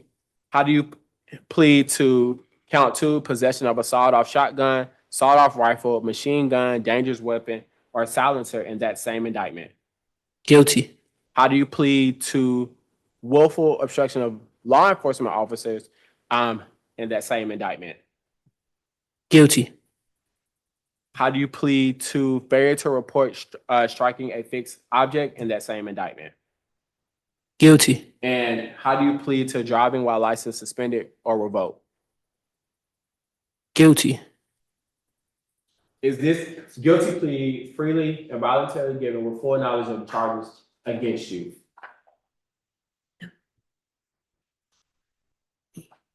Oh, can you repeat that? I apologize. Yes, sir. Is this guilty plea freely and voluntarily given with full knowledge of the charges against you? Yes, sir. Do you understand that you may have only a limited right to appeal this guilty plea conviction? Yes, sir. Do you understand that you have 30 days from today to file a direct appeal? Yes, sir. Do you understand that you have 4 years from today for a felony charge and 12 months from today for the misdemeanor charges, and for the driving while license suspended or revoked or the failure to report a striking a fixed object? Since those are traffic citations, you have 180 days to file a habeas corpus challenging the voluntariness or the constitutionality of this plea. Yes, sir. Do you need me to say that again? Yeah, I do. Okay. Do you understand that you have only 4 years from today for any felony charges and 12 months today for any misdemeanor charges? However, since you have 2 traffic citations, failure to report striking a fixed object and driving while license suspended or revoked, you only have 180 days for those to file a habeas corpus petition challenging the voluntariness or constitutionality of this plea. Yes, sir. Your Honor, as far as the defendant's criminal history, there's a first offender on drug-related objects from 2019. There's a possession of a Schedule 1 or 2 from 2022, and there are a few misdemeanor convictions. Your Honor, had this case gone to trial, the state would have been able to prove that on October 22nd, 2023, at approximately 11:15 p.m., Union City police officers were dispatched to 7601 Lester Road, Union City in Fulton County, in reference to an armed person that was attempting to flee the scene of a motor vehicle collision. Upon arrivals, the officer observed the defendant, Darrell Carter, fleeing the location with a firearm. There was a foot chase of the defendant, who disregarded the officer's orders to stop him. The defendant, who was carrying a firearm, then tossed it away before he was tasered and detained. He then resisted Officer Jay Williams, whom he bit and broke the skin of his arm before he was handcuffed. Further investigation revealed that the defendant's firearm, a Glock 22, which had a converted device attached to the rear, which converted the firearm into a machine gun. The officers also recovered $7,940 in U.S. currency and suspected marijuana on the defendant's person. The firearm was determined a reported stolen firearm. The defendant was therefore charged with striking a fixed object, possession of marijuana over an ounce, obstruction of law enforcement, driving with suspended license, unlawful possession of an automatic weapon, theft by receiving stolen property, and a possession of a firearm during the commission of a felony. All right. That was an eventful evening for him. Ms. Jackson, good afternoon. Any criminal history info for Mr. Carter? Yes, Your Honor. There are 8 cycles. The last arrest was January the 2nd, 2025 in Athens, Clark County, Georgia, for obtain/procure/give inmates prohibited items without authorization and unlawful to come inside of guard lines to deliver to inmates controlled substance. There was no disposition for that arrest. He does have a prior felony conviction in 2022 out of Gwinnett County for possession of Schedule 1 or 2 controlled substance with the intent to distribute. He does have a misdemeanor conviction and a sentence. This one in 2023 out of DeKalb County for cruelty to children in the 3rd degree. He received first offender treatment in 2009 for possession and use of drug-related objects. That case was sealed. This is not you. That's my dad. Some of his history seems to be confusing with his father. It's not 2009 or 2019? 2019. Oh. Was the first offender was 2019? Yes, Your Honor. Okay, sorry, we misheard you. We're good? Okay. Okay, we're good. And that case was sealed October the 29th, 2020. Nothing in addition, Your Honor. Thank you. Ms. Rios. Yes, Your Honor. Mr. Carter is 25 years old. He's currently working at ATL Lawn Ninja. He's been doing that for since he was like 15, so about 10 years. Lawn Ninja? It's a lawn and company. I work for somebody that has their own business. Line, like L-I-N-E, or lawn, L-A-W-N? L-A-W-N. It's a line, it's ATL Lawn Ninjas. That's the name of the company. Like you mow lawns? Yes, sir. Got it. Okay. That's what I thought. He did graduate high school and he has a 5-year-old daughter. So I ask that you accept the plea as we negotiated. All right. So, Mr. Carter, tell me a little bit about what happened this night. You hit something? I hit a median, sir. I was intoxicated. I was drunk, and I was speeding at a extreme fast rate, and I just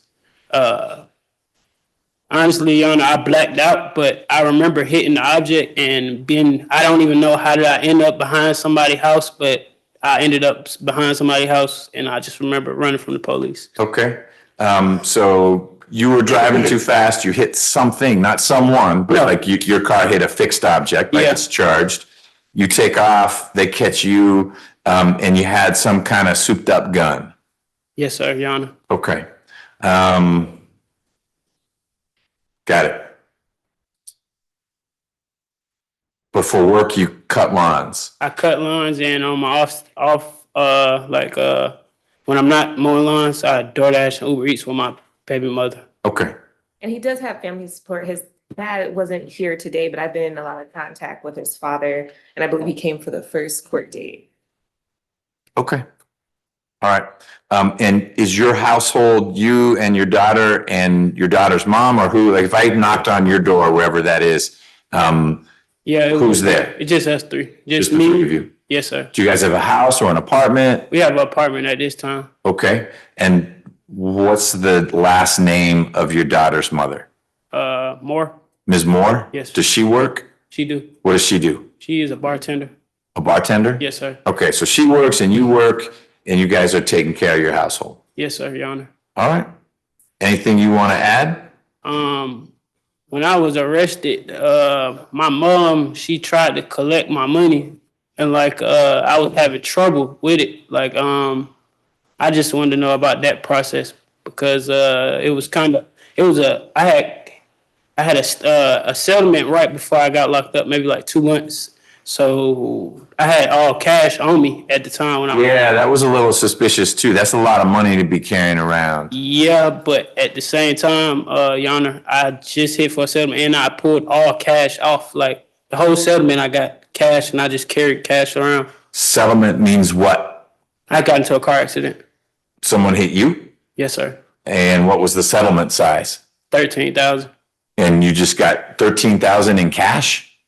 I got pulled it all off at the bank. Okay, so you actually got a check or something was deposited in your account. Yeah. And why were you walking around with 13 grand in cash? Why not leave it in the bank?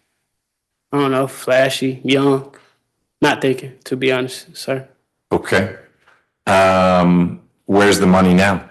That I have no clue. That's what you're working on. What we told him that we would try to do a property release order after the plea and see if the money's still there. Okay. All right. Anything else? No, sir. Well, honestly, I have to say this. I've been in and out of trouble since I was about 18, 19, Your Honor. And I see. Me just going to prison, the time, I'm not gonna say that I needed that, but it it changed me as a man. Like I see life. What did you go to prison for? Violation, probation. When this happened, you were on probation? And they revoked the rest of my time there. I only had a year left, so I just did 15 months. Really? Yes, sir. Okay. And I just say it humbled me. And just going through this system, I'm not trying to keep doing this. I didn't want my daughter to come because I didn't want her to see me like this because I already had to lie to her 15 months, tell her I was at school. And we had another guy here today saying he talks to his kids saying, I'm just calling you from work. What's a collect call, Dad? It's just, I'm at work.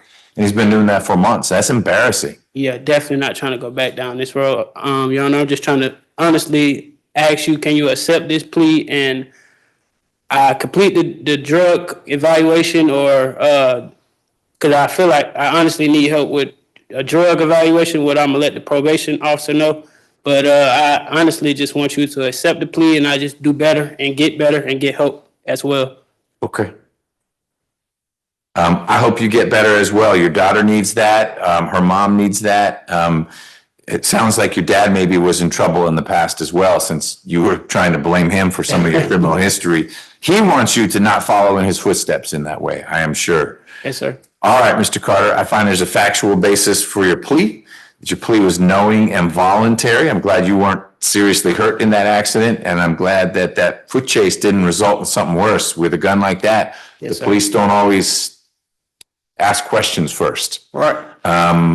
So I also find that your plea is knowing and voluntary. Voluntary means no one's forced you to enter this plea. You've decided it's the right thing for you. And knowing means you've understood all we talked about. Do you agree with that? Yes, sir, Your Honor. I'm sentencing you pursuant to the Probation Options Management Act, which means that while you're on probation, which you will be for a while, if you have a small violation, that's a matter for you and probation. But if you get arrested for anything, that comes back to me. Yes, sir. Ms. Rios, can someone in my office sign the indictment on your behalf? Yes, Your Honor. Mr. Jones? Yes, Your Honor. I appreciate you sticking with the plea, even though Ms. Dilligard came back. Mr. Carter, is it okay if someone in my office signs your name to the indictment indicating your guilty plea? Yes, sir, Your Honor. All right. So counts 1 and... Before you go forward, Yeah. this wasn't a part of negotiation. However, the state is going to ask that he forfeit the weapon. Like he can't go back and try to get. I got that. I'm going to cover that. I'm going to cover the money and the weapon. Okay. But thank you. I made a note of that. That's not going back to him. Count 2 does not have to be consecutive. Is that right? Because it's just possessing. It's not in connection with another crime. Yes, this is what I thought. Okay, me too. I just want to be sure. So your sentence as to count 1 is 5 years, count 2 is 5 years, Count 3 is 12 months. Count 4 and 5 are also 12 months. They will all run concurrently with each other, so it's 5 years probation. Yes, sir. I'm setting a behavioral incentive date of May 30th of 2028. So if you're doing well after the 3 years, there haven't been any issues, no more of this, all these different things you've been in trouble for. If you're done with that, then probation can end early. Yes, sir.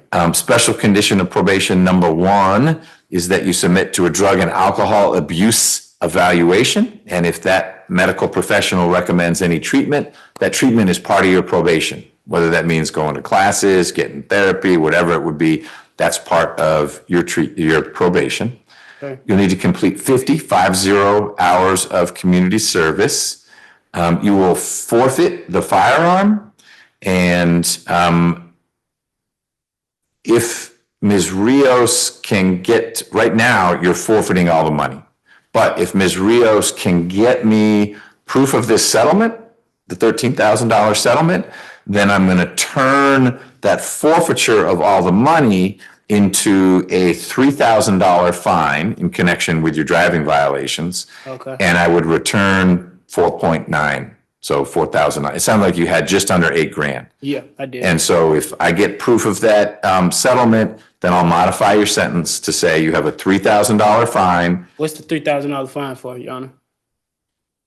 for breaking the law and having a gun and driving too fast and crashing into something and not having a driver's license, and I can keep going. No, I can accept that, Your Honor. Yeah, you Thank could have. So it's a fine for all that, but the 4,900 will go back to you.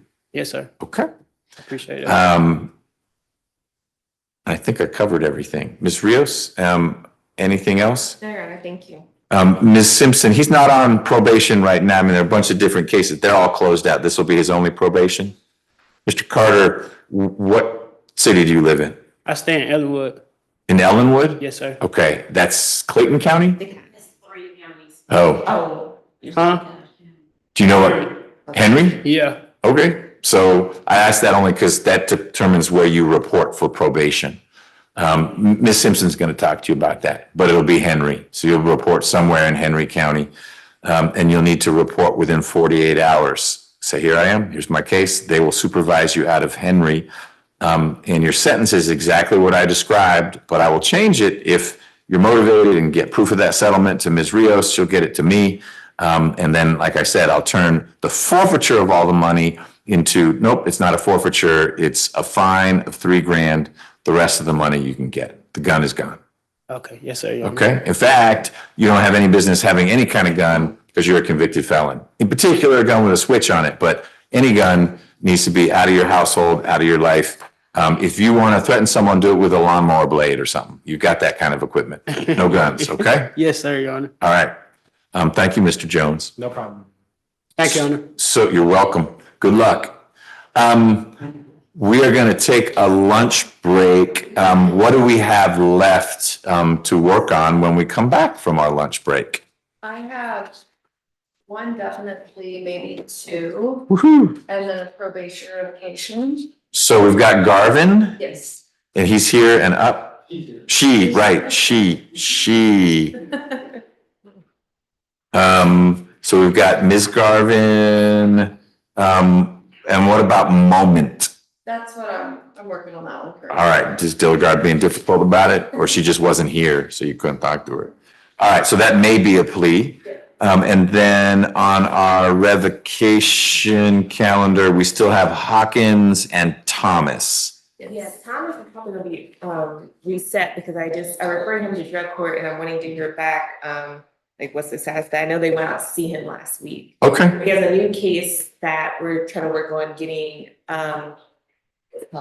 accused, so we can wrap both of them up in the probation revocation. Okay. Got it. Should we just tell him he's gonna be coming back? But in a good way, because this isn't gonna be news to him? No, I've already told them. Okay, but Hawkins should stick around through the lunch break. Yes. All right, so if we can bring Mr. Thomas to the door, and then we'll take a break. I have a parentage hearing not in here, virtually at 1:30, and then an unemployment appeal at, what are you doing with your flashlight? Oh, she napping back there? Your leg hurts too much to walk all the way back there?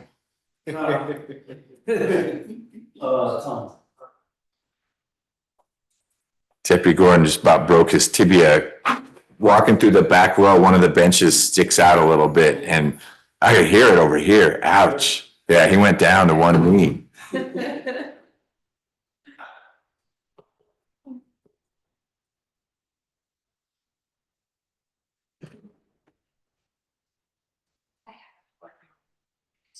Thank you. Report that I told you. He's also the.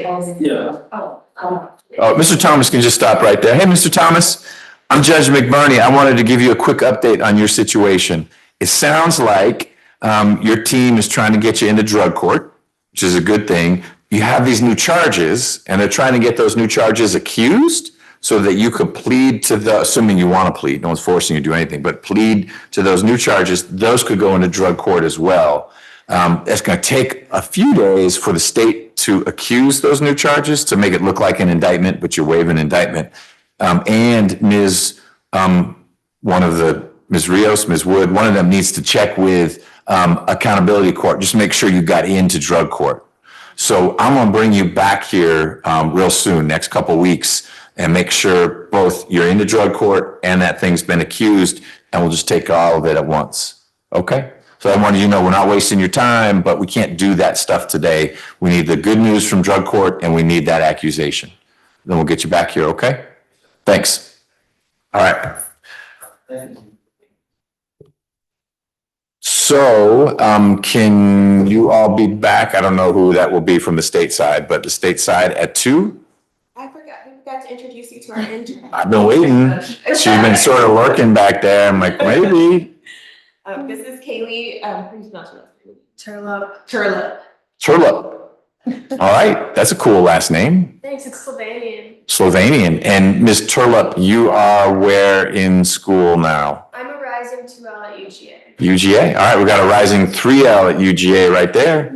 You guys can do the grip or whatever you go to dog thing. Bark, bark. All right, and so you're stuck with them all summer? All summer. All right, good luck. You may want to see some other courtrooms. No, we've got lots going on. The days aren't that long. We usually take lunch sooner, but there were a lot of moving parts, and we had Ms. Rockwell here for a while, so that adds a minute. Okay, I'm not sure what's going to happen with the technology because the parentage hearing is also on Zoom. And so I don't know if that will shut this down, but I'll turn it back on because we'll need Ms. Rivers for the pleas, et cetera.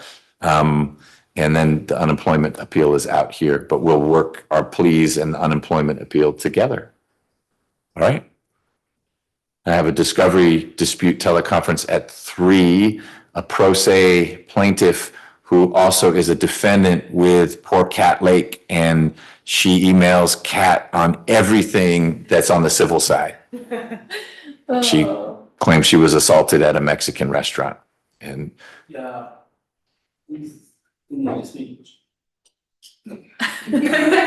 okay, I'm gonna let everyone else go to lunch. So go eat. Please be back by 2. Rao had no answer other than it's someone. He's like, I don't know. There's gonna be something. He was more polite about it. Like, yeah, but we just don't know who. They're having to, like, people are kicking and screaming, no. So. I wish I knew, because I would like to take with that person. I know, I mean, I know you're not withholding it, but all these like, hey, you have to accuse this, you have to do that. And it's gonna be a bumpy handoff. Okay, well, I will mute things out here and we'll see if it's a new session or what.